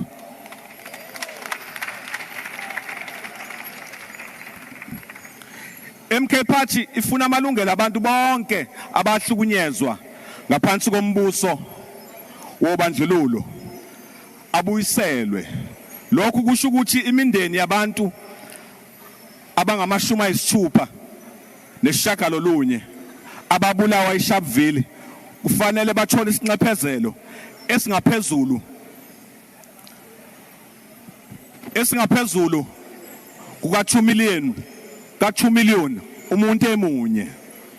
Ayikho into ebuhlungu njengokuphila ezweni elicebile kunawo wonke eAfrika kodwa abantu bayo belokhu bebhuqabhuqa ubuphofu. Igidi zabantu ezingamashumi amathathu baseningizimu Afrika baphila ngaphansi kobupha nophofu. Abanye balala bengadlile kuyilapho abaholi beGNU bedla izambana likaBhondo. iANC eyayisophondweni lokulelwa amalungelo abantu ilahlekelwe ulayini namhlanje. Kunokushintsha impilo zabantu abacindezelwe, ishintsha insuku zomlando ukuze isuse ukubaluleka kwezwe nomlando walo. Mawukhumbula nje usuku lenkosi uShaka Zulu selenziwa usuku lamasiko. Usuku likaDingane selaba usuku lokubuyisana. Kanti nalo lolu lwaseSharpeville selaba usuku lwehuman rights. Mangabe siwalelwa ngempela amalungelo abantu, umhlonishwe esimthandayo nesimthembayo ukhuzeni ugogodile kwezemfundo kodwa usosekela ingcuba ekhalamanzi kandlebe sikhanyilanga emini kaBha uphendulwa inelebane yabelungu iGNU. Honorable Malinga, can you please take your seat? There's a hand. Yes, Honorable Member. No, thank you so much, Chair. Is the member able to take a question? Does he really believe in what he's saying about his own leader? Because this can't be right. Okay, Honorable Malinga, will you be able to take a question? I will give you my WhatsApp number. You can WhatsApp me. That's a no then. Continue, Honorable Member. Chair. Umbuzo ke ukuthi Chair libasaba Honorable Malinga. The hand of Honorable Deputy Minister Uzigalal. Chair, may I request your protection that my name be not used by the very same people who have just voted with the DA. Wena kuGNU njalo. Wena Zigalalo kuGNU. Honorable Deputizing Malinga, a please continue. matriculant.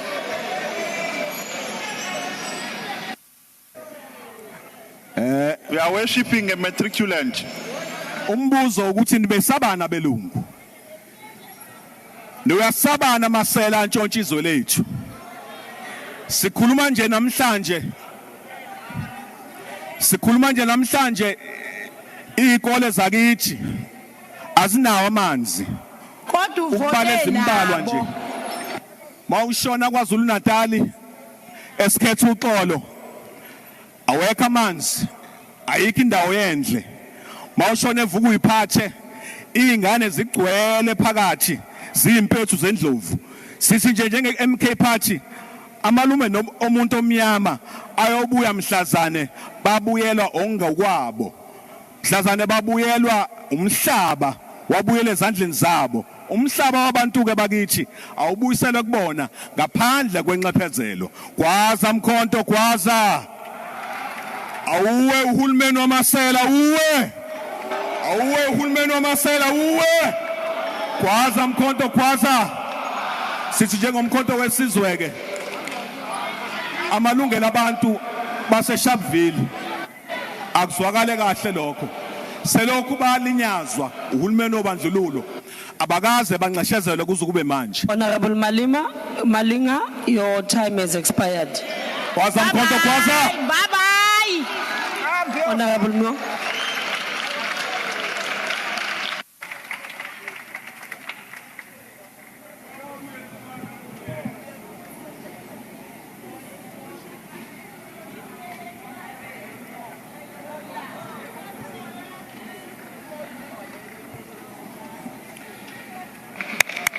Chairperson, honourable members, fellow South Africans, today we rise in this House to mark Human Rights Day, a moment to reflect not only on our painful history, but also on the progress we've made in building a just and equitable society. Human Rights Day is not symbolic, it is a call to action. A reminder that the rights enshrined in our Constitution must be protected, advanced, and realized. Among these is the right to water. Section 27 of the Constitution guarantees that everyone has the right to have access to sufficient water, and the state must make reasonable legislative and other measures within its available resources to achieve the progressive realization of that right. But how can we speak of progressive realization when we are, in truth, experiencing a progressive collapse? The 2023 Blue Drop report shows that 277 water supply systems, 29% of all of the nation's assessed systems, are in a critical state.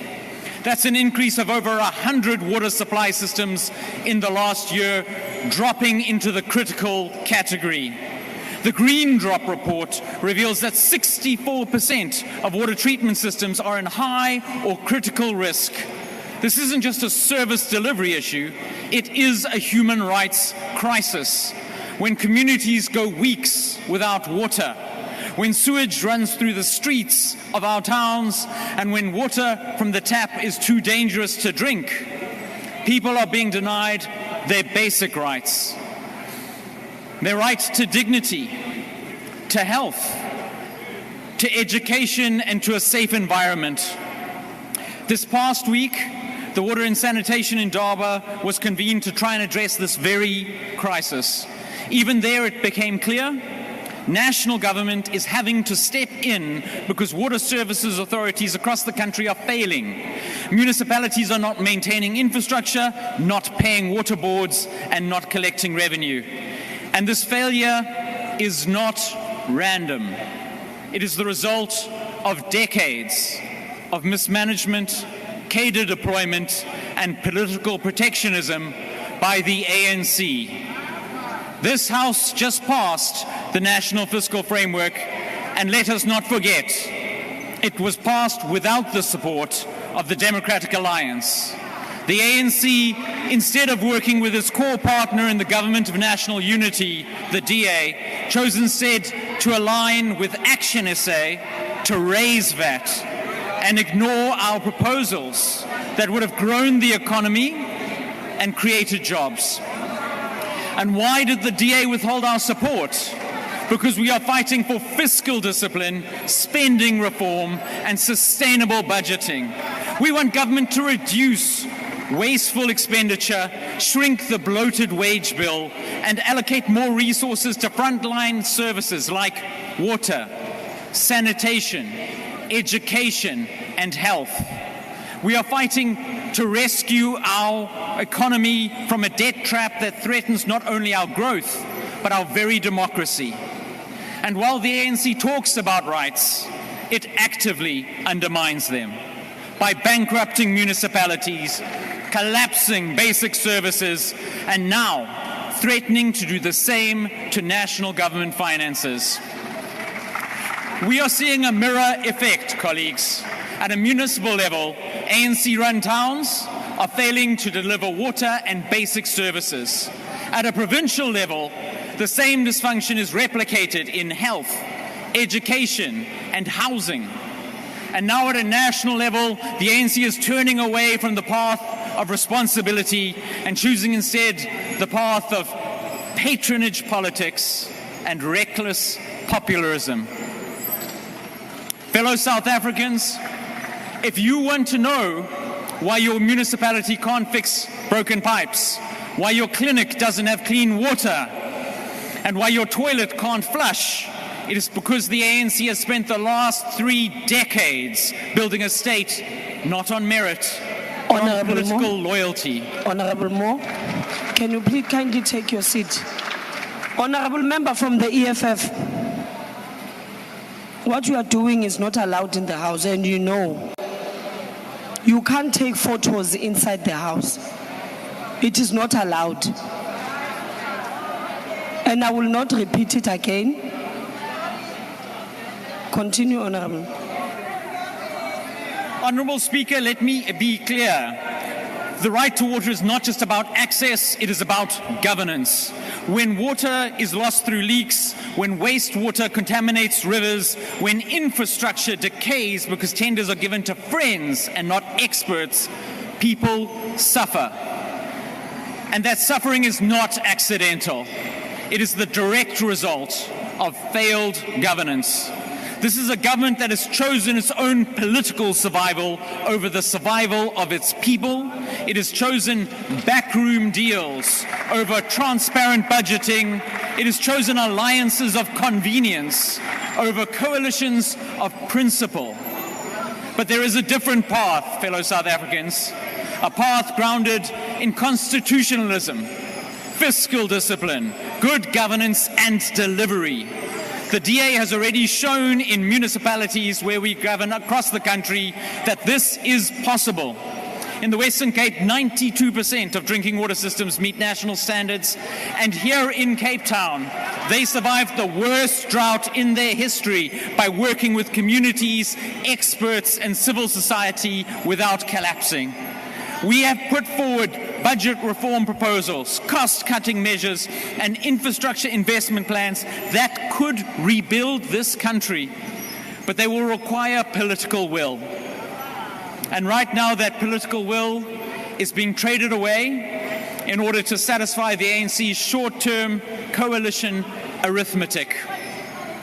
So on this Human Rights Day, let us not be fooled by speeches that celebrate our Constitution while undermining it in practice.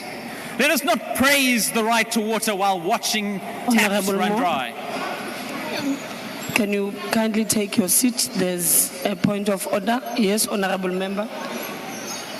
Honorable Chair, can the honorable member take a question? He's talking about Western Cape. Which communities is he referring to? In Straysby, in Kaeli, Okay. in Kanga, in his argument of human rights? Honorable Member, can you take a question? No, Chairperson, this one's wasting our time. Proceed, So Honorable on this Member. Human Rights Day, let us not be fooled by speeches that celebrate our Constitution while undermining it in practice. Let us not praise the right to water while watching it dry up. Let us not talk of dignity while communities live in sewage. The DA will continue to fight for a South Africa where rights are not aspirational but real, where budgets work for the people, where municipalities are functional, and where government is honest. Because, South Africans, the greatest honor we can pay to the legacy of Human Rights Day is not rhetoric, it is reform. Thank you. Thank you. Honorable Mushala.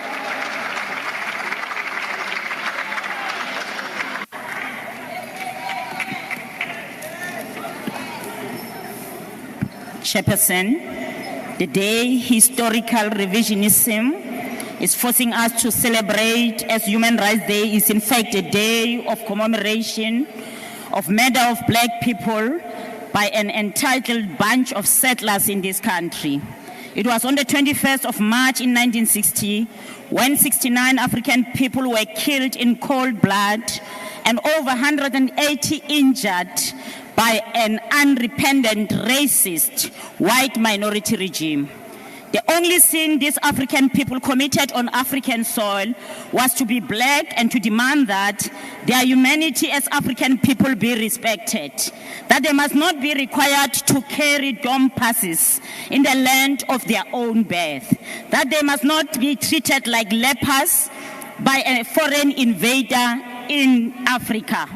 When Robert Suga made the call for African people to resist the insidious oppression and exploitation of African people by the apartheid regime, he called on the African people to take their liberation into their own hands because they had no one else by themselves. He drew the line between the people and the enemy, and he emphasized that there was nothing of common interest between the people and their oppressors.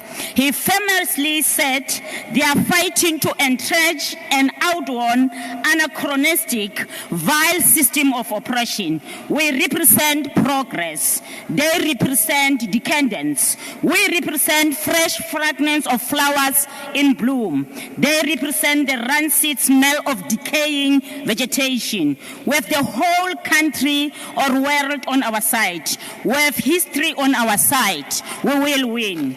The racist regime which provided comfort for the settler minority responded the only way Europeans know how, by mowing innocent African people to death. Today, the modus operandi of racists hasn't changed. They still own all land, they still own all minerals, control the economy, continue subjecting black people to subhuman treatment. They refuse all attempt to recognize the humanity of African people.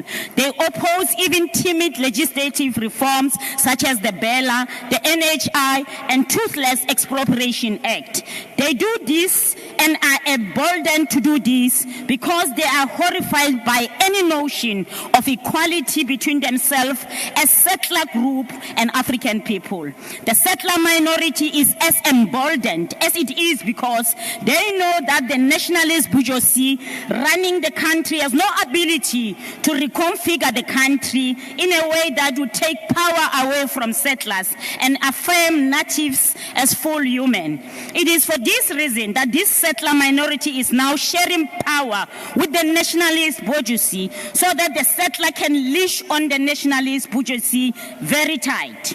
While this senseless dance between the ANC and the DA goes on, African people's humanity is even in a more precarious stage.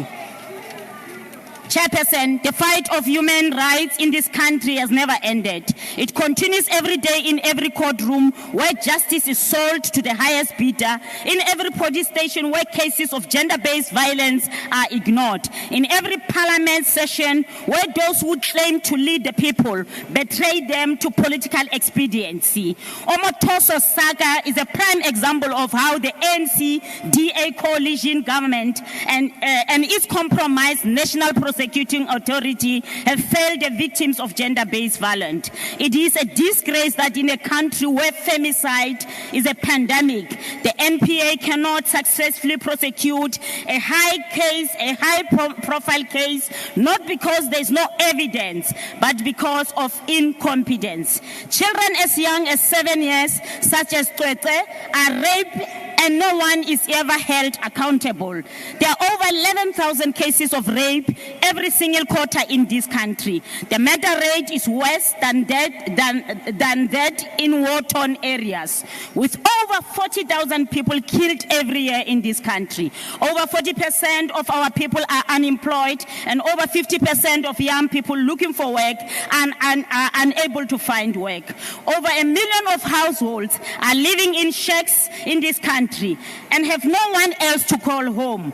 This is the state of human rights violation still perpetrated on Africans 31 years into democracy. This is what the DA AfriForum and their funders and Apples in America want to continue in this country. It is for this reason that they are prepared to do all in their power to prevent the EFF from ever being government. They do this because they know that the EFF will take land and give it back to the dispossessed as thieves. They know that that only the EFF has the necessary wherewithal to nationalize the mind and strategic sectors of economy to ensure that this benefit the majority of our people, not just a tiny fractions of the racist settler community.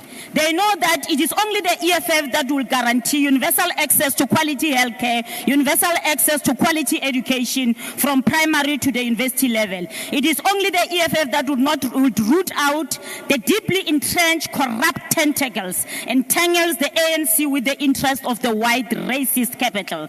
The EFF are the only true heirs to the bold and uncompromising legacy of Honorable Mushala, it will only be under the EFF government that African people will have their rightful heirs. Justice. Honorable Mushala, your time has expired.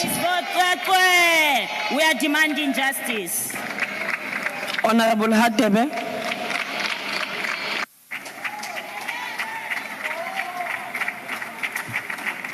House Chairperson, on the 21st of March, our country commemorated Human Rights Day, a day that holds deep significance in our nation's history.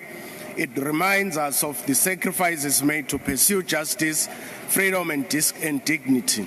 Values enshrined in our Constitution, but they remain under threat due to ongoing injustices. As the Inkatha Freedom Party, we stand firm in our commitment to defending human rights, not just as a symbolic promise, but as a practical mission that must translate into action.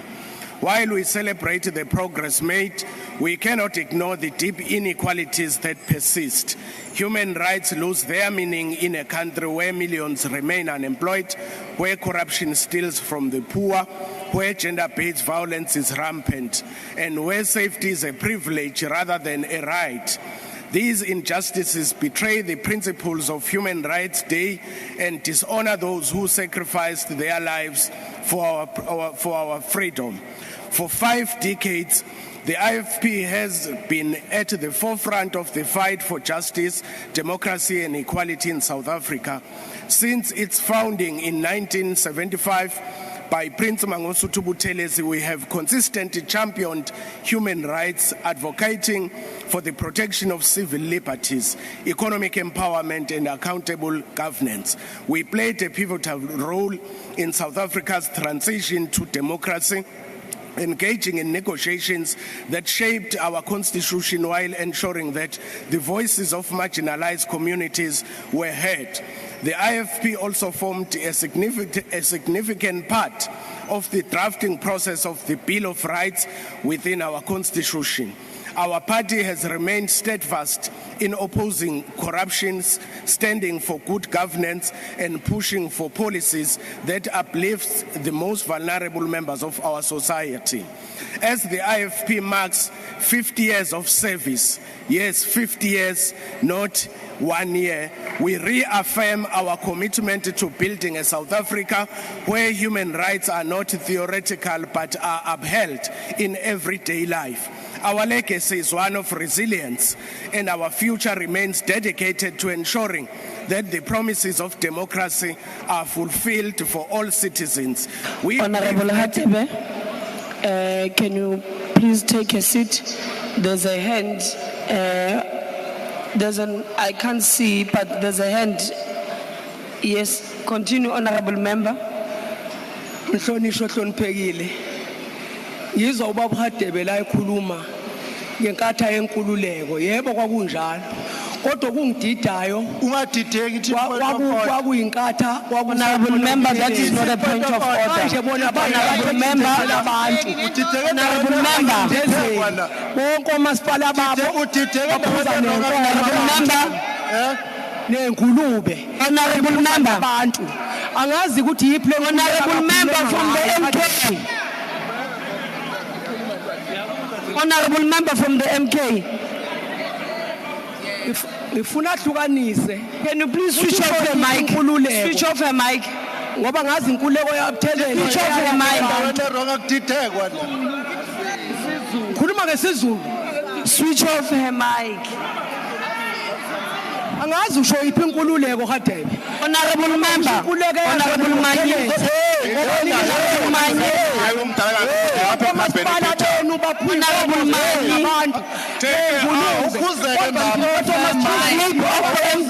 Switch on your mind. Ngikhuluma isiZulu ongangizwa. Honorable Manyi, I have been calling you and I do know that you've been hearing me. An honorable member raised her hand. I recognized the hand, thinking that it's a point of order. And she was now making a statement, and I told her that she's out of order, but she continued. Honorable member. Now can I sit to chair? Honorable member. Honorable member. Can I assist you, Chair? Honorable member.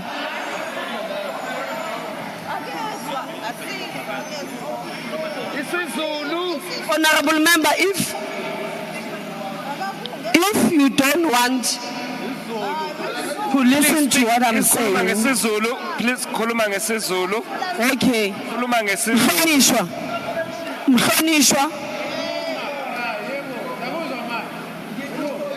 Mhlonishwa. Akwenziwa angikaze ngithi khuluma, angizange ngithi khuluma. Akwenziwa lokho kwenzayo khona manje. Awuyenzi lento oyenzayo. And what intention ukuthi akawuzwa ayikho, because manje ngimrecognize ngesilungu, wawuzwa ngesilungu ukuthi ngiyamrecognize. Mama ungayenzi lonto futhi ngoba mawuyenza futhi ngizokucela ukuthi ushiye la endlini. You don't do that. Honorable Hadebe, continue. As the IFP, we reaffirm our commitment to protecting and advancing human rights through action, not empty promises. It is with this in mind that we especially call for stronger protection of our women and children through harsher penalties for gender-based violence and improved community safety. Human Rights Day is not just a commemoration, it is a call to action. It is a reminder that rights are not given, they must be defended. We will continue to fight for a South Africa where dignity, equality, and justice are more than ideals. They are a reality for every citizen. As the IFP celebrate 50 years of commitment to human rights, let us honor the past by shaping a better future. Let us work together to build a country where human rights are not selective but universal, where freedom is not conditional but absolute. Honorable House Chairperson, I conclude by giving an advice to my colleague that if you feel that you can't contain or control your emotion, stay away from the microphone. Otherwise, you are going to say things that you will regret. People that have elected us to come to this house are expecting us to represent them, not to rant. Thank you so much. Thank you. Honorable South.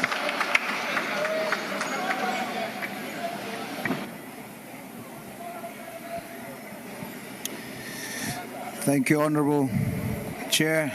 Greetings in the wonderful name of our Lord and Savior Jesus Christ. Mwenke ahuniki.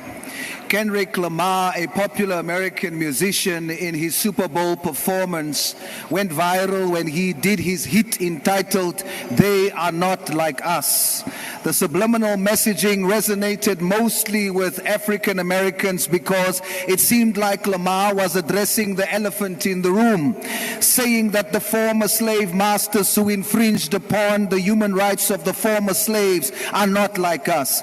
But surprisingly, the descendants of the former slave masters danced along to the tune in agreement, and the question is why?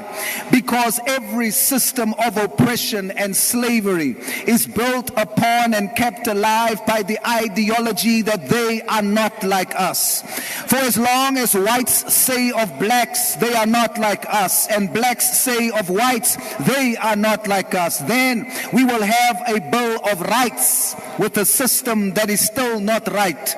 We say they are like us. When the People's Assembly made up of black, white, colored, and Indian gathered in Kliptown to sign the Freedom Charter, it was because whites and blacks said of each other, they are like us. Anton Franz fought off apartheid police, and when they threatened to kill him, which they did, he screamed, "Kohaume," because when he, as a 20-year-old colored African, looked at his black brothers and sisters, he said, they are like us. Honorable Souls, when our Khoi Honorable son... Souls, just take your seat for a moment. I have a hand to my left.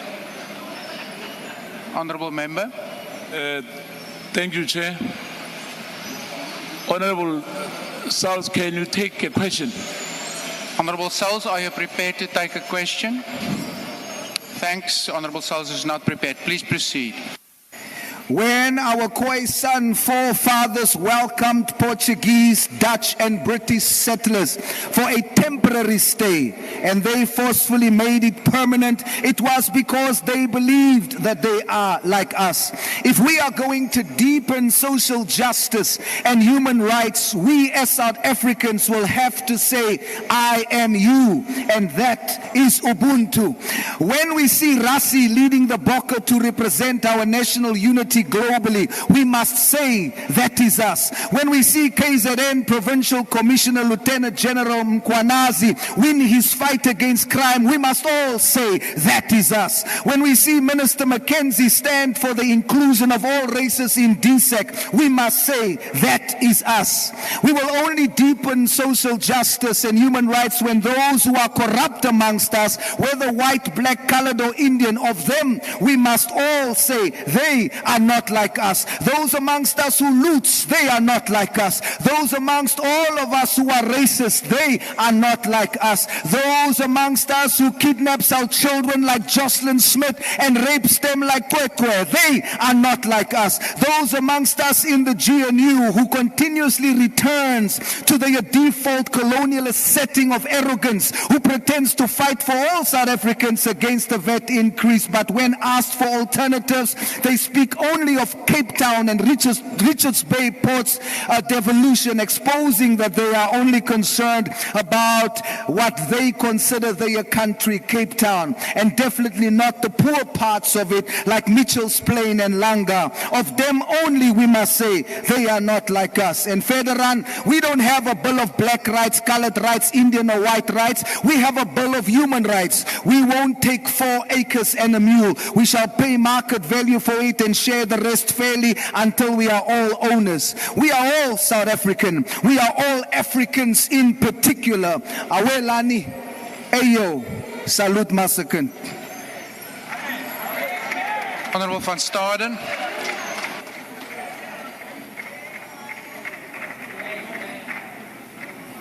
Geachte voorsitter, menseregte is 'n dag waarop die regte vir mense gedenk word, en dit word omskryf as die basiese regte en vryhede waarop alle mense geregtig is, wat dikwels geag word as sou dit die reg tot lewe en vryheid van denking en uitdrukking en gelykheid voor die reg insluit. In die Suid-Afrikaanse grondwet is Suid-Afrikaners se regte gewaarborg deur middel van die handves van regte, en hierdie handves van regte is volgens die grondwet die hoeksteen van demokrasie in Suid-Afrika, en dit verskans die regte van alle mense in ons land, en dit bevestig die demokratiese waardes van menswaardigheid, gelykheid en vryheid. The Bill of Rights guarantees us variety, equality, human dignity, life freedom, environment, property, housing, healthcare, food, water, the rights of children, education, and the list goes on. In March of this year, the South African Institute of Race Relations published on their website that South Africa has adopted 319 racial acts since 1910. 117 racial acts of parliament have been adopted since 1994, whereas 142 racial acts of parliament are still operative today.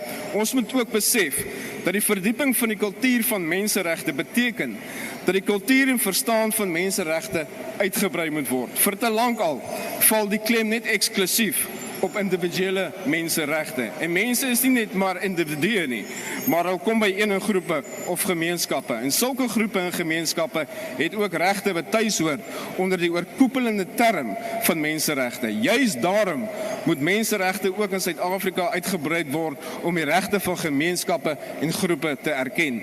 Dit is die ware toets van demokrasie, wat nie net neerkom op 'n een mens, een stem nie, want dit lei tot 'n renie van die meerderheid. Moderne demokrasie word erken aan die beskerming en akkommodering wat aan minderhede en groepe gebied word. So we need to ask each other the following question. What is there to celebrate on Human Rights Day? How can we as a nation celebrate Human Rights Day when 28 million of our people are depending on state grants and when people sleep on the streets? If we cannot provide the basic healthcare services to our citizens and human rights violations are taking place in our public hospitals, if millions of South Africans do not have housing, water, a clean environment and basic infrastructure, with race-based laws on our statute book like affirmative action and broad-based black economic empowerment, with laws like expropriation without compensation, BELA, and for national health insurance, when there is no law and order, when children do not have access to basic education and those who do still have to use pit toilets at their schools and without books and learning material, when our economic progress is hampered by the construction mafia, when our children die in hospitals due to food poisoning, when our citizens fears for their safety because of our borders that are open to anyone who can come here and do whatever they want to do, when people across the country's waters are contaminated with sewage, when our children are abducted due to child trafficking, when our farmers and farm workers are being attacked and murdered and slaughtered in huge numbers, when the ANC is supporting international terrorist organizations, when our troops are sent to the DRC without any help and assistance. How can we celebrate this day when our policemen and women are killed? Die eenvoudige antwoord is dat daar absoluut niks is om te vier nie. Ons as wetgewers is dan besig om alle waarborge en regte wat in ons grondwet verskans is gruwelooslik te verbreek en te skend, en dit veroorsaak dat ons tans die muisond geword het in die oë van die internasionale gemeenskap. Wat 'n absolute skande. Die tyd het aangebreek om Suid-Afrika eerste te plaas en weg te doen met rasgedrewe ANC-ideologie. Ek dank u. Honorable Beasley. Speaker, the only way we're going to deepen a culture of social justice and human rights in our country is through a revolution. Not a violent revolution, but rather a moral revolution. Currently, South Africa is plagued with numerous and devastating social injustices and human rights violations. Two of the most pervasive and harmful social injustices and human rights abuse that I want to touch on are that of unemployment and hunger. I'm going to give two examples that have had a huge impact on me to illustrate the injustices of these two human rights abuses. Firstly, unemployment. A while back, I was volunteering for an organization called the Red Light Anti-Human Trafficking Organization. One night when we were ministering to sex workers, I met a young woman who was drinking box wine through a straw to numb her body and mind for what lay ahead for her that night. What struck me was not that she was young, or that she was numbing her body, or that she could be my daughter, but rather she did not want to be there. Through unemployment, she was trapped in economic slavery and was forced to sell her body. Unemployment was physically, mentally, and emotionally destroying her. Martin Luther King Jr. refers to unemployment as psychological murder, as it deprives a person of their dreams, their agencies, their hopes, and a chance to live a life of purpose. In our country, we have over 8 million people murdered this way. This includes 46% of all our youth. Unemployment in our country is a human rights crisis. On hunger, during the school holidays, I was assisting at a community feeding scheme that fed people from a particularly poor community. As it was school holidays, many children came for a meal since they were not receiving a meal at school. For many children, it was the only meal of the day. One child, after receiving his food, accidentally dropped his food on the floor. The shock and horror on his face as he had thought he had lost his only meal of the day was painful to witness. Hunger has been described as a slow violence. More than 50% of households are going to bed hungry tonight.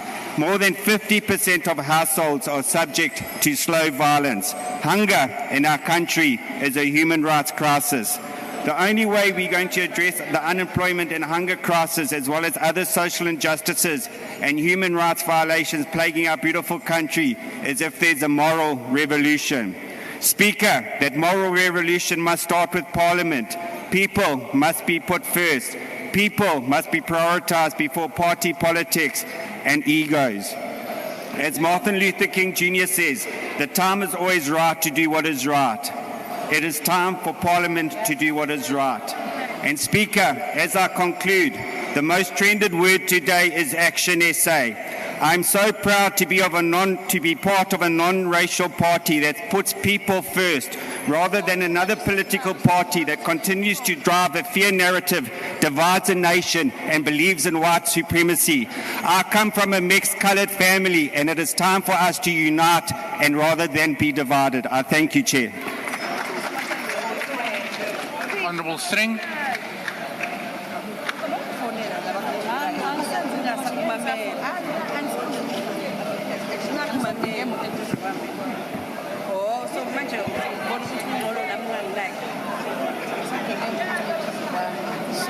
Honourable House Chairperson, as we consider this debate on human rights, allow me to dispel the lie that South Africa is a secular state. At the drafting of our constitution in 1996, the ACDP president fought against SA being a secular democracy.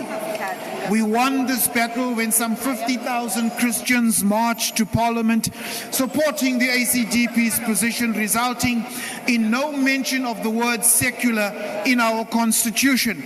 Rather, in the preamble, we have, may God bless our people, Nkosi Sikelela i-Afrika. The ACDP was not silent then, and we will not be silent now. We condemn in the strongest terms the violation of the human rights of the Christian and Alawite communities in Syria by the new government forces HTS. In recent weeks, thousands have been brutally murdered, Christians targeted, and a Syrian Alawite mother watched as her 3 unarmed sons were shot in cold blood. As corpses piled up in the streets, the mainstream media and international community was stunningly silent. The ACDP will not be silent of these gross violations of human rights. On a scale not seen before, some 16.2 million Christians, mainly women and children, in sub-Saharan Africa have been displaced, violently persecuted, murdered, raped, and kidnapped by groups that call themselves Islamic jihadists. And the world is silent. Is it because they are Christian or African?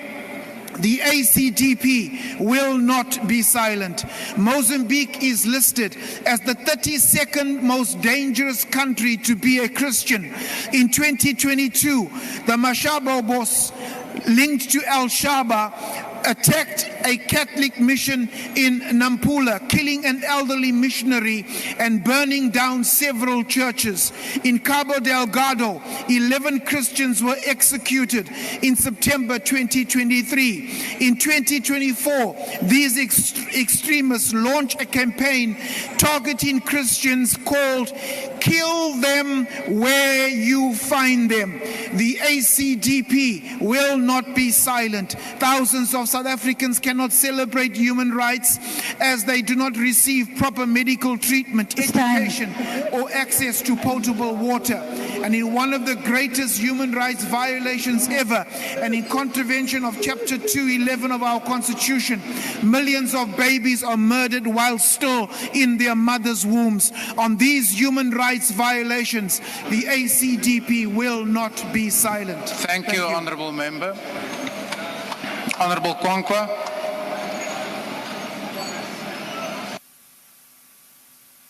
House Chair, Human Rights Day reminds us of the price we paid for our treasured human rights.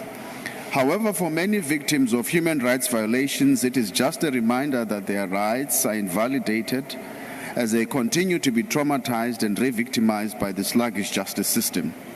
Nowhere was this more evident than the fact that the justice system failed Kwekwe, a 7-year-old grade 1 learner who is a victim of a horrific sexual assault at Beckford View College in Matatiele.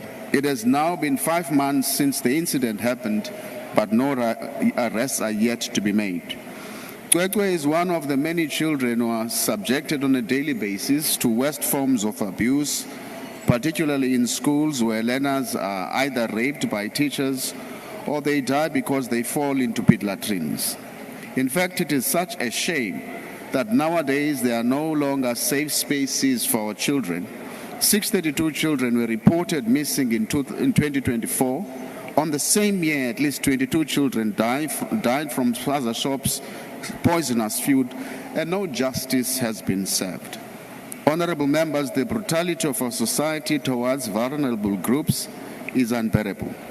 Many elderly people are subjected to physical, emotional, and financial abuse, while others are subjected to horrifying accusations of witchcraft, often with fatal consequences. Not to mention the intolerable high levels of gender-based violence against women in South Africa. As already cited here, that the stats, Q3 stats, confirmed that a woman is raped every 12 minutes in our country. It is time to increase the urgency in addressing the systemic injustices facing the marginalized groups, and we have to strengthen the already existing legislative reforms that we have undertaken to ensure justice for all, more especially for children. The Department of Basic Education should also conduct proper vetting, especially for teachers, before employing teachers. It should also ensure or create a framework where teachers will have files containing their performance, misconduct, and allegations to avoid having perpetrators abusing children from one school moving to another school. We must also be the voice of the voiceless to achieve human rights, especially on the African continent. Let us think about the women and the girls in the Democratic Republic of Congo who've been subjected to increased levels of sexual assaults, where rape is used as a weapon of war. We need to speak up for change. Our voices can influence policies that promote the betterment of our humanity. Siyabulela. Thank you. Honorable Ghana.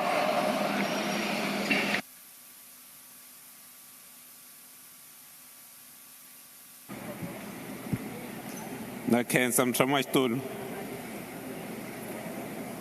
xitulu ni yima ka madyambu ya namuntlha ni yimela ku khensa ku hlonipha no xixima maAfrika-Dzonga lava nga lahlekela hi vutomi va lwela ntshunxeko lowu ka siku ra namuntlha hi vulavulaka hi wona. Hi na timfanelo hikuva maAfrika-Dzonga va lahlekele hi vutomi va karhi va lwela ntshunxeko wa Afrika-Dzonga. Honorable members, many have made tremendous sacrifices to ensure that we can enjoy the rights we do now. We must not forget these sacrifices. Yet, there remains a long road ahead of us to ensure that everyone, especially our children, in South Africa fully enjoys the rights set out in our Constitution. We must not lose sight of this imperative. We must continue to fight for the rights of all South Africans and build a better future for our children.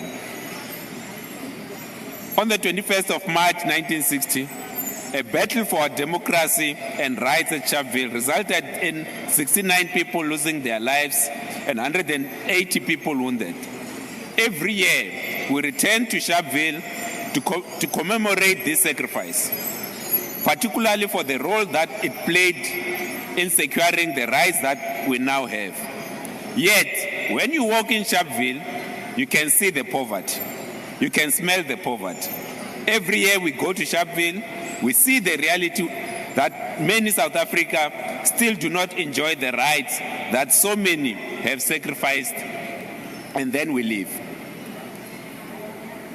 We have a duty and a responsibility to build a better South Africa for our children than the one we received or the one that we live in. Unfortunately, we are failing in this state. In recent weeks, we have once again heard of how our schools, the very same places that are meant to strengthen our children's future, are becoming war zones. Almost 300 rapes, 36 murders were recorded at our educational institutions between April and December last year. Not only are our children starving and thirsty at home, they are not even safe at schools. Honorable members, our children are suffering in the shadows of the many sharp veils which we do not visit. The many schools that we do not see, we are failing in our responsibility to provide them with a better future. We need to ensure that every home has a piped water, and we must also introduce regulations to ensure that an essential basket of nutritional foodstuff remain affordable for all, and we must expand this National School Nutrition Program to ensure that our children are fed 365 days a year. Honorable Glazo Webster.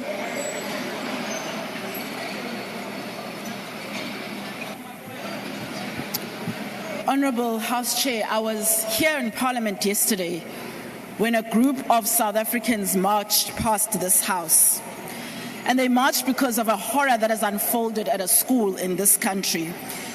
They marched to stand up against one of the most brutal and one of the most painful violations of human rights in this country, an assault on a child, violence against children in this country.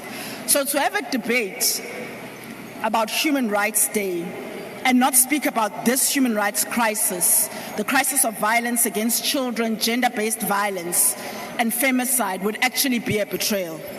Human Rights Day reminds us of lives that were lost in the fight for human dignity, freedom, and justice, particularly 69 people killed in Sharpeville in 1960.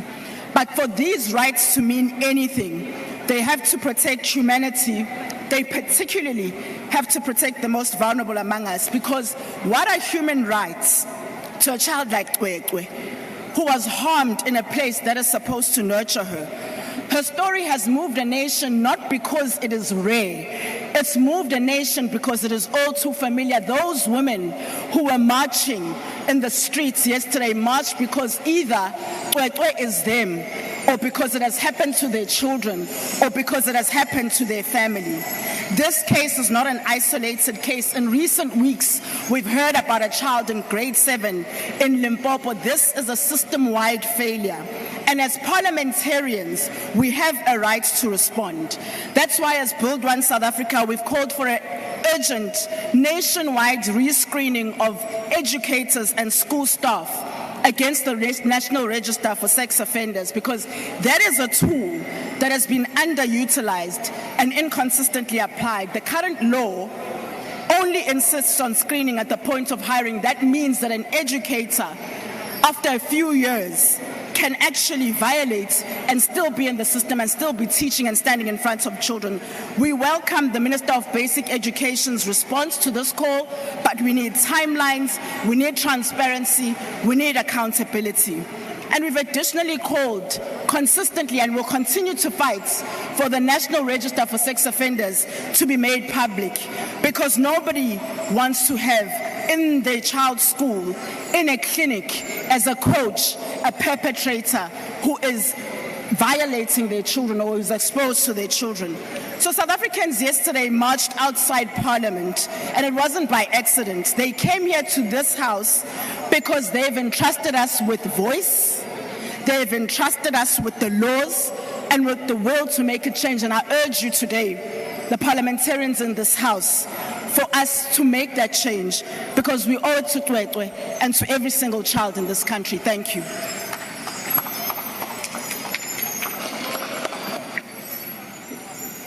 Thank you. The next speaker is the Honourable Mahawu, who has permission to speak from her seat. Thank you, Honourable Chairperson. Today, as we commemorate Human Rights Day, we do so with a fierce resolve a resolve to deepen a culture of social justice and human rights across the country. We do not merely reflect on the past, we demand action.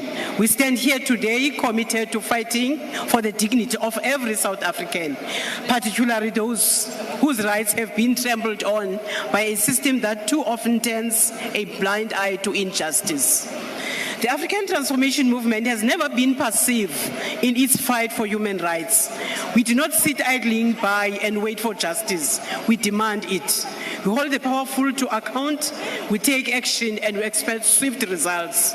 Honorable Chairperson, the ATM has already made its voice heard in the face of shocking cases of injustice. Let us speak of Laila Nenyana, a prominent figure of the Central University of Technology in the Free State, who has publicly admitted to using her position of influence to prey on young girls. On the podcast And Chill with MacG, she brazenly admitted to exploiting her platform to manipulate vulnerable girls. We as the ATM are not standing silent. We wrote to the NPA demanding that charges be laid against Nyana immediately. We wrote to the CUT urging them to suspend her from her position until the investigation is concluded. We will not allow the powerful to abuse their position without facing the full force of the law. We demand justice for every girl whose life was impacted by Nyana's action and will not rest until justice is served. Similarly, the ATM has demanded answers in the case of Twekwe, the young girl who allegedly raped at her school in the Eastern Cape. The horrific crime calls for immediate action. We have returned to the Police Ministry demanding answers as to why the case has been mishandled and will not accept any more delays. The ATM demands swift action, will not allow another child to be left in the hands of justice system that fails to protect the vulnerable. We have also returned to the Minister of Basic Education, urging her to take immediate action to ensure that schools become safe space for our children, not places where they are preyed upon. The ATM demands urgent intervention to protect the rights and dignity of all learners across South Africa. Will not stand by and watch as human rights are violated. Will not allow corruption, violence, and exploitation to go unchecked. The struggle for human rights must go beyond criminal justice. It must be woven into the very fabric of our society. The ATM's mission is to ensure that every South African has access to basic human rights, access to education, health care, clean water, and economic opportunities. Thank you, Honourable Member. Your time has now expired. Honourable Saleh.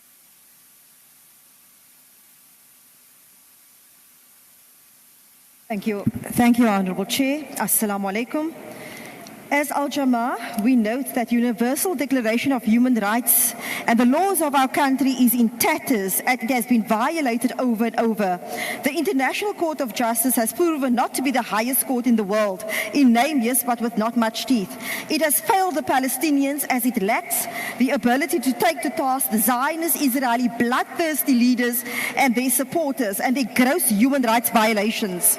We are sitting here today from our own country to many others around the world where human rights abuses have increased without shame. In fact, we have those rejoicing the massacre, starving of and denial of basic human rights. We have people who are supposed to be God conscious, lacking humanity. Reality, we don't have to be God conscious to switch on our humanity. We have people denying a genocide happening in their lifetime before their eyes, calling the brutal murder of babies, children, civilians as regrettable and that they are casualties of war. Yet they do nothing to stop it. They protect and defend the perpetrators, people who see certain lives as more important than others, people who support theft of land and property, the bombing of innocent lives, torture and famine. Shame on all who are guilty and in denial. Shame on all for allowing these atrocities to happening, talking, negotiating, workshopping, benefiting on the misery of others. In our country, many of our people are dragged out under influence of alcohol, desperate in escaping the hopelessness of their situation, denied a decent education, homes, jobs, dignity, massacred, their land taken, restricted on their own land. Our country is raped of its resources, and who benefits? Most definitely not the people of this country. Islamophobia in South Africa is rife, and Muslims are openly attacked. Look at the words being used in this very parliament to discriminate against Muslims. Muslims identify as Islamists and terrorists and targeted. Social media is rife with Islamophobia in South Africa. ACDP continues the hate speech and narrative of Islamist jihadists. Yet Muslims are sought after in elections. Why? Our compassion and contribution to the GDP and to the upliftment of the most impoverished. We are good enough when needed, but then discarded. In the DA-run city of Western Cape, freedom of speech is targeted and people arrested. Cases not strong enough withdrawn while human rights are violated. On Friday, a young man was arrested after a protest, clearly targeted and profiled. Honourable Speaker, members of Parliament and viewers, what human rights? Another debate. What action will be taken to protect us all and our offspring from apartheid, racial oppression, inequality, Islamophobia, economic discrimination, and the impact of forced removals? 30 years into democracy, we're still suffering. The World Day of Social Justice, South Africa Constitution recognizing the need to tackle these issues, social justice, equality, harmony, etc. March has come and gone, with the day of combat of Islamophobia forgotten by many. Saleh, your time has now expired. And Langa Day has come and gone. Ons praat te veel en ons doen te min. Honourable Dankie. Saleh, thank you. Next speaker is the Honourable Magagula.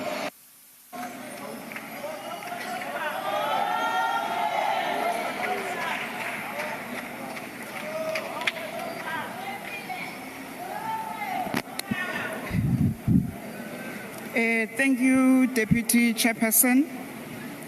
Honourable members, having inherited a broken and divided nation, one of the principal tasks of the ANC-led government since 1994 has been protect and advance the ideals of human rights and live up to the words of President Nelson Mandela when he said, I quote, "Never, never, and never again shall it be that this beautiful land will again experience the oppression of one by another and suffer the indignity of being the skunk of the world." Close quote. These words have since been expressed in the Bill of Rights and our Constitution as cornerstones shaping how this land is governed and advancing the national democratic revolution. In the many strides advanced by the ANC-led government, we have seen significant progress in empowering women in various fields. These efforts have supported the achievements that have given us, like Asad Mahapa, who became the first black female pilot, Asanda Luwata, a young black woman who is the executive chairperson of the NYDA, and Desiree Ellis, who leads our nation's Banyana Banyana, which has made our country proud on many occasions. Many, despite the incredible legislative reforms and social programs to advance women's rights as human rights, too many women remain disenfranchised and victims of abuse. The late President of Mozambique, Samora Machel, reminds us that our quest for liberation will never be complete without the total emancipation of women. I quote, "The emancipation of women is not an act of charity, the result of a humanitarian and compassionate attitude. The liberation of women is a fundamental necessity for the revolution, the guarantee of its continuity and the precondition for its victory." Close quote. These sentiments remind us that sustainable development cannot coexist with injustice. Therefore, we call for the release of the National Register for Sex Offenders as a critical step towards protecting vulnerable groups and empowering institutions to make informed decisions that prioritize public safety. We call on government departments to work together in holding abusers accountable and implementing the National Strategic Plan on Gender-Based Violence and Femicide. As citizens, we also have an essential and active role to play. Please just take your seat for a moment. I have a hand here to my left. Honourable Member, why do you want to be recognised? Thank you, Chair. I'm going to repeat myself, and unfortunately it's you who's sitting on the chair again. The Zulu language in all the interpretation and the Ndebele language is not here. I want to urge once again that please, Chair, let's balance this issue, because our people are sending us messages to say, what is happening again? Thank you, Chair. Thank you. I will ask the table staff and the technical staff to advise on that. Honourable Member, please continue. When was that? Thank you, Deputy Chair. We call on all government departments to work together in holding abusers accountable and implementing the National Strategic Plan on Gender-Based Violence and Femicide. We also note the global challenges that affect the rights of marginalized groups. To this end, we stand in solidarity with the LGBTQIA+ community in Uganda in the face of the Anti-Homosexuality Act, which imposes severe penalties for being part of the LGBTQIA+ community. We stand in solidarity with women across the world, from the Middle East to Sub-Saharan Africa, where women's rights and access to reproductive rights are hindered, either due to restrictive laws or cultural, religious, and political instability. International and regional treaties such as the Universal Declaration of Human Rights and the African Charter on Human and People's Rights are essential in setting global goals and standards for protecting human rights and holding governments accountable. We must continuously raise our voices to affirm that human rights should not be luxury afforded based on where you were born, race, class, gender, or sexuality. Human rights are inherited from birth. We are all born equal and worthy of respect, dignity, and a fair treatment. Honourable Chair, we must also commend the government strides in prioritizing the dignity of poor and vulnerable through introducing the Social Relief Distress grant during the COVID-19 pandemic. Owing to its position or positive socio-economic impact, the government has been investing in and extending this program to continue supporting and empowering millions of South Africans. However, given the criteria role delayed by this grant, we call on for the SRD grant to be discontinued as a temporary measure and for the basic income grant to be introduced, which is a long-term comprehensive intervention. It is also essential to reflect that the 18 to 59 age group that receives such grants does not want to live off government assistance, but wants to work be self-sufficient.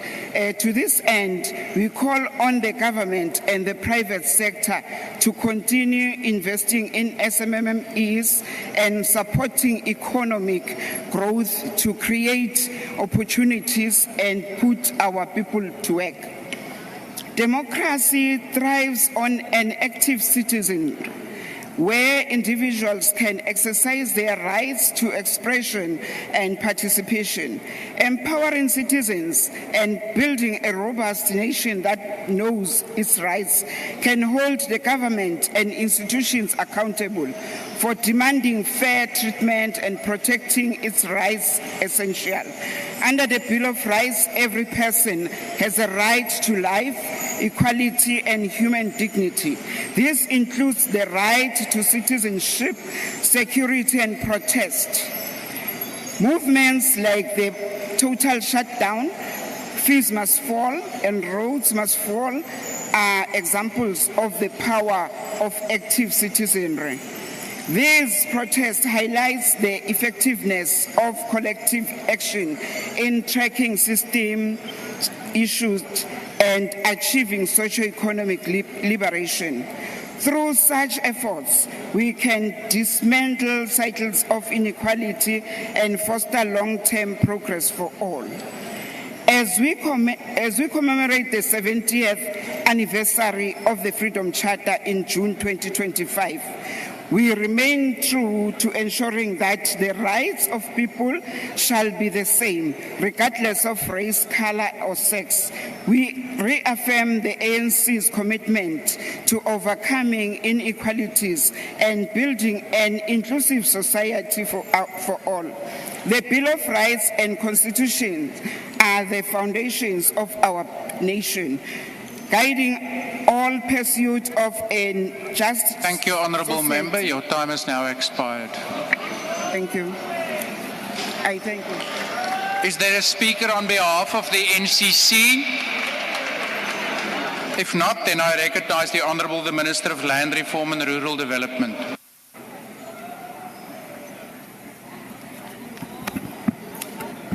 House Chairperson, we are here today because of the decision 65 years ago by the President of the Pan-Africanist Congress of Azania, Robert Mangaliso Sobukwe, to launch the anti-pass campaign.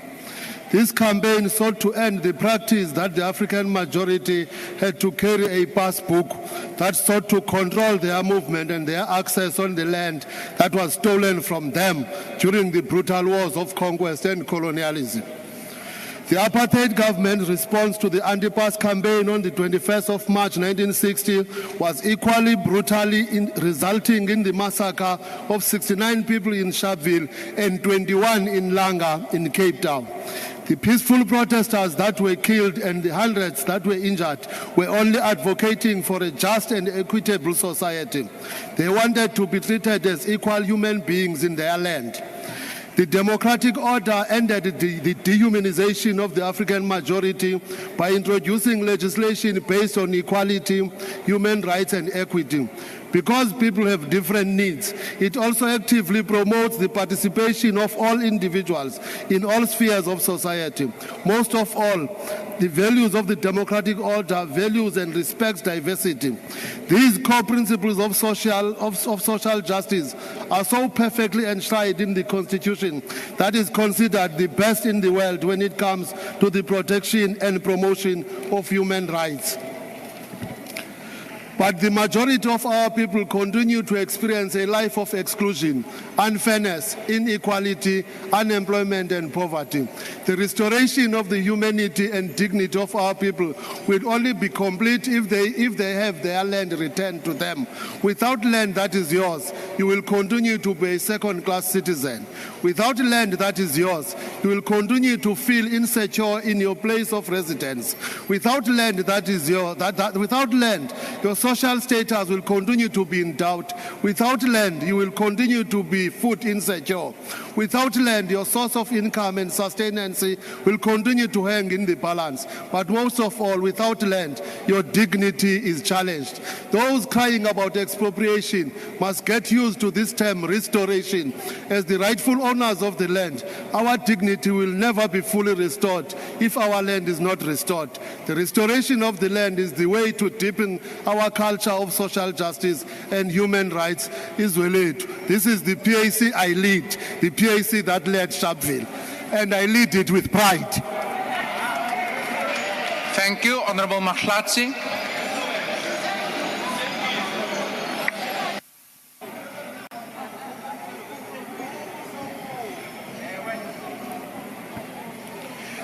Thank you, Chairperson. From Africa. As UAT, we argue that human rights in South Africa remain a dream deferred for the majority of our people.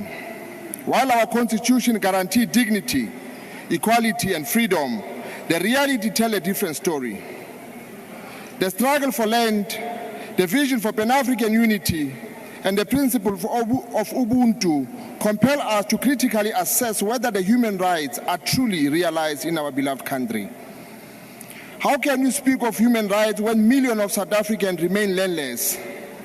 Land is not just a soil, it is a dignity, identity, and an economic freedom. The Section 25 of the Constitution, which protects the property rights, has failed to undo the historical injustice of colonial and apartheid land disposition. A prime example of the case of District 6 in Cape Town. In 1966, thousands of black and colored families were forcibly removed from their homes under the Group Area Act. Decades later, despite promises of land restitution, many are still waiting to return. Meanwhile, prime land remains in the hands of the privileged few. In the rural area, communities like Makasaneni, people in KwaZulu-Natal face the land grab from mining companies, leaving them without access to farming and water. The government's failure to protect these communities undermines the right for dignity, self-sufficiency, and economic freedom. If human rights are real, then the land must be returned to the rightful owners. In 2008, 2015, and again in 2019, we saw violent attack against African migrants in a place like Alexandra, Soweto, and Durban. This attack, fueled by economic frustration, reveal how our leaders have failed to implement Pan-African economic policies that uplift all Africans. The African Continental Free Trade Agreement is an opportunity to build unity. Yes, South Africa lags behind in fully utilizing it. If we truly believe in human rights, we must embrace African economic cooperation and stand in solidarity with African brothers and sisters. Consider the Lily Mine disaster of 2016. 3 mine workers, Bridget Nkambule, Yvonne Mnisi, and Solomon Nyirenda, were trapped underground when the shaft collapsed in Mpumalanga province. Their families continue to fight for their bodies to be retrieved, and justice remain elusive as the mine owners and the government has failed to take this responsibility. How can we claim to respect human rights when the dignity of workers is disregarded and their families are left in pain and uncertainty? Thank you, Honorable Mahlatsi. Your time has unfortunately now expired. Honorable Chachal.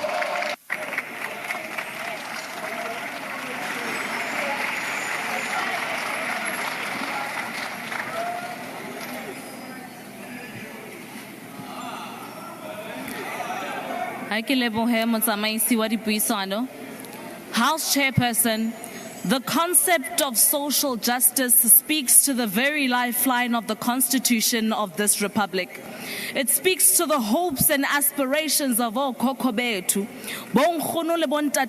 whose graves exist today because of their relentless pursuit of a rising sun that shines equally for all South Africans, united in our diversity. It speaks to the core of today's generation of young people's desire to experience this land and its economy as fruitfully theirs. It speaks to the very essence of President Ramaphosa's cabinet and this House's mandate to serve. The real question of today's debate is whether in the last 31 years, the South African government has managed to deliver social justice to its people. My answer is, it tried, but tripped on itself on its way to doing so, so no. There is nothing just and humane about living in a country where the ANC, a former liberation movement now turned our modern day oppressors, thinks it makes sense to tax South Africans rather than to grow their economy and give them jobs. Where pop-up political parties like Action SA are cruel enough to sell this country and its people to the most cheapest and useful bidders, the ANC, in exchange for one round of fame. There is nothing just and humane about a budget that seeks to further rob our people of opportunities to put food on the table for themselves and their families. See, living in a country where a majority of its people are unemployed and depend on a below basic grant to buy baby formula and school shoes, that the ANC wants to tax, where 6 out of 10 young people are unemployed, living in depression and forced into a life of substance abuse and prostitution for survival, is socially unjust and inhumane. See, to them it makes sense to make the cost of food, electricity, transport and basic living more expensive and more unbearable than it already is, instead of cutting the fat of fruitless and wasteful expenditure that has become second nature to what characterizes the ANC style of governance: corrupt, ineffective, and wasteful. Order, Honourable Member. Honourable Khachau, just take your seat for a moment. Honourable Member to my right, why do you want to be recognized? I want to check if the Speaker can take the question on when she bring it back. No, thank you. I'll first inquire with her whether she is prepared to take the question. Honourable Khachau, are you prepared to take a question? Certainly not from a political Thank you. party Please that proceed. masters destroying the lives of South Africans. House Chair. Honourable House Chairperson, Honourable second Khachau, nature... please pause again. Honourable Michalakis, why do you want to be recognized? Thank you, House Chair. My apologies for interrupting our member at the podium. There are members of the ANC holding up placards, and I just want your ruling on whether that is allowed and parliamentary. Thank you. Yeah, thanks. Honourable members, previously in this very same debate, House Chair Josie dealt with the matter. She ultimately, in the face of some discrepancies between the 9th edition of the rules and what seemingly was amended to Rule 64 thereafter, undertook to refer the whole matter to the Rules Committee again. So at this point, I'm not in a position to take it any further. But maybe for the sake of the decorum of the House, let's just all listen to speakers and let's conclude this debate in an orderly fashion. Honourable Khachau, please continue. Instead of cutting the fat of fruitless and wasteful expenditure that has become second nature to what characterizes the ANC style of government: corrupt, ineffective, and wasteful. Of course, theirs is a commitment to nothing else but the pockets of cadres. Living in a country where a 39% political party is unintelligent and shameless to the extent of passing legislation that compromises any and all South Africans' right to own private property in the name of public good is the very antithesis of deepening a culture of social justice and human rights in this country. See, to them it makes sense to tell myself as a black young woman that should I, by God's grace, be able to have a shopping complex that has multiple franchises in it that Honourable employs young... Khachau, please pause for a moment to take your seat. Honourable Deputy Minister, why do you want to be recognized? I want to check if Honourable Member wants to entertain a question from us. Thank you. I'll check again. Honorable Gagau, are you prepared now to take a question? I'll take questions from the media, Honorable Thank you. I think Honorable Gagau has already... By God's grace, Honorable Gagau, just pause for a moment. Honorable members to my right, Honorable Gagau has already indicated twice now that she's not prepared to take a question. Please do not interrupt her further by inquiring. Thank you. So should we just... Honorable Gagau, please continue.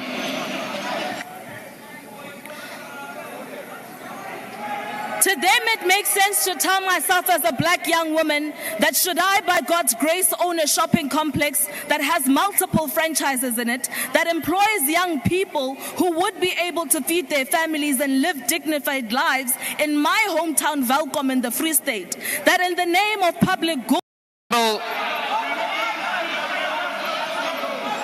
Honorable member to my right, do you have a point of order, or are you continuing in the same vein of just trying to criticize the speaker? No, Chairperson, thank you very much. On a different matter, Chair, I wanted to check if it's parliamentary to vote together and after a few minutes you find... Honorable member, you're raising on a frivolous point of order, you know better. Order. Honorable Michalakis. Thank you, Chair. It's nice to finally be recognized. I want to know if it's parliamentary for a member to refer to another member as a scapegoat for white supremacy, which is firstly misleading, but secondly casts aspersions on her character. And I would like your ruling, if it's possible, please. Yeah, thank you. I have ruled that was not a point of order. I take your point of order under advisement and come back. Honorable Gagau, please continue.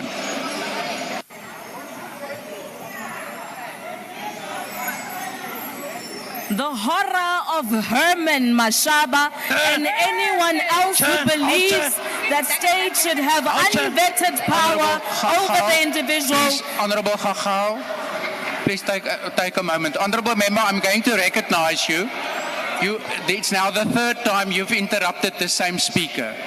And I must advise you, if this is not going to be within the rules, then I will look into treating this as a grossly disorderly. Do you want to proceed? Please proceed. Chair, I want to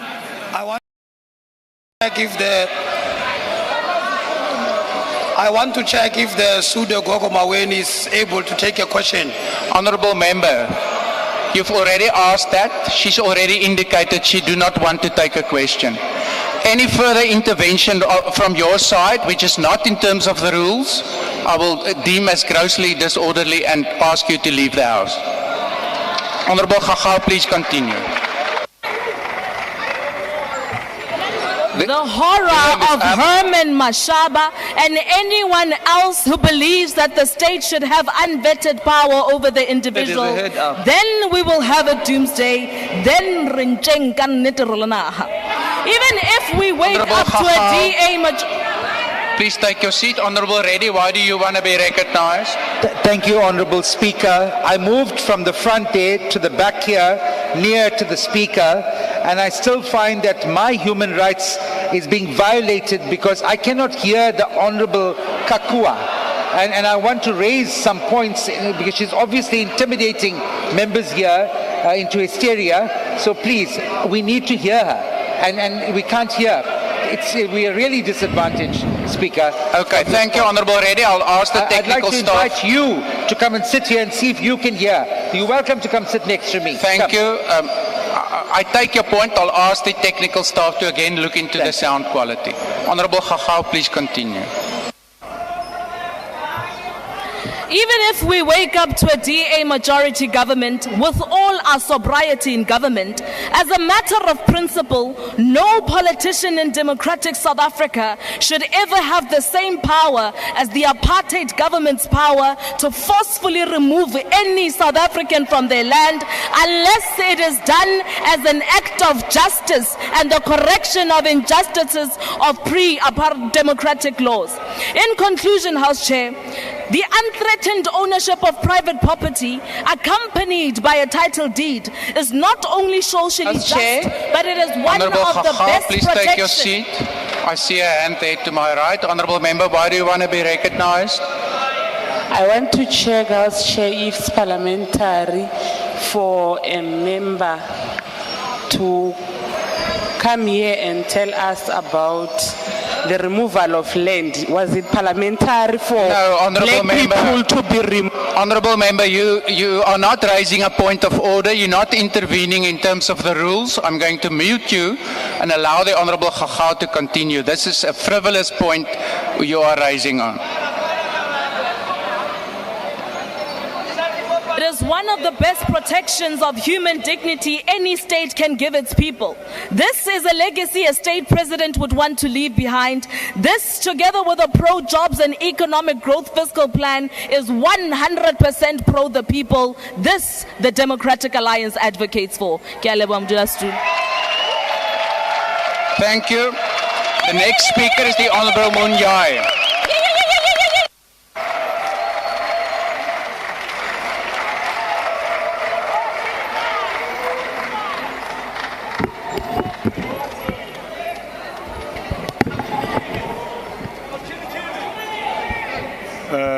House Chair, thank you very much indeed for the opportunity.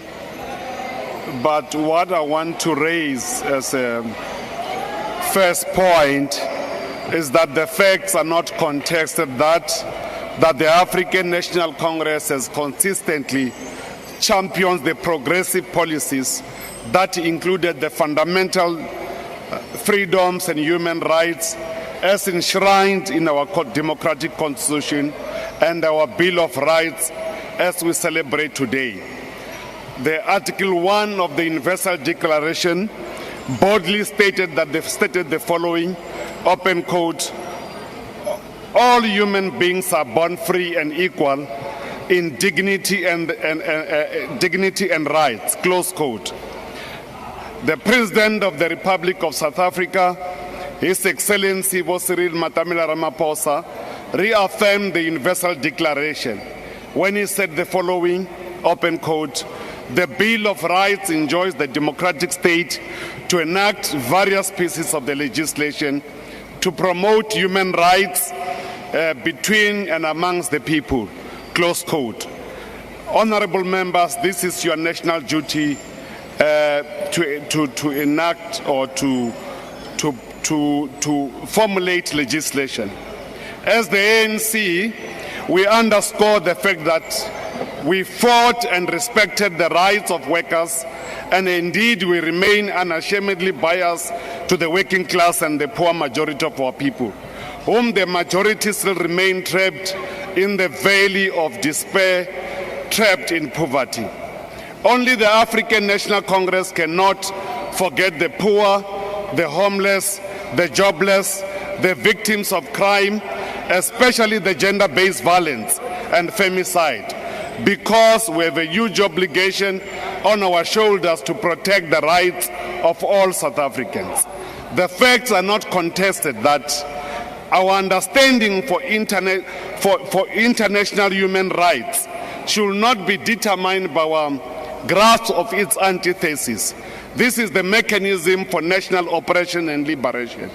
In the quest of unwavering commitment to build a united, non-racial, non-sexist, democratic and more equal South Africa, otherwise referred in as a national democratic society.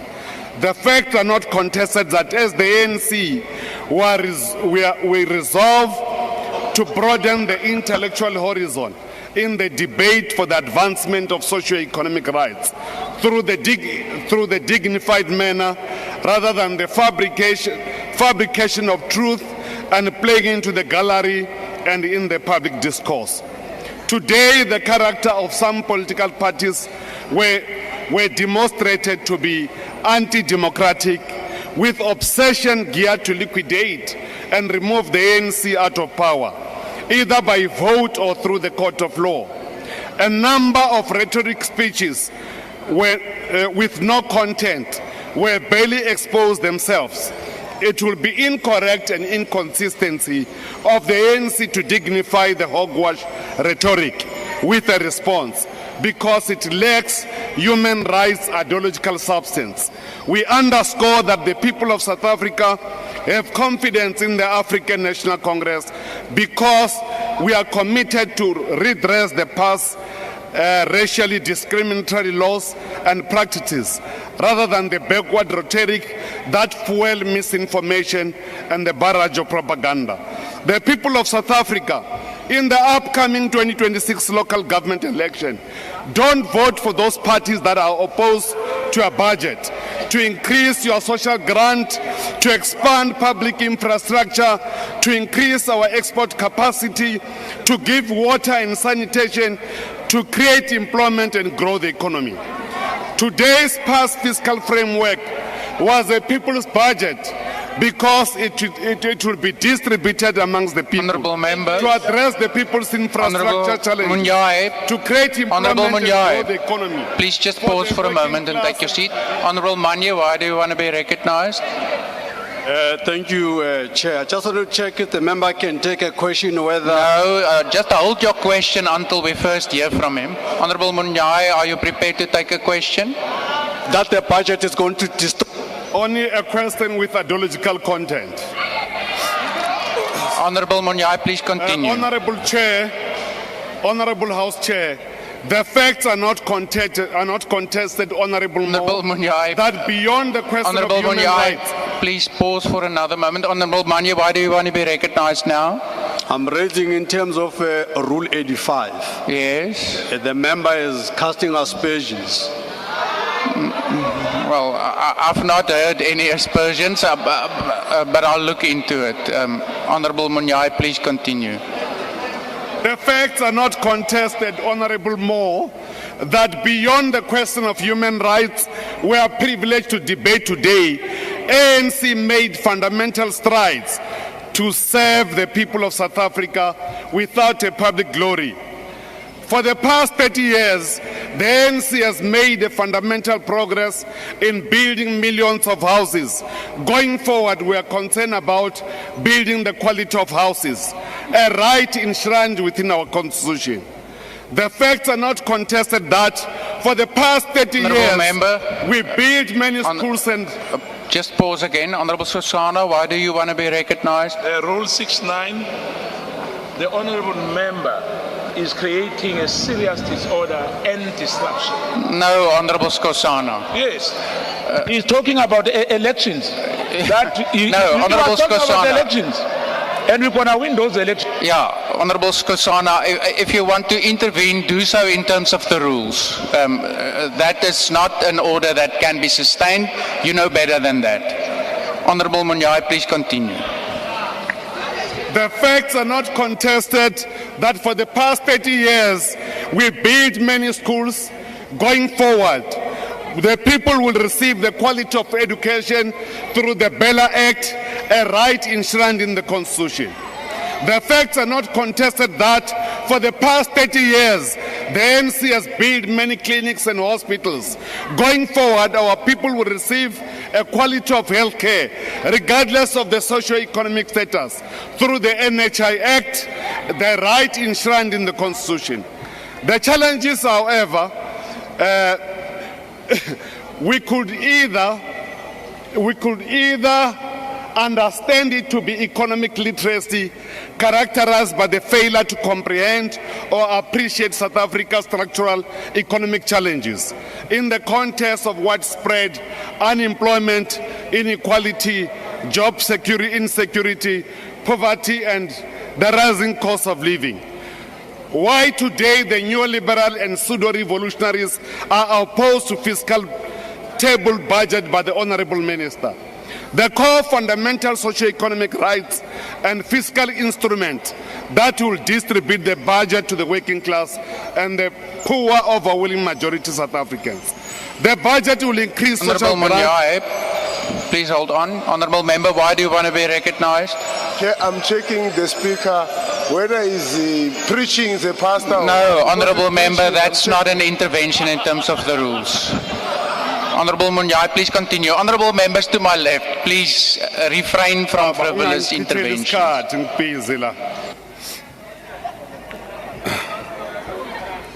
The fiscal instrument is not merely a policy pledge. It is a critical giant step forward in achieving the economic justice and ensuring South Africa's economic benefits for all the citizens, not just the privileged few that are opposed to this budget. It will provide a safety net for the unemployed individual while they actively seek work, upskill and engage in small ventures. Unemployment people of South Africa, don't vote for them. Those that own SMMEs and cooperative owners, don't vote for them because they oppose your budget.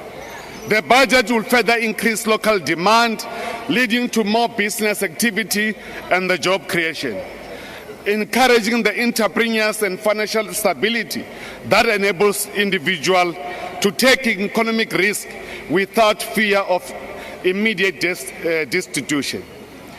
So therefore, those that will be employed by this budget, especially those that are in expanded public works program, please, EPW workers, don't vote for them. They are opposing for funding.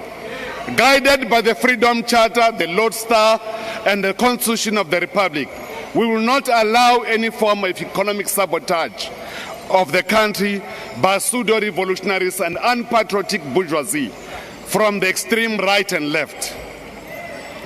Our observation, House Chair, is that they will decimally fail as they did today. The ANC will prevail. The dictum that the ANC live and leads is uncontested before the people of South Africa. The nuances that oppose the fiscal framework are equally opposed to service delivery. They are opposed to prosperous South Africa. They are opposed to economic growth and development. In final analysis, their argument is baseless, inaccurate, incorrect, because they lack substance. The facts are not contested. The ANC will remain the leader of society. Sebon. Thank you. Honourable Deputy Minister, why do you want to be recognised? Thank you.